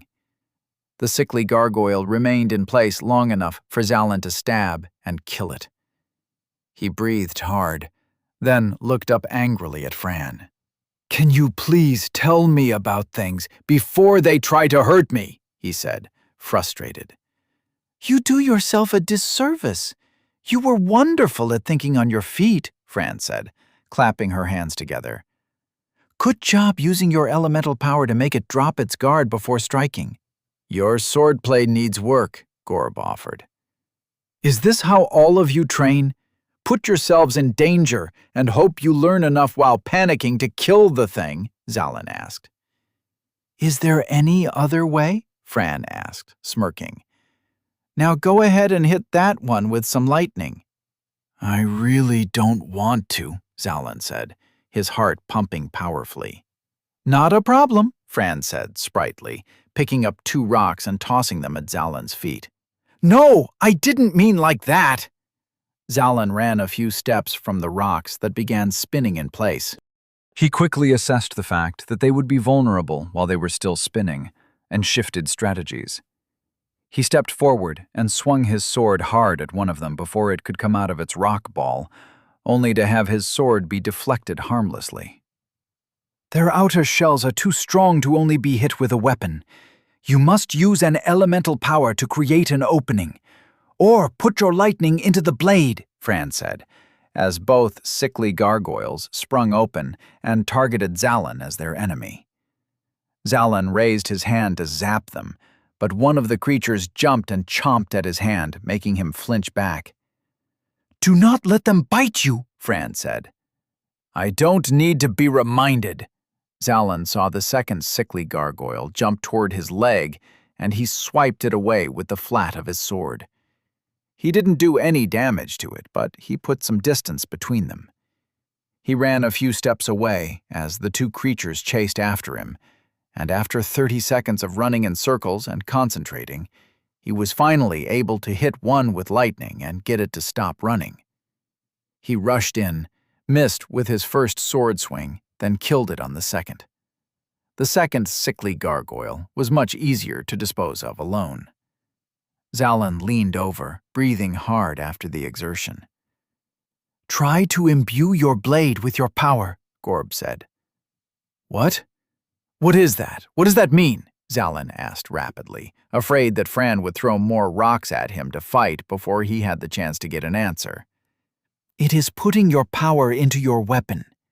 Observe." Gorb pulled out both of his swords from the sheaths on his back and swung them so fast they looked no more than a blur to Zalin.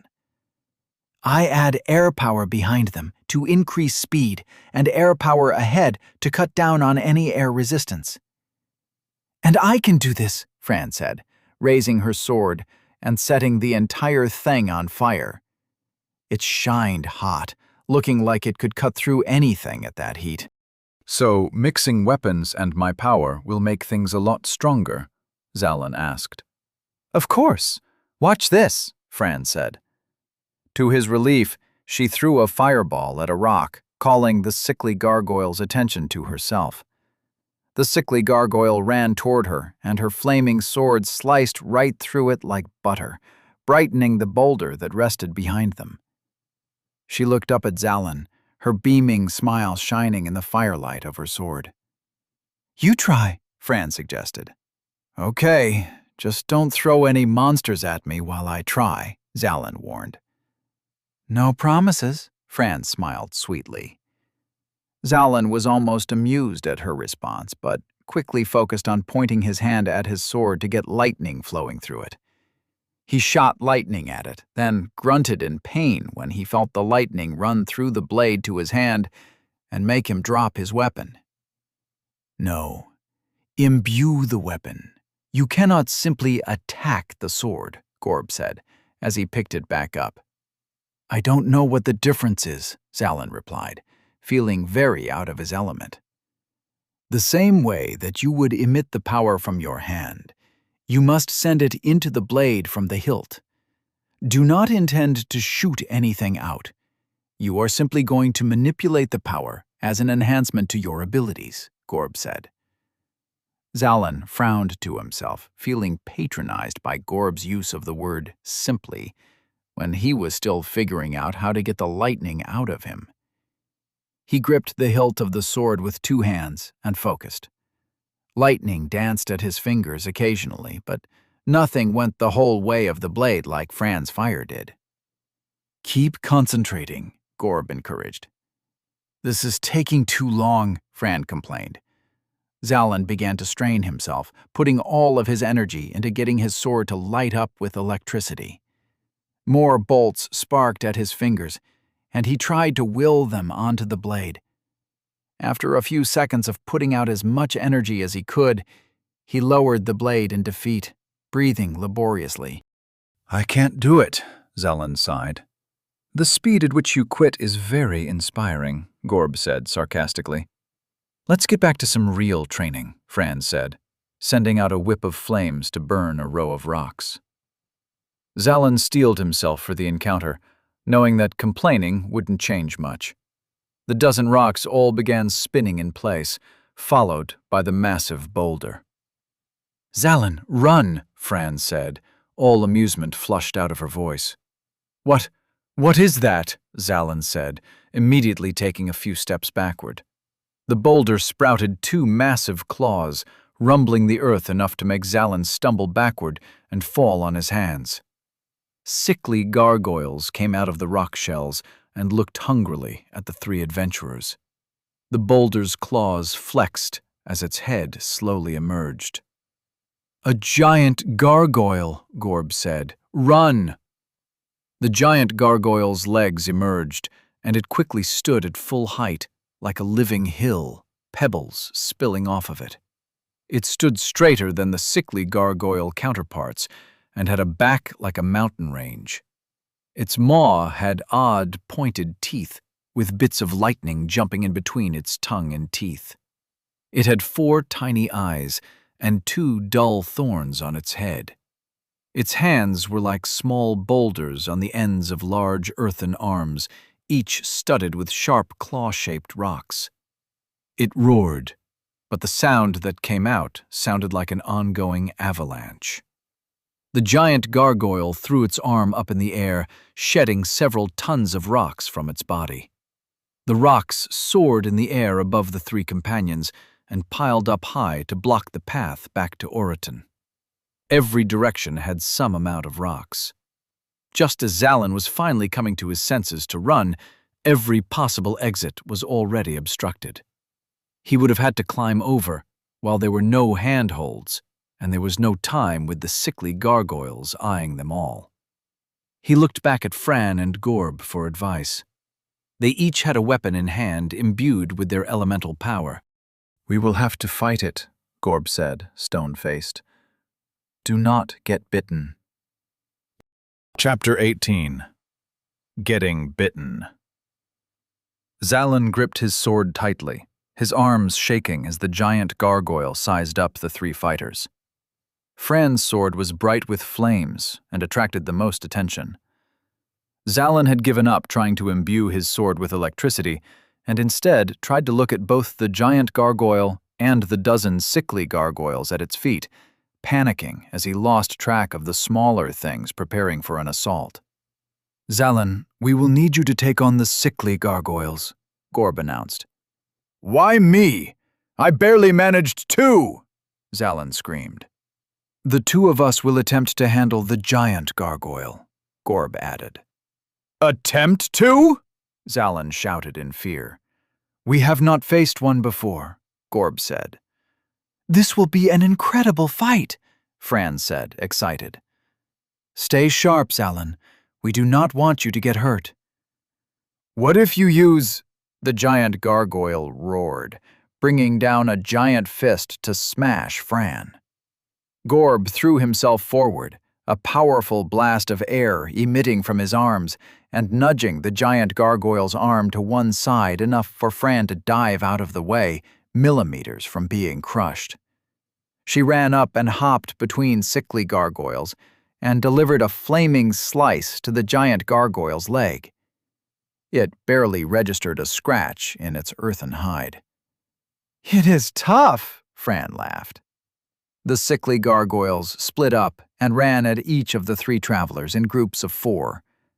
Anytime one reached Fran, she kicked it in Zalin's direction haphazardly, keeping her focus on avoiding the giant gargoyle's ponderous steps as it attempted to flatten her. Gorb threw a burst of air at the sickly gargoyles running toward him, bowling them all toward Zalin. Zalin was surrounded. "Help!" Zalin screamed instinctively, but his rational mind knew he would receive none. He put up a hand and released a burst of lightning, striking the sickly gargoyle nearest to him. It still held close to the pack.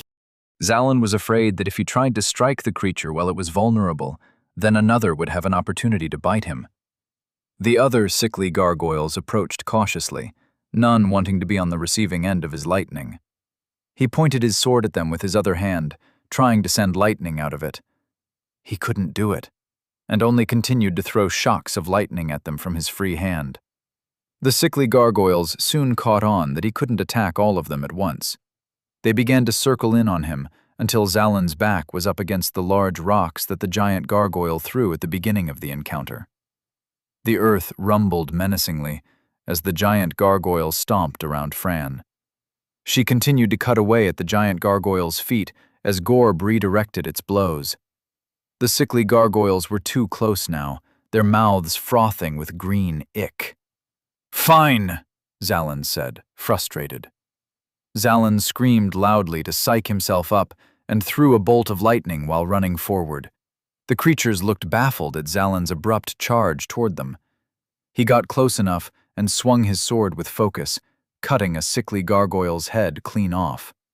The other creatures were still distracted and disturbed by Zalin's prolonged screaming, and he was able to zap and cut down another creature. He gained confidence in himself and burst another shock out of his palm, delighted at his strength in battle. He wondered if Gorb would see him differently now. Then he was bitten on the leg. Zalin screeched in pain and fell away from the sickly gargoyles. He kicked the sickly gargoyle that was on his leg away into the others and was able to struggle to a kneeling stance. He put all his weight on the uninjured leg, knowing that falling would mean death by a dozen excruciating bites. He instinctively let out a stream of lightning, like a fire hose of power at his fingertips, striking all the sickly gargoyles and stunning them in place. The act was sapping massive amounts of energy, all so he might stumble away from the sickly gargoyles. His leg felt as though it was on fire, the burning sensation searing painfully into his flesh and showing no signs of letting up. He took a glance at his foot when he had a few feet of distance between him and the sickly gargoyles, and saw green pus surrounding the wound. Their bite was charged with acid or poison. He gagged. "I got bit!" Zalin screamed in panic, already exhausted. The lightning he'd emitted was more than he'd ever done at once, and the pain sapped quickly at his strength. He felt like he was ready to pass out.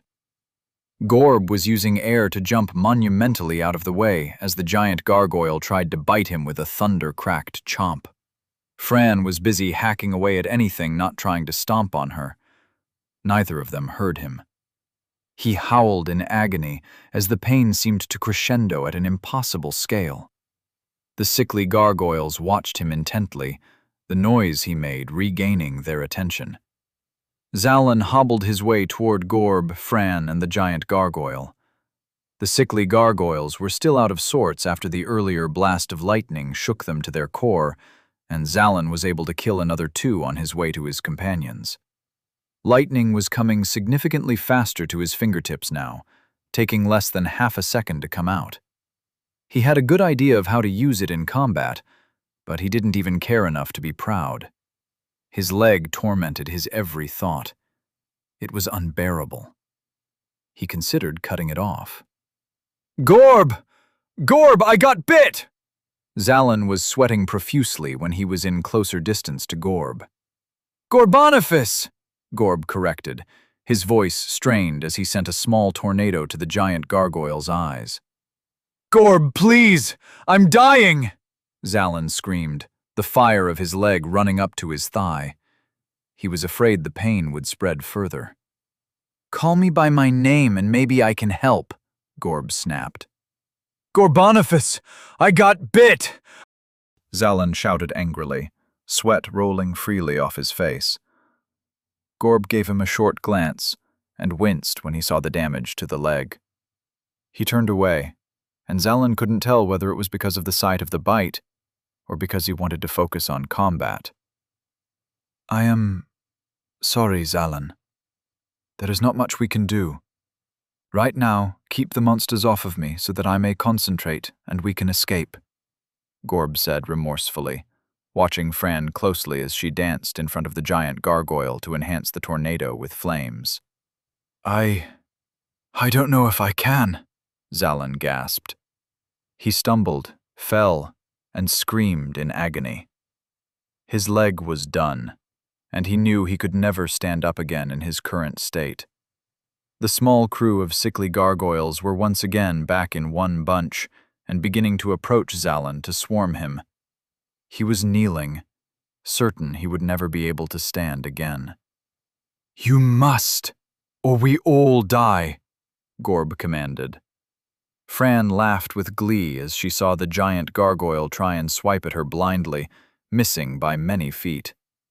Zalin used both hands to hold his sword as the small throng of sickly gargoyles bared their poisoned teeth and raced toward him, tripping over one another in their eagerness to overwhelm him. Zalin screamed fearfully, holding up his hand and emitting unbalanced zaps of lightning, causing 2 sickly gargoyles to stumble and land at his feet. He brought his sword down on one of them, killing it. Then the sword stuck before he could bring it back for another swing. To his surprise, the other sickly gargoyle was gripping the blade. Zalin tried to pull it back, but he was in too much pain and far too fatigued. His blade was forcefully stolen away by several of the sickly gargoyles, but he was able to thrust it forward one last time and kill a final creature. Zalin threw more lightning in rapid panic, but he could not kill any more creatures. His hands glowed a soft white, he presumed because he was letting out too much lightning at once. He was unarmed and had nothing powerful enough to kill another monster. In the heat, sweat, and searing pain, Zalin believed he would die. He found no comfort in the possibility of this being a dream world when he was in so much pain. The sickly gargoyles took another 2 bites from his legs, Zalin losing his mind in the suffering that followed. He held his hand up to shield his face from any further agony and saw that it was glowing a slightly brighter white. He thought this was his soul leaving his body for a moment. Then the soft glow brightened immensely until it was blinding, emitting an explosion around him. "Now!" Fran cried to Gorb. "The chest!" Zalin was breathing in disbelief, not understanding what was happening in the moment. He could feel his leg. The pain was mostly gone. It had almost disappeared in the burst of light. Even more shocking, the sickly gargoyles were all splayed out in front of him, not moving. He thought it was a trick and zapped one with lightning, then another, just to be safe. He found that they were all definitely dead. He turned to ask Gorb what he did, but could only watch as Gorb ran toward the giant gargoyle with his swords in hand. Fran bellowed with delight as Gorb sent her flying up in the air with a torrent of elemental wind so that she could strike the giant gargoyle's heart with the flaming sword. It went deep within the chest cavity, and Fran used her weight to drag the sword downward, cleaving a hole in the giant beast. It roared its avalanche cry in defeat and collapsed backward. Gorb ran up on the supine beast's body and stabbed the open chest with both of his swords, ensuring it was dead, before turning his attention away to check on Zalin from a distance. Fran was cheering, hysterically happy for herself and Gorb as the giant gargoyle showed no signs of getting back up. Zalin looked back at the sickly gargoyles dead at his feet and gained Fran's manic emotions, laughing to himself for having survived. He had been certain that he was about to die, even more certain that his leg needed to be cut off. He struggled a bit, but was able to get upright on his own. Fran finally gave him some attention, turning to beam at him. Gorb watched him closely, but it was clear both siblings were happy to have beaten the giant gargoyle. Zalin made his way to the monster's corpse. "What happened? What was that light? Did you do that?" Zalin asked Gorb in amazement. "No. Fran, check his legs. He was bitten," Gorb said, with a watchful eye on Zalin, as he pulled his swords from the giant gargoyle. "You did that!" Fran laughed, skipping over to him. Kneeling, she took a look at the mostly healed bites from the sickly gargoyles. She raised her sword, which she was using as a torch in the darkness of the night. "Me? That was lightning?" "I didn't mean to do that," Zalin revealed. "No, you gained a level," Fran said, then turned towards Gorb and addressed him. "Zalin will be fine. No lasting effects from the bites, but we should take him home to rest immediately." Gorb nodded, a deep consternation on his face, turning to relief. "That was a level up?" Zalin asked, tapping his index finger to his thumb 3 times to corroborate with his stats. "That is correct," Fran said. "A powerful explosion and some healing every time you gain a level. Wonderful, is it not? And that fight was phenomenal. Oh, what a battle! You were splendid, Gorb." "You were rash," Gorb lectured. "We should have examined the large boulder in the firelight before you decided to throw a flame at it and wake the giant gargoyle. We already knew it was dangerous to train in the evening, You should have been more careful. It is no fun to fight monsters that you can easily dispatch. How am I supposed to gain more experience? Fran brushed his criticisms aside. If Zalin had not gained himself a level when he did, we may have died, Gorb said gravely. Really? Zalin asked, swallowing hard. Yes, really. A level increase lets out an incredible blast, killing smaller creatures and doing significant damage to larger creatures. And the closer you are, the more damage you do. If you were hugging the giant gargoyle as you gained the level, that may have been enough to kill the creature, all on your own, Gorb explained. Wow, Zalin said, finally giving attention to the stats on his forearm before making their way back to Oriton. Level 02. Strength 02. Wisdom 02. Experience 05. Element lightning. Chapter 19. Levels. I'm stronger now, Zalin determined as the stats faded from his forearm. And wiser? Wisdom has nothing to do with your wisdom, Gorb replied. Right, Zalin said, confused. Correct, you are still a fool, Fran said, smiling as she looked over the dead giant gargoyle with mirth. What is it then? Zalin asked. We will explain on the way home, Gorb said, approaching to the wall of rocks to climb over. Gorb jumped impossibly high, assisted greatly by a burst of wind he let out as he leapt up. He stumbled on loose stones as he climbed the rest of the way up the pile of rocks. He looked back down to Zalin. Come on, Gorb called to Zalin and Fran, his arm reaching out. Zalin walked up to the pile and placed his hands to start climbing, but Gorb shook his head. Jump up. I will assist you, Gorb promised. Zalin looked at Gorb nervously, afraid he would be insulted once they realized how little he could jump, especially with the slight injury to his feet. He hopped a tiny bit, but ascended multiple feet to his surprise. The momentum stopped just shy of Gorb's hand, and Zalin had to climb up a few stones to be helped to the top. You can make anyone jump as high as you want? Zalin asked, once he was situated at the top of the pile. The idea sounded about as cool to him as flight. Excuse me a moment, Gorb said apologetically to Zalin, then turned to his sister. Fran, we are leaving. Was it not a glorious battle? Fran called up. She was glowing with pride.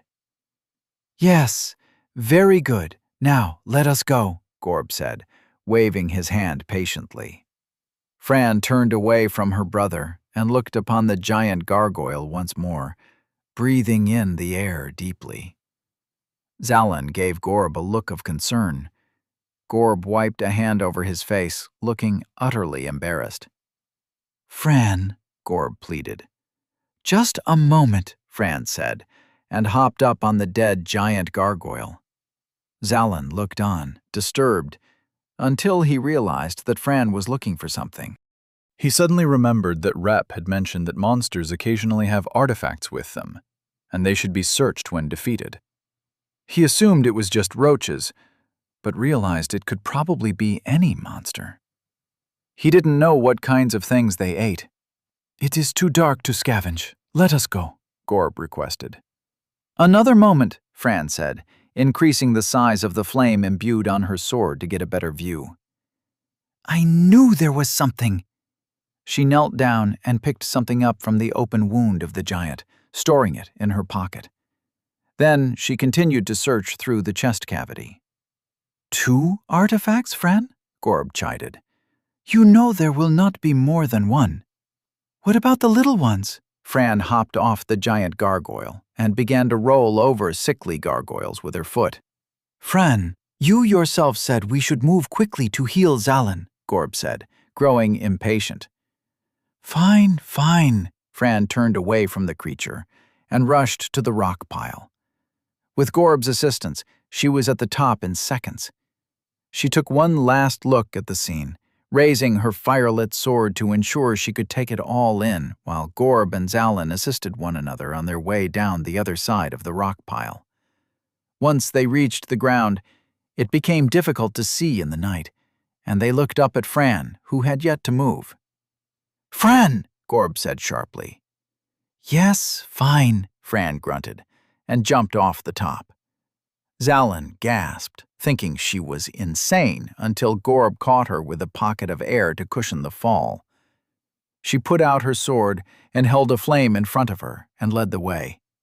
"A good fight," Fran said, the energy of the battle still within her, slow to dissipate. "Zalin even gained a level." "Yeah? What does that mean for me?" Zalin asked. "See for yourself." Fran pointed to a rock on the side of the road. Zalin quickly interpreted that to mean she wanted him to summon another sickly gargoyle from its rock shell. "I am not fighting anything right now," Zalin immediately refused. "No, this is just a rock, I assure you." "Release your elemental power and see the difference of one level," Fran pointed. Zalin looked at her skeptically until Gorb nodded in corroboration. Zalin raised a hand and quickly let out a burst of lightning and struck the rock. Zalin gasped in fascination. The lightning was twice the size it was before. Where it seemed like a silly string before, it now seemed like a rope. It even left a dark mark at the edge of the rock, indicating it wasn't just bigger, but more powerful as well. "Very nice," Fran said. "Whoa, is every level increase like this?" Zalin asked, looking at his hand in disbelief. "They say that the change from level 1 to level 2 is the one that you feel the most. I agree from my own experience. The other increases are still worthwhile, but it may seem underwhelming in comparison," Gorb said as they once again made their way to Oraton. "And what about my wisdom?" "What is that exactly?" Zalin asked. "It is the amount of control you have over your elemental power. It does not necessarily mean power. For example, when you have 3 wisdom, then you will have the ability to manipulate your power after letting it out, twisting it in the air rather than always firing straight," Fran said, raising and lowering her flame for effect. Zalin didn't even realize he had always been shooting straight forward until then. Dream world or not, the idea of twisting lightning at his enemies was immediately very cool to him. "And my aim will get better with that?" Zalin asked. "Ha!" Fran chuckled in amusement. "No, you cannot rely solely on gaining levels in order to have better abilities. Some things still require skill, like imbuing a weapon or aiming. It may assist you to be able to change the direction of an attack, but your elemental power is emitted much faster than I have seen any other power emitted before. Fire has time to be turned. Iting is almost immediate. You may not have much time to twist the lightning in midair." "Oh, I get it." Zalin nodded to himself, then twisted his head in thought. "So, how come we don't just fight roaches all day until we gain a level? Or a lot of levels? I mean, I hate seeing them, but they were way easier to kill. I was getting around 3 experience per kill." "That rate of experience gain drops rapidly as soon as you gain a level," Gorb said. "What gave you 3 experience per kill before might only give you 1 experience per 3 killed at level 2. At my level, I think it would take about 1,000 roaches to gain a single point of experience." 1,000 just for 1 point at level 4? Zalin balked. "It could be that he has to kill even more than 1,000. Or perhaps it would be a worthless endeavor for him to continue killing them," Fran said. "If you continue to kill the same creature too long, you do not gain experience." "None at all?" Zalin asked. "None, but you have to kill an absurd amount. Think about it.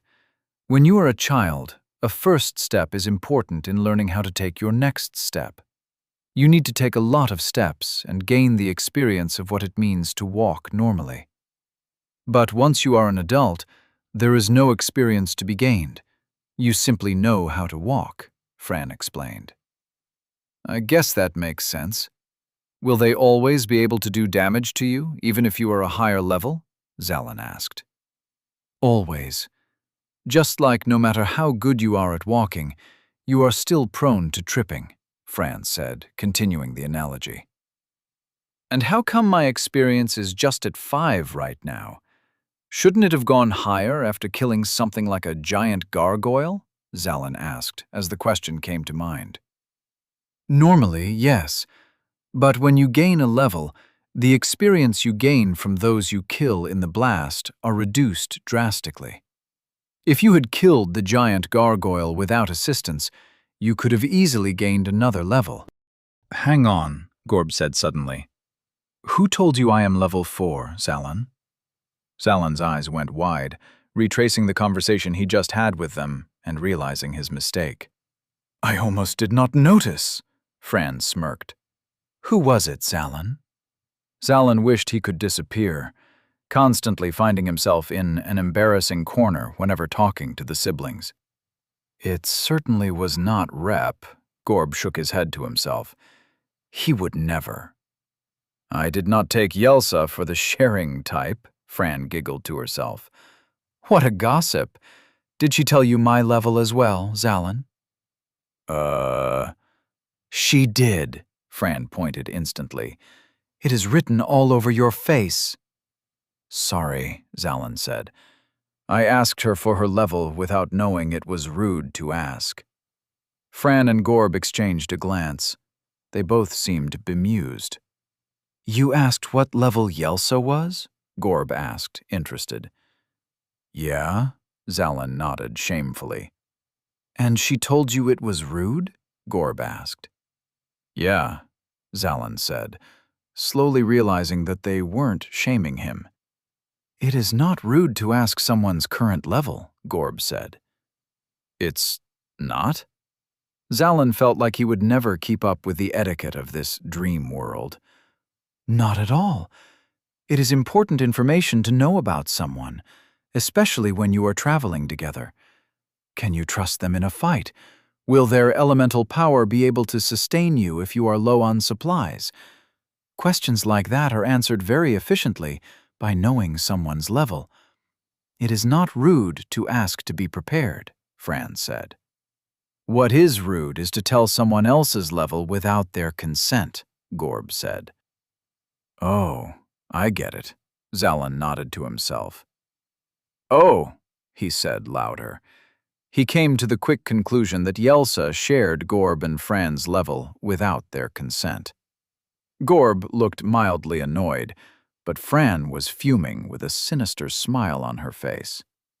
We have much to discuss when we get home, Fran said severely. Zalin almost recoiled at the look on her face.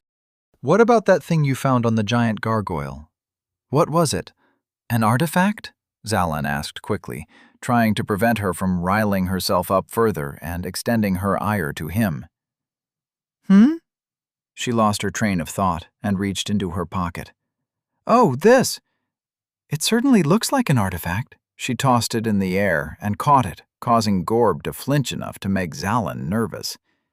It was a small artifact and looked like a golden onion that could be opened from the top with enough force. What does it do? Zalin asked. Not a clue. That is more Rep's expertise, she smiled. Which is why we should be careful with it, Gorb said pointedly. I am, Fran said in annoyance, tossing it in the air again as if to prove her point. Both Zalin and Gorb flinched this time as she caught it. Maybe I can hold on to it? Zalin asked innocently. Sure, Fran shrugged, tossing it ahead of him. Zalin yelped and dove forward to catch it.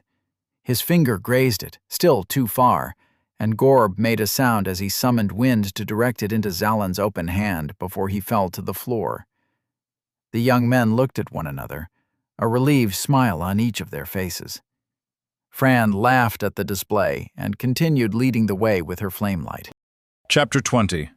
Satiated. The next few minutes of travel went by in silence, Zalin spending much of his time trying to understand the artifact simply by staring at it. Fran occasionally sighed in reminiscence, remembering particular attacks during the recent battle and how close to death they all came. She was perfectly happy carrying the conversation with herself, but the way she talked about their near-death experience set something off within Zalin. He was annoyed by their lackadaisical attitude toward the amount of pain they can endure when outside a town.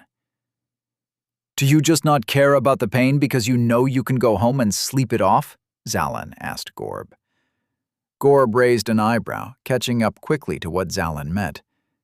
They went to train, but never once shied away from getting hurt. He looked over Zalin a second too long, and Zalin threw a raised eyebrow of his own into the stare-down. "What is it you want?" Gorb asked. "What?" Zalin asked, confused. "You sound as though you are complaining. What would you prefer to have done?" Gorb asked. I don't know. I'm trying to go back home to my world." Zalin was too thrown off to put any conviction in his words. "You seem lackluster in your pursuit. You offer no ideas and are happy to follow anyone's path they set out for you," Gorb said, in a straightforward manner. Zalin was at a loss for words. "What am I supposed to do in a different world? None of this is real," he challenged. "Stop your delusions in pretending none of this is real. You treat it like it is real. You have made efforts to avoid death when attacked, and you listen to others who are more knowledgeable. Those actions do not sound like someone who believes this world holds no consequence," Gorb said. "I don't know how else to act." Zalin threw an arm up in exasperation, making sure not to move the onion-like artifact too much. "Exactly my point. Those who do not know what they want will be carried along by others that have conviction. You will continue to be in the company of those that do not care about the pain, until you discover that you either want to train as hard as we do, or find your own path," Gorb replied. The most aggravating part to Zalin was that Gorb sounded reasonable, not a hint of ill will in his lesson. Gorb was trying to help in his blunt way. Zalin sighed loudly. "Yeah, fine, I get it," Zalin acquiesced. He didn't actually believe much of what Gorb was saying. The last thing he did in the real world was go to sleep after all. How could this not be a dream world? But he appreciated the tone Gorb took with him and could see a kernel of truth in his words. He said he wanted to go home. But then what? Was that world much better than the dream? Maybe he could do the opposite of what Gorb was suggesting and embrace the delusion of this world. It was a thought that didn't hold much weight in his head. His mind wasn't clear here. He felt off, like he was missing something crucial, and it hurt his heart to think about it. He felt that he definitely should be trying to get home. They crossed the walls into Oriton and headed straight back to Journey House, where Fran bid the two farewells and headed to the woman's quarters. Rep was not yet home. By the time Zalin had settled into his bedcot, a loud, full-on argument was being shared between Fran and Yelsa, bleeding into the men's quarters. It sounded fierce, and Zalin raised his head, wondering if he should go inside and say something. Then saw Gorb shaking his head, encouraging him not to join the verbal war before bed. Zalin shrugged and lay back into bed. It didn't take long for Zalin to fall asleep with a frown on his face. Zalin awoke the next day with renewed energy and his legs fully healed. He never got tired of stretching the parts of his body that were newly healed, feeling like he got over a debilitating sickness over the course of a nap. He sat up and saw Gorb discreetly covering a wet spot on his pillow, and Zalin found it amusing that Gorb drooled in his sleep. Rep was sound asleep on another cot. "What's the plan today?" Zalin asked. Gorb looked up in amusement, and the implication was clear. You still rely on others to make your plans. Unless Rep made substantial money overnight, I suspect we will have more time to train today, Gorb said. Huh? Rep rolled over in bed, his bleary eyes taking a minute to focus on the other two. How was training? He asked, as he rubbed an eye. It went well. Zalin gained a level, Gorb informed. Fantastic! Rep rolled his legs out of bed and looked over Zalin. How do you feel? A lot stronger. My lightning does some real damage now, Zalin said excitedly. What else happened during training? Rep asked him. We obtained an artifact. Gorb nodded to the golden, onion-like artifact that Zalin left at the foot of his bed. Rep's eyes narrowed slightly as he looked it over. He picked it up and placed it at the table in the center of their room. Where did you get this? He asked Gorb. Gorb looked away silently. Rep turned to Zalin with more urgency in his eyes. Zalin, where did you get this? We got it out of a giant gargoyle last night. Why? Do you recognize it? Is it powerful? Zalin asked.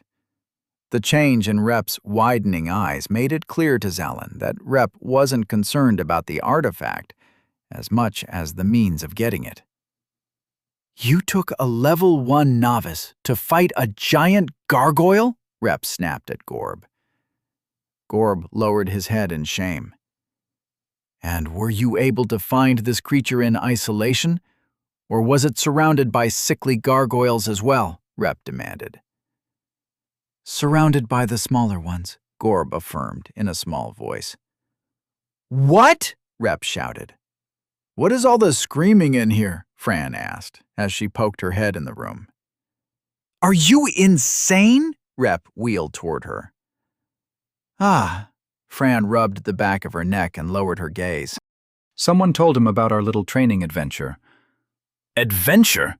You sent him to his death. What if he got bit by any of those monsters? He wouldn't survive. He would... Rep looked between the shared expression between Zalin, Gorb, and Fran. Oh no. I cannot believe this. Did you get bitten, Zalin? Yeah, a few times on my leg before I leveled. A few times? Rep repeated, almost laughing in a frenzy. Unbelievable! You could not have survived the poison in your veins. If you did not gain a level when you did, you certainly would have died. He turned back to Gorb and Fran with rage. You two, without exaggeration, led Zalin to his death. Yelsa slunk into the room behind Fran, but made sure not to include herself in the conversation by keeping to the walls of the room. She nervously popped her knuckles in the corner. I trusted you, Rep continued, his head turning between Fran and Gorb. I thought you would train in the courtyard. I thought it was odd when some of the guards told me you went out of the city. I did not mind hearing that you had gone beyond the gates, but I thought you would take him to roaches or fogfangs, gargoyles. How heedless can you be, Fran? Watch it, Gorb warned, his once ashamed expression now filled with scorn. No, her quest for glorious combat drives her to put others around her in danger. I know her lust for battle will drive her to a premature death, but there is no need to bring down your friends and family as well. Zalin needs people around him he can trust, now more than ever in his life, and you put his life in peril? I bet you never once asked Zalin how he fared once the battle was over. You were never even aware that a man in your company was moments from death. You just basked in your own glory, you heartless... Rep caught himself, the rage in his eyes ebbing away as he blinked to himself and got about his wits. He immediately looked remorseful and cleared his throat. I apologize. I did not mean that. You did, Fran corrected him. But you were also correct. I did not ask him how he fared. I put him in a situation that I, myself, was largely unprepared for. I do not believe I ever apologized to you, Zalin. Zalin made an uncertain face, not knowing how he should react. I sincerely apologize for recklessly putting you in harm's way, Fran said, looking him in the eyes. She looked more sincere than he'd ever seen her before, like she was just realizing something about herself. Yeah, it's okay, Zalin said, feeling warmth on his cheeks and quickly breaking eye contact. And you, Representative. I apologize for not giving Zalin my utmost priority, even after assuring you I would keep him safe, Fran said. We were reckless, Gorb agreed. I greatly apologize for our actions. I hope you can forgive us. Rep sat down at the table in the center of the room, breathing loudly, dissipating the angry frustration within him. He looked over the artifact once more, this time raising his eyebrows in surprise. This is a satiator. Not what I would expect from a giant gargoyle, he said, puzzled. The tension in the room hadn't yet escaped, and Zalin didn't feel brave enough to ask what the artifact did. The room was quiet. Gorb decided to put the silence to rest by asking, "What does the satiator do?" Well, when used on a single individual, a satiator sustains them for a month without food. But you can split its use among many people, Rep said. The room stood quiet for a few more seconds. Zalin decided to break the silence next. Like, if I were to use it, I wouldn't get hungry for a month? Zalin asked. Rep nodded, picking the artifact up and looking it over. He smiled to himself, shaking his head. The tension eased at Rep's softening expression. I worked late into the night to get a few bronze coins, but in one training bout, you have gathered the artifact necessary for us to make the trip to the castle of Dokran, Rep chuckled. Just this? Zalin asked. Indeed, Rep said. He twisted the top of the artifact, and the onion peeled open, ejecting gold energy. Rep stood and pointed the satiator at his chest, a beam of gold firing and causing his torso to glow. Then he turned his arm around and poured the gold essence into Zalin and the rest. Zalin was amazed. He just woke up, but he already felt like he had breakfast. He wouldn't have to eat anything for a while. When Rep concluded his distribution of the gold power, the satiator cracked in half, then crumbled to dust in his hand. Rep clapped his hands together and wiped dust off of his clothing. Is that what happens to artifacts when they are used? Zalin asked, watching the dust fall to the ground. Indeed, Rep nodded. If the artifact has more uses, it may degrade a bit, but remains whole. Once it becomes nothing more than dust, then you can be certain there are no more uses to be had. The 5 of the adventurers stared awkwardly at the pile of dust on the guild floor, the energy of the room all over the place between being offended and well-fed. No one was making eye contact. Everyone turned to Yelsa as she popped her neck. Shall we go? Yelsa finally asked, to everyone's relief. Rep gathered the books they borrowed from Madame Hikma, preparing to return them before leaving. The group stood and made their way out of the guild, only to find someone entering as soon as they were trying to leave. Rep? The young woman nodded to him, then looked within the guild to see the others. And so many guests. Hello, Liv. We are just about to leave, Rep said politely, trying to slide past her. Have any of you seen Heron? He was supposed to take Epan and I to challenge an elemental today, Liv said. I have not seen him, Rep shook his head. Who is that? He does not look to be from around here, Liv pointed at Zalin. Oh, yes, Fran said. He comes from an entirely different realm from ours. Very funny, Fran, Liv said sarcastically. This is why I did not want to go with you to get an elemental power. I can never tell if you take things seriously. I am being serious, Fran said, a playful smile on her face. I hope I get a better power than you. Liv shook her head to herself. Rep Shot glanced between Liv and Fran, blinking slowly in annoyance. Well, we really should be going, Rep said politely. Very well. If you see Heron, let him know I await him in the guild. Next I see you, I should have an elemental power, Liv said confidently. Chapter 21. Off to see the dragon. The light packs felt strange to the weathered travelers. When the food was low, it usually meant they were nearing the end of the journey they had packed for. But now they were just exiting Oraton. They felt a mix of unease and liberation, except for Zalan, who was blissfully unaware of the absence of weight in his pack. The guards questioned them about their lack of supplies when they reached the gates of Oraton, but Rep assured them they would be fine for the journey ahead of them. The fresh air felt good to Zalan after the argument that was had inside the guild. It felt like he could breathe again after being cooped up with the others fighting for too long. He wanted to talk to Rep about it, but he didn't know what to say. He wasn't sure whether to be grateful for Rep's care or to try and get Rep to scale back his instinct to want to keep Zalan safe. Zalan decided that nothing was the best option, only because he didn't want to bring up an awkward conversation again. He found himself stumbling into them too often lately. Eventually, Yelsa drifted away from Fran and Gorb and walked over to Zalan. For a few seconds, she simply followed his gait, and Zalan wasn't sure if he was supposed to say something first or not. It looked like she had something to say, but was waiting to be told to say it. Zalan continued to walk, pretending not to notice Yelsa, and trying to avoid saying something foolish. "I am level 3, Yelsa declared to him suddenly. Zalan waited for her to continue, but evidently that was all she had to share. "Oh. Okay. Thanks for sharing.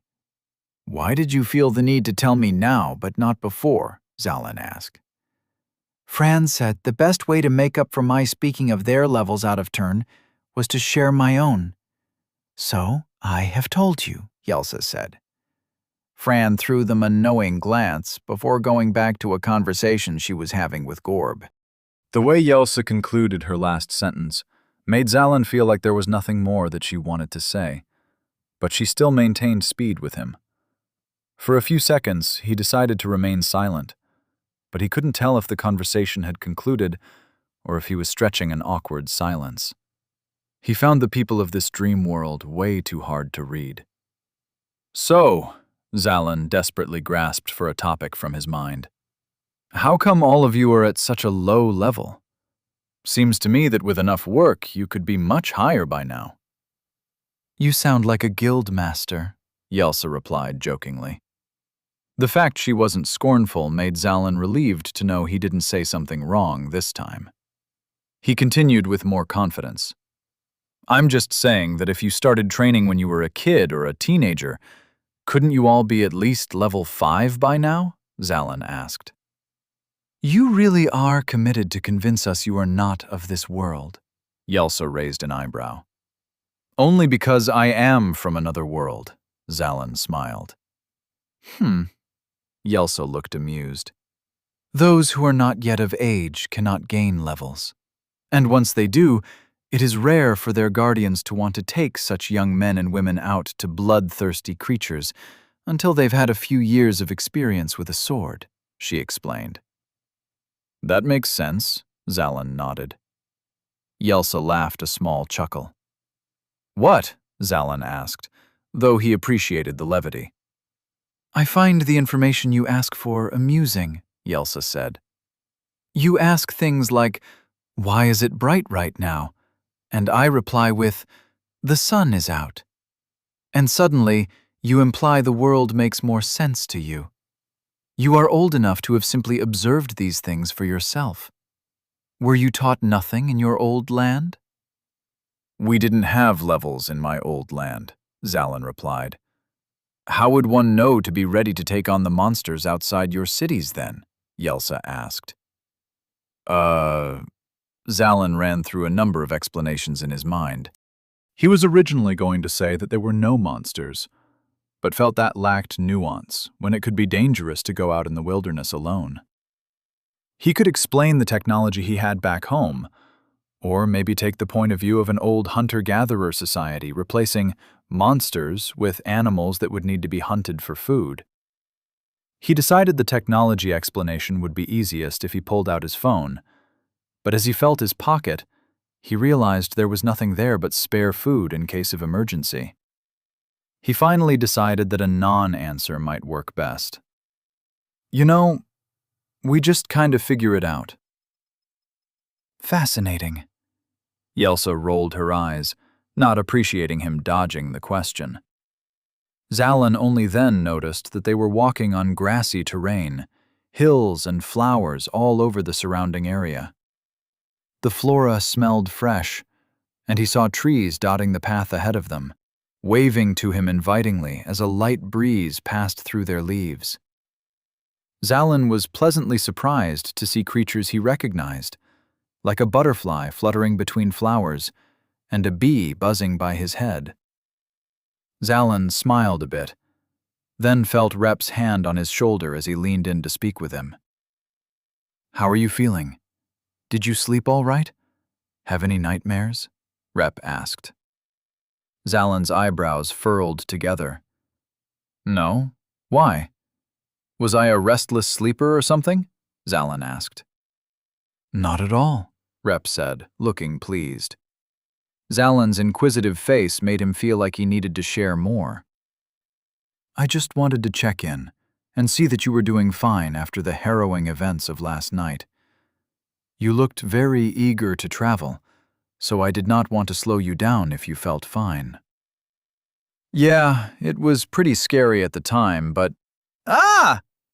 Zalin shrieked, and Rep immediately ignited a flame in his palm in reaction, prepared for battle.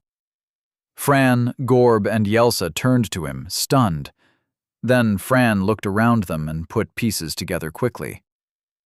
"Does he always squeal among roaches?" Fran asked. "I thought they would only be in the deserts." "I hate them so much," Zalin hissed, pointing his hand towards the nest at the base of a tree a few feet away from them.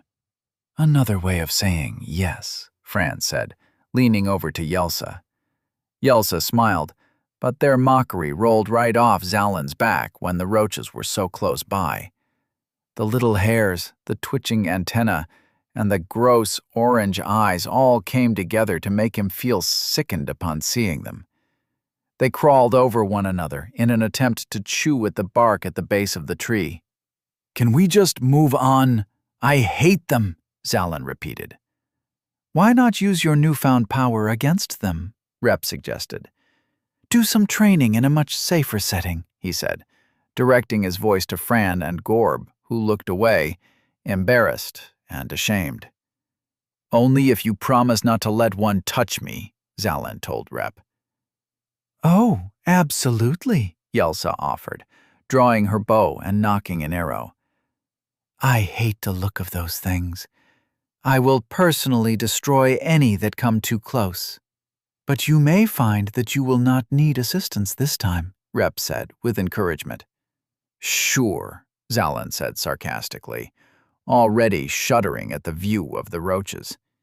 He raised one hand and held his sword in the other, preparing for any that would rush at him. He counted about 8 of them and steeled himself in concentration. A jolt of lightning jumped from his hand and shocked the tree, missing all of the roaches.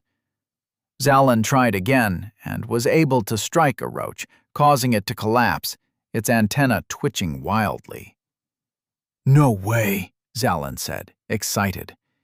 He proceeded to fire a blast of lightning at it a second time. Rolling over, the creature died on contact. "No way," he said, more excited. The other roaches were searching around the nest now, looking for the cause of their dead brethren. By the time they assessed Zalin and his group as a threat, Zalin was able to kill another roach from a comfortable distance. Even when they started charging at him, they didn't feel nearly as threatening as they did the first time around. Zalin felt like a pest exterminator, killing the roaches one by one as they approached and became easier targets. The 6 remaining roaches quickly dwindled down to 1, and in his excitement, Zalin ran to close the gap between them and crushed it with his foot while zapping it with electricity.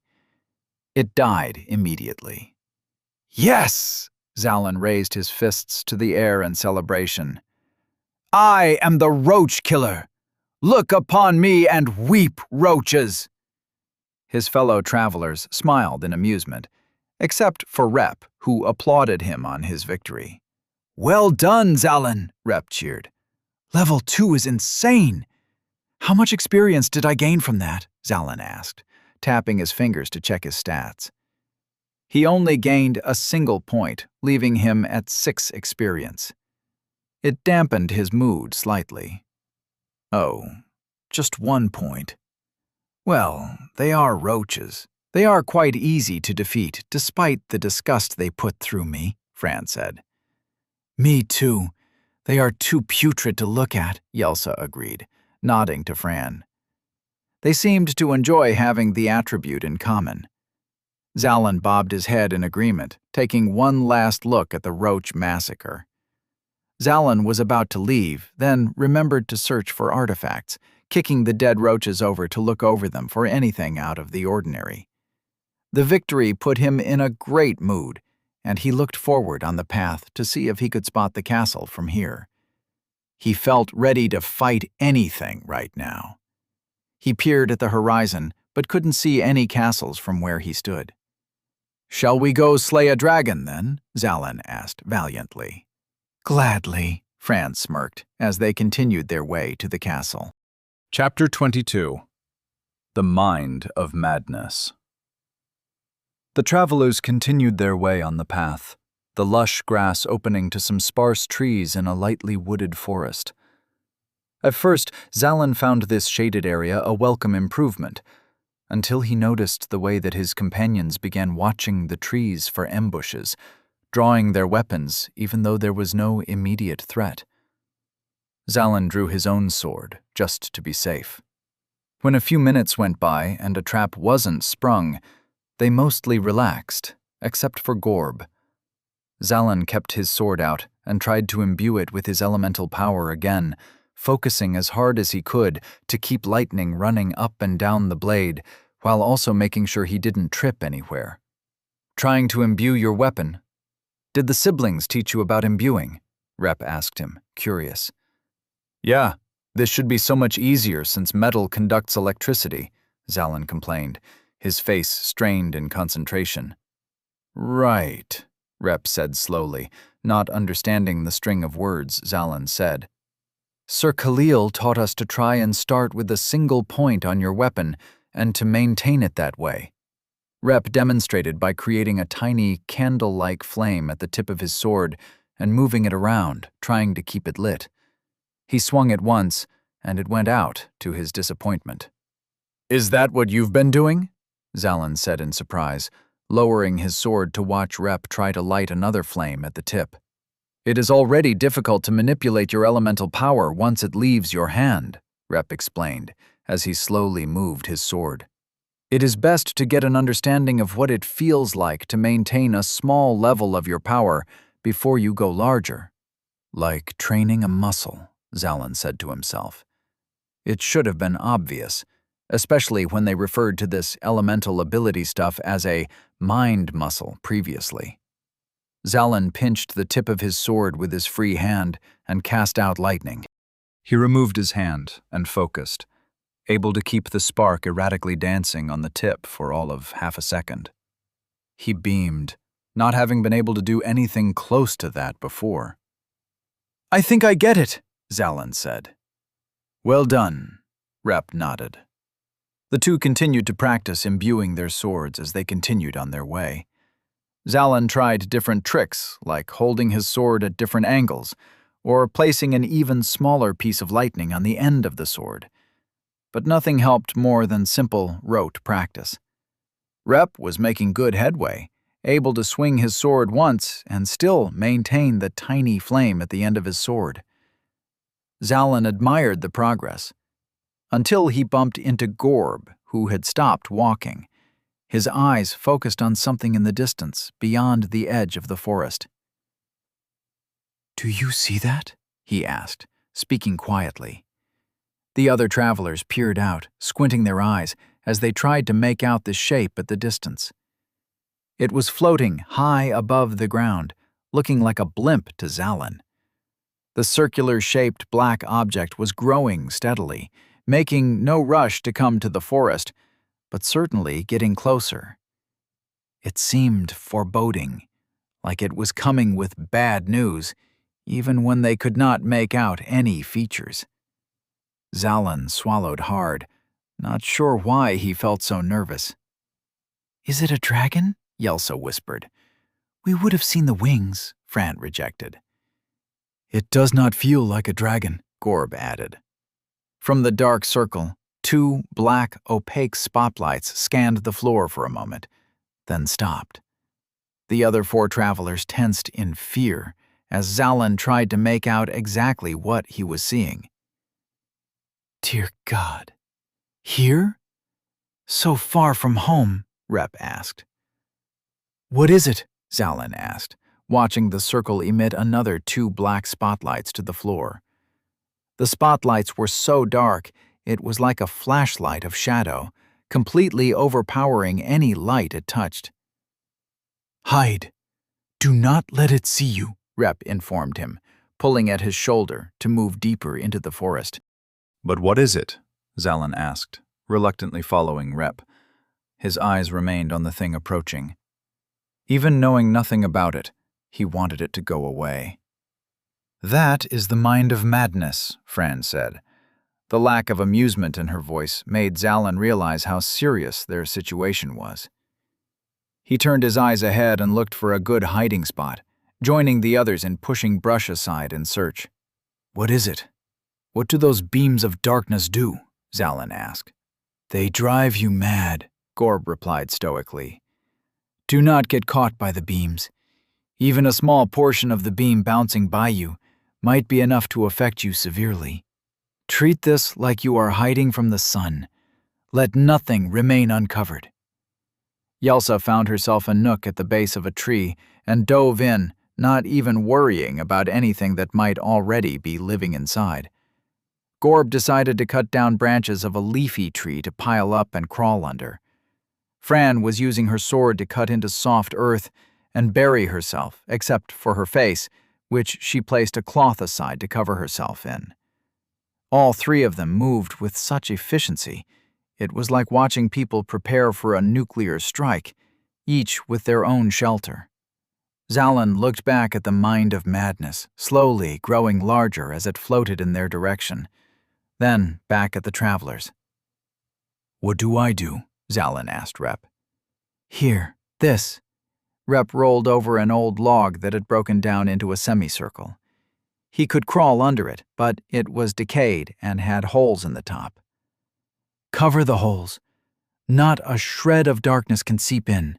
Do you understand?" Zalin nodded numbly. The severity in Rep's words were frightening. "What about you?" Zalin asked. "I will find something myself," Rep assured him, taking a few steps and searching for something more.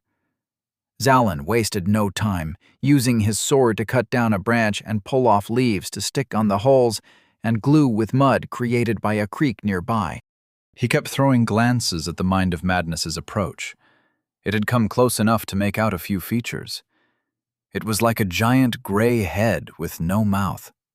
Its eyes were a deep, soulless pit.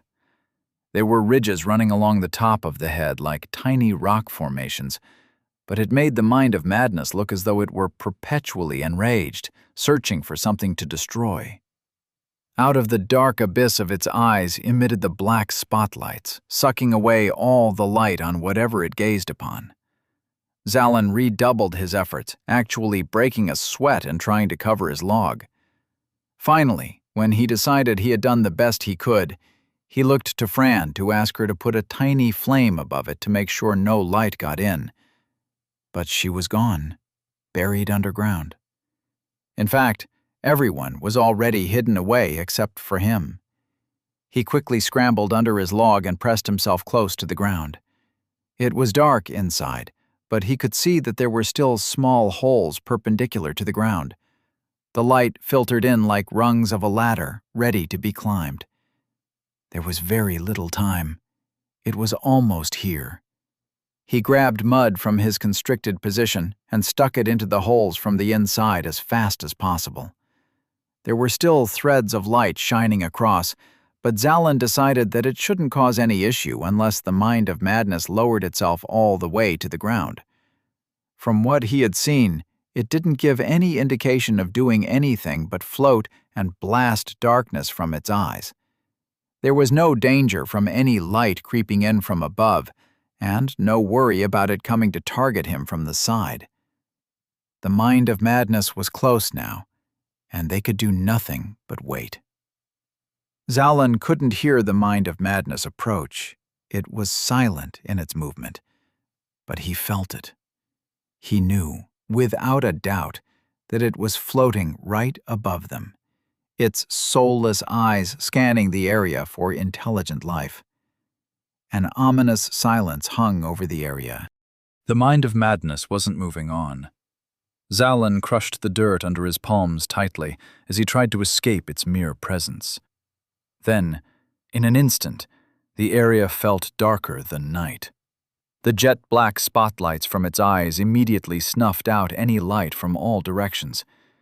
Zalin couldn't see a thing. But he felt terrible suffering. He curled up into a ball and began hyperventilating, panicking. He had no idea where the feelings came from. He was in so much pain, it was excruciating.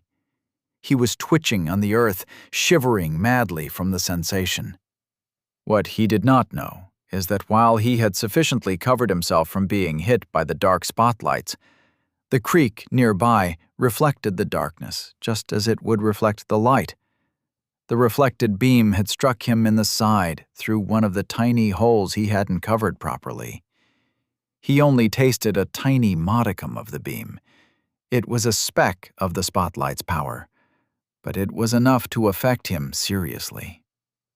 Then, mercifully, the mind of madness stopped its beam and moved on. Immediately, Zalin stopped his panicked breathing, but his heart did not slow at all. He continued to curl tighter into a ball under the log and thought of nothing except desperately wanting to be home. He thought of his Mon. It made him feel worse. It was a few minutes before Gorob emerged from his hiding spot first, looking around to ensure they were safe. He saw the back of the mind of madness slowly drifting away from them at a distance. "It has moved on. Is everyone all right?" Gorob asked. "I seem to have jumped in with some bitey ants." Yelsa emerged from within the tree, presenting the series of small bites on her forearm. Fran emerged from the ground, and Rep came out from under bushes and a blanket from his pack. Rep immediately looked around with urgency when Zalin wasn't standing among them. "Zalin! Zalin!" Rep called. "Not so loud, it is still close by," Gorb warned, looking over his shoulder vigilantly for the mind of madness. It continued drifting away. Rep ran to the log, the surrounding area littered with dead bugs, wilting flowers, and immobile butterflies that had been gazed at. Rep tossed the log over, gasped, and held Zalin up as his friend experienced immense pains. Zalin groaned in agony. "It hurts! I don't know where it got me, but it hurts!" Zalin yelled, his eyes red-shot. "It is a mental pain," Rep said solemnly.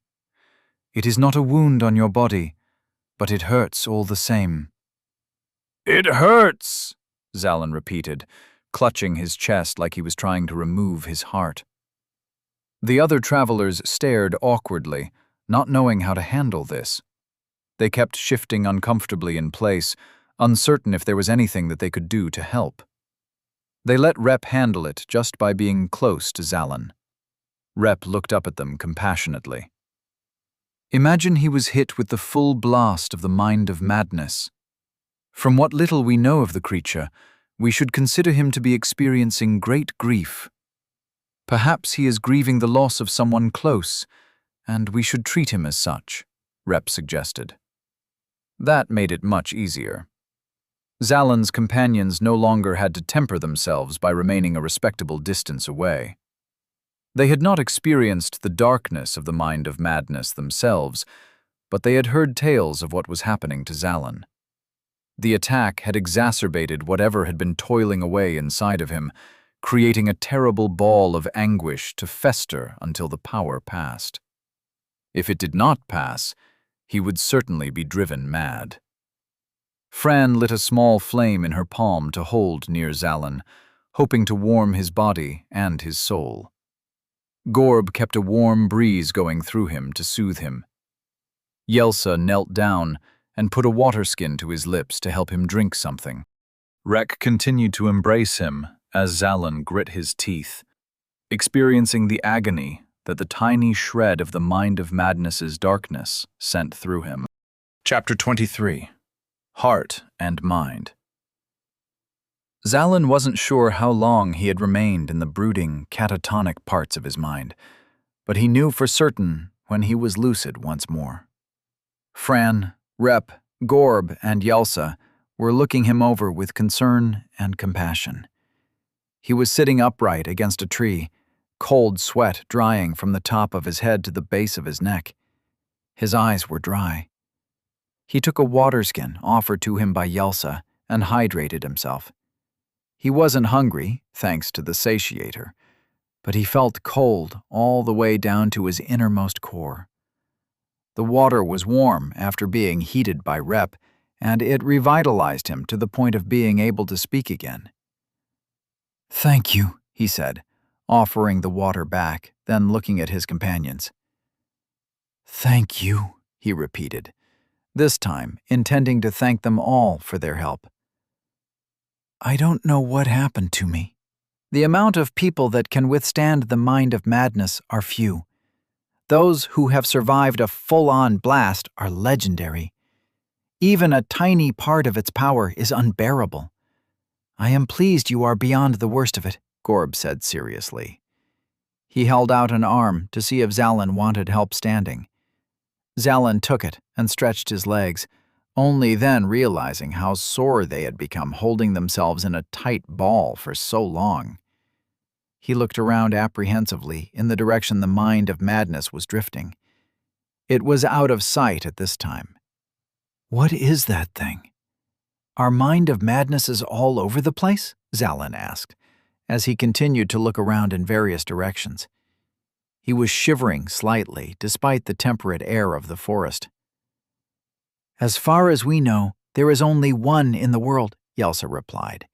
"It roams the land when it pleases, but always returns home to a lightless mine known as the Depths of Despair near the City of Nightfall. It is one of the lesser beasts of slumber," Rep added, a serious inflection in his voice.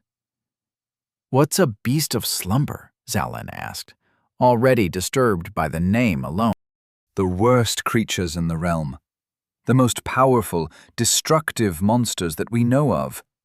Pray you do not find yourself ever facing one, Rep said gravely.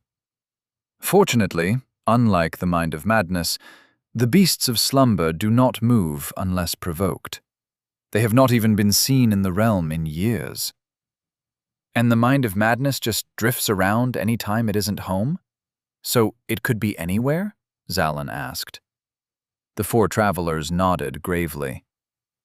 Very few have tried to attack it, as all it takes is a single gaze to render you unable to fight. Perhaps unable to live, Fran said. Can you walk? I think some movement would help you feel better, Rep suggested. Sure, let's make some more distance, Zalan nodded, wanting to get as far away from this spot as possible. They continued their journey to the castle, and only after a few steps did Zalan realize how slow they were moving. He was setting the pace, and it was a gradual one. His steps were more methodical, as if every movement counted. He felt more grateful to be alive than he could ever remember. But his heart throbbed as though it was bruised, still bearing the pains of the mind of madness. His thoughts kept trying to drift to his mother, a flash of her radiant smile, the revitalizing feeling of a warm hug, eating a meal made with love. And he would cast the thought away before he became forlorn. It wasn't long after they reached a clearing not far from where they started, and Rep suggested they make camp. Right now?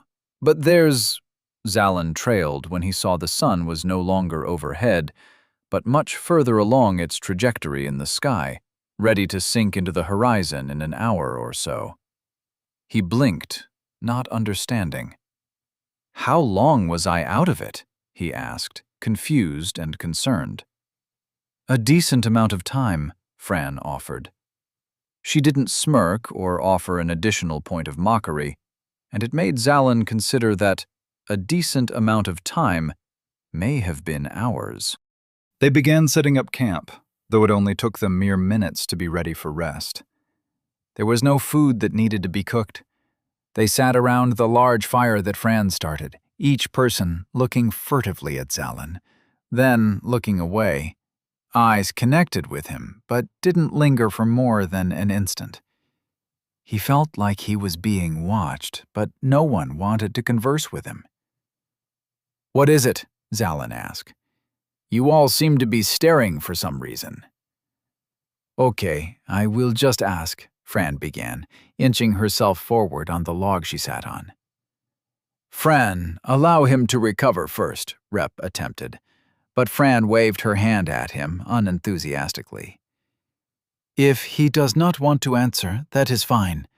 But I know we all have the same question," Fran said. Fran waited for any more protests from her fellow travelers, then pursued her curiosity. "What was it like to be struck by the floating creature?" "What do you mean? It was awful," Zalin replied, shivering. "Certainly, there is no question that it was awful. But what was it like? What did you experience? What did you see?" Fran asked. Zalin looked between the other travelers and saw the burning hunger in their eyes for answers.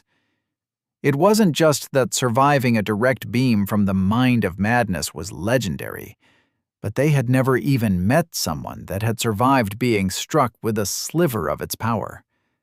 They were eager to know a first-hand account, no matter how awful it looked. Have you ever had someone close to you pass away? Someone very close, like a best friend, a parent, or maybe even a beloved pet? Zalin asked. Each of the travelers nodded, so he continued. You know that first feeling you get? The little retching inside your heart when you are first told that your best friend is dead? It's just like that, but worse. And it keeps going. Instead of a rational part of your brain that allows you to know that it's going to get better with time, it's just the pain of loss. Over and over, like waves of an ocean that want desperately to drown you. There was no part of my brain that got to acknowledge good times, because the reaction wasn't as a result of someone's passing. It was just the dreaded sensation, and nothing to connect it to. The feeling of my worst fear being realized, over and over. It hurt. A lot. The travelers nodded gravely, having a better understanding and a higher respect for Zalin, having been through that. They reflected on the description for a few moments, not wishing that feeling on their worst enemy. Does it still pain you? Gorb asked. Yeah, a little. It's almost gone now. Right now it's like a little bubble of anxiety in my heart, but I feel like it'll go away. I don't know how I know, but it's like it just keeps feeling better now that I'm out of the worst part, Zalin replied. That is good to hear, Rep said. Thank you for sharing, Gorb nodded gratefully. I could withstand the creature, Fran said abruptly. You absolutely could not, Gorb turned to her in disbelief. I really think I could. It sounds as though you could surpass it if you had enough conviction, Fran said bravely. That is so easy for you to pretend to know when you have not experienced it like Zalin, Yelsa scoffed. Yes, but I know I could do it. I could withstand it all at full force, Fran said. Zalin picked up that Fran was talking about taking on a direct beam from the mind of madness. He was going to protest, but realized that it made him feel better to belittle the mind of madness in some way. He never wanted to see it again, and would like his memory of it to be less harrowing. Plus, he was partly sure that Fran just wanted to take it on because it was so strong, and she thought it would make a great battle. I think you would cry like a baby and ask for Nibbles to forgive you, Gorb smiled fiendishly as he teased her. I was 5 years old, Fran shot back. She grew so attached to a goat she called Nibbles that she believed that it would not be eaten, Gorb began explaining to the rest. Keep in mind that from the beginning, Father told her we would eat that goat in a few weeks' time. He never implied it would be spared. Still, Fran believed Nibbles was too precious to consume. Then, one day, we had goat for dinner. When she discovered that our most recent meal was her favorite goat, she kept calling to her stomach, pleading for Nibbles to forgive her. Gorb laughed loudly, and the others were greatly amused by the story, save for Fran, who was growing more embarrassed the more that was shared. You were screaming at your stomach? Rep chuckled, amused at the image. Excuse me for being an empathetic child, Fran snapped. Empathetic? What changed that made you become what you are today? Yelsa asked, causing the group to laugh, Fran included. Zalin felt the remaining blemishes on his heart ebb away. He felt a lot better now in the company of these people. His friends? It was hard to categorize them. He used to mark his friends as favorite contact on his phone. He wasn't sure what he was supposed to do with dream companions. Not long after, they settled down to go to sleep, and Rep took the first watch. Zalin asked nervously whether they would have to look out for the mind of madness overnight, but Rep assured him that it normally went back home overnight. Normally didn't make Zalin feel much safer when he didn't know what was normal in this world. But after a few minutes, he was able to find sleep and woke up what felt like moments later in the early hours of the morning. Zalin sat up and looked around. The lack of his phone made him feel much more inclined to get up as soon as he woke up. Gorb was the only one awake, the last one on watch for the evening. He was observing Zalin curiously. Are you sleeping okay? Are you having nightmares? Gorb asked. Zalin made a face, feeling a strong sense of déjà vu to a conversation he had with Rep the day before. In a mortified moment, he wondered if he soiled himself in his sleep, riddled by nightmares of the mind of madness. He breathed easy when he confirmed his fear wasn't true. He looked back up to Gorb. I slept fine. Why do you ask? Zalin asked. Then why do you sleep like that? Like what? Zalin asked, immediately feeling self-conscious first thing in the morning. You frown in your sleep. I noticed it back in the guild, Gorb said. Zalin's eyebrows twitched in a mix of offense and apprehension. How am I supposed to know what I do while I sleep? Zalin asked. I thought you would know. I have yet to see you sleep with anything but a frown, Gorb said. Well, I don't know why it happens, Zalin said, grumpy. When was the last time you cried? Gorb asked. What? Zalin balked, already hating the direction the conversation was taking. When did tears last leave your eyes? For any reason. Fear, grief, doubt, uncertainty. When did you last cry? Gorb asked. What kind of question is that? I don't know. When did you last cry? Zalin countered. 2 nights ago, Gorb answered immediately. Huh? Why? Zalin was entirely off balance now. I began recounting events of the day, I counted the amount of things I was grateful to God for. I felt very grateful for my sister, and the fact Fran lived through a giant gargoyle unscathed. I was grateful to be able to come home with you largely unharmed. Grateful for my parents, for my eyes, my senses, and much more. I was overwhelmed. It brought me to tears, Gorb said in a heartfelt tone. Zalin remained quiet for a moment, examining Gorb. Zalin never thought about his lack of tears before. Gorb was a grand man, eclipsing Zalin in both height and strength. But he was talking about tears he shed.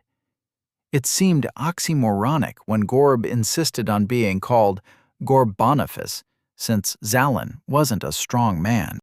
But he wasn't even shy about crying. Perhaps Gorb's definition of a strong man was a lot different than Zalin's. "What does this have to do with my sleeping?" Zalin asked, trying to bring the conversation back around. "I fear that the reason you cannot recall the most recent time you cried is because you cannot recall any time you cried as an adult. The lack of tears will make your heart dry. A dry heart makes for a more difficult life and more tumultuous sleep," Gorb explained. "Or maybe the mind of madness will do that to a person," Zalin said, trying to sidestep the conversation. He suddenly felt incomplete. He didn't know how to cry. "There is something more happening within you, Zalin. We can all see it, the missing piece of you. Your emotions leave you easily embarrassed or often not ready for simple questions. You are unstable.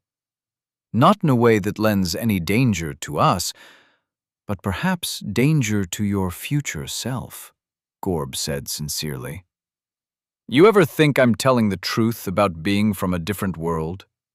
That would explain a lot of the differences between the way we think," Zalin deflected. But he knew Gorb was right in some way. He had felt off since before he came to this world. "Perhaps," Gorb allowed.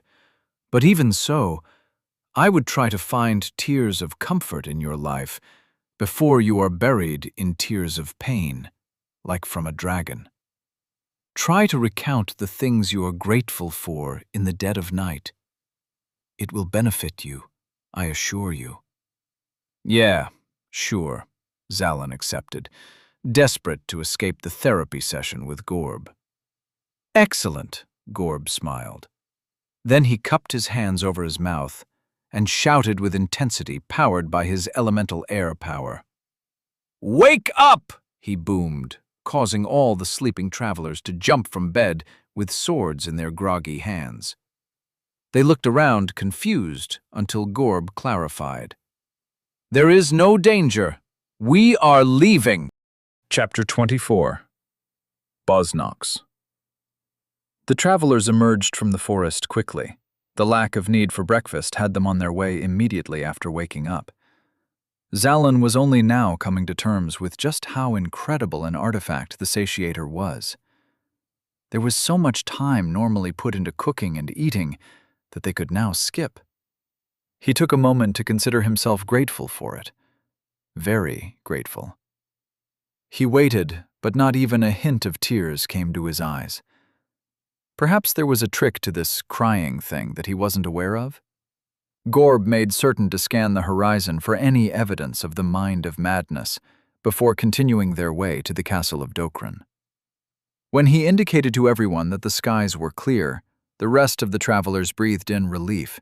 The slight anxiety of the possibility of meeting the creature once more was reduced for now. The forest cleared to a meadow of flowers, with the path cutting through the center. The smells were fragrant and light, like a mix of honey and perfume. The meadows were almost a spectrum of colors and light as far as their eyes could see. That was, except for a small circle patch that had met the gaze of the mind of madness the day before. "Why does it do that?" Zalin asked. He didn't have to indicate to the dead zone in the flower beds. Everyone immediately knew what he was referring to. When we saw the creature pass by on our journey, I was told by Sir Rolkoth that the mind of madness desires madness. In its perverse way, it enjoys it.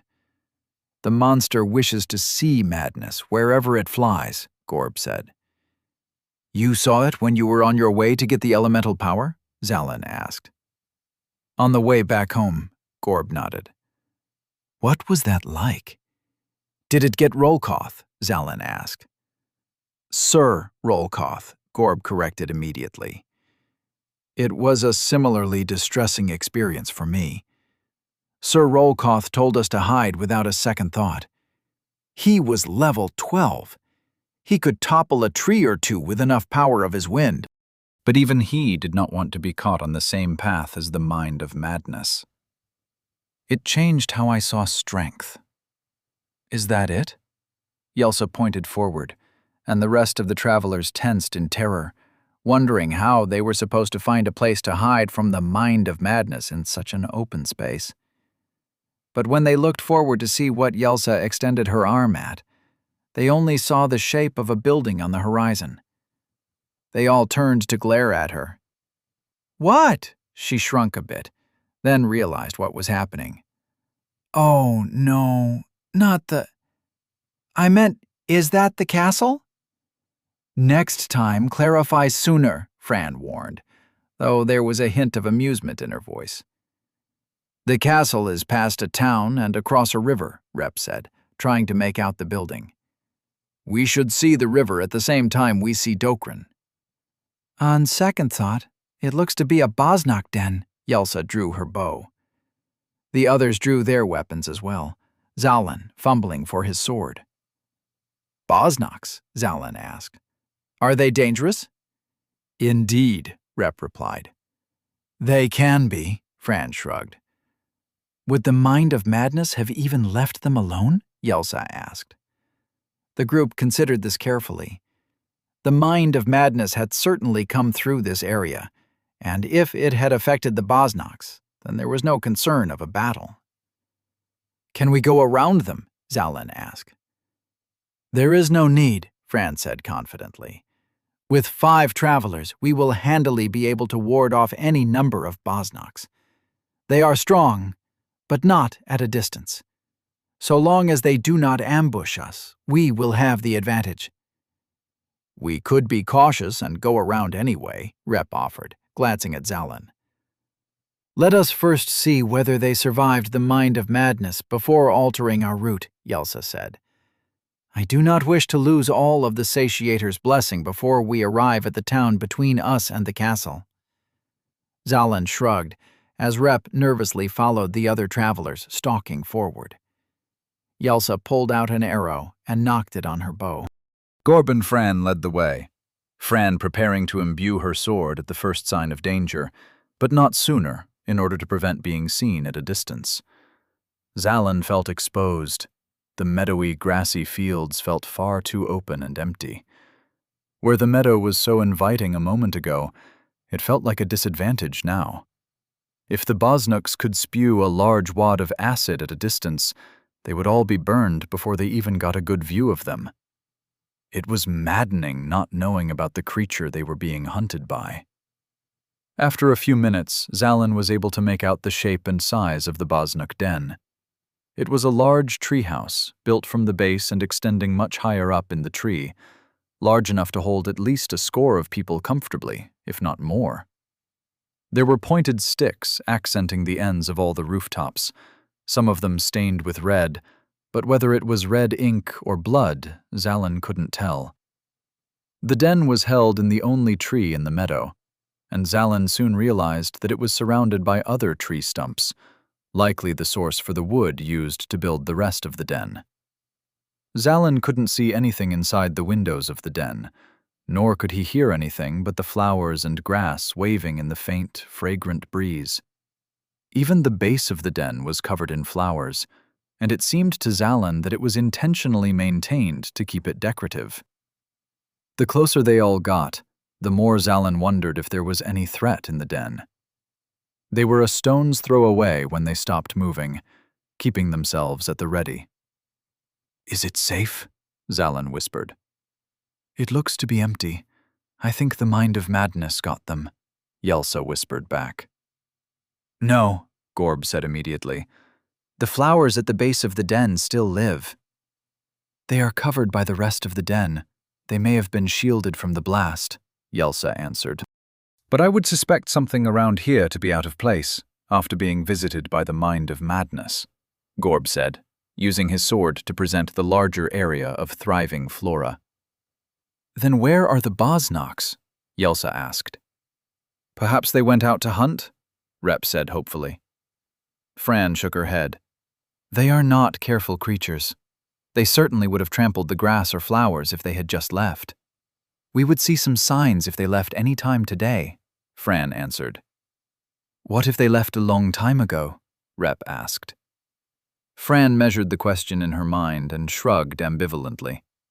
They continued to stare at all the windows of the den, tracing the edges of the ground floor with their eyes to make sure they were not hiding away from them, preparing for an ambush. Finally, Gorb made a motion that he would go forward alone to draw out any attacks and for the others to keep back and cover him. He rushed forward, leaving the others behind, except for Fran, who decided not to listen to her brother's orders. The two ran across the path forward, stopping when they were standing just below the treehouse at the highest point in the tree. They looked at one another and shrugged silently, waving for the rest of the travelers to come forward. Rep, Zalin, and Yelsa joined them cautiously, but soon saw that there was nothing creeping around to spring on them. Rep breathed more easily, and Zalin began to admire the mishmashed architecture of the treehouse-like den. The logs were cut at the edges and set into one another like fascins instead of just tied together. The den looked sound and could probably withstand a bad storm without falling apart. "What are Bosnoks? They made this by themselves?" Zalin asked. "Fascinating creatures, really," Fran said. "Do you want to see the inside of their home?" "We really should be leaving before they get back," Rep said with some urgency. "It will only take a minute, and Gorb will watch the horizon for us," Fran promised. Gorb rolled his eyes and reluctantly nodded, as Fran ran to the front door of the lowest part of the den, which was more a wood slab placed on the entryway than it was a door with hinges. "Now, pay attention to the carvings they make into the lower part of the walls," Fran said theatrically to Zalin, just before she pulled off the slab. Zalin smiled with anticipation, really curious how this otherworldly creature depicted culture in its home. Fran placed her arm on the slab and threw it open. Oh! "Dear God!" Yelsa screamed, immediately taking a few paces away and raising her bow. The floor of the den was filled with 15 napping Bosnoks, all sleeping next to their various clubs and weapons. The Bosnoks were about human-sized, but their heads were horned and shaped like that of a bull, like a partial minotaur. Their muscular arms and bodies looked almost exactly like humans, except that their legs ended in hooves instead of feet. As soon as Fran threw the door open, sunlight streamed in enough to wake two on the far end of the room. One spun itself upright and armed itself immediately, as the other rolled lazily to check on the door. "Murph?" the second Bosnok asked, then widened its bulbous eyes. It began braying madly, immediately awakening the rest of the Bosnoks. They screamed and yelled, all immediately arming themselves and pointing at their intruders before rushing at them in a stream to the door. Fran threw Zalin backward, who would have fallen all the way over if he was not caught by a burst of wind from Gorb. Fran threw a giant flame at the front door, blocking the exit with a large column of fire, but the Bosnoks immediately changed course and jumped out windows as the flame spread to their den. One began charging at Zalin with horns bared, and Zalin could barely hold his sword up in time before it collapsed dead. An arrow sprouted from its head. He turned and saw Yelsa firing more arrows as the Bosniks continued to pour out of their den. "Someone cover Zalin!" Yelsa said as two Bosniks flanked her, forcing her to retreat. Zalin turned back around in time to brace himself before another Bosnik tried to bore him with its horns, driving him a foot back as he held his sword up sturdily while panicking. He let out a zap of lightning, blinding the Bosnik momentarily while it swung a mace at him, barely missing and destroying the grass where the weapon landed. "I will be there soon," Rep cried, throwing a small fireball at the back of the Bosnik's head. The Bosnik grunted in dissatisfaction, then wheeled its horns out of the lock it was in with Zalin's sword and turned toward Rep. Rep swallowed hard as he threw another fireball that was mostly disregarded by the Bosnik that charged at him, horns pointed at his gut.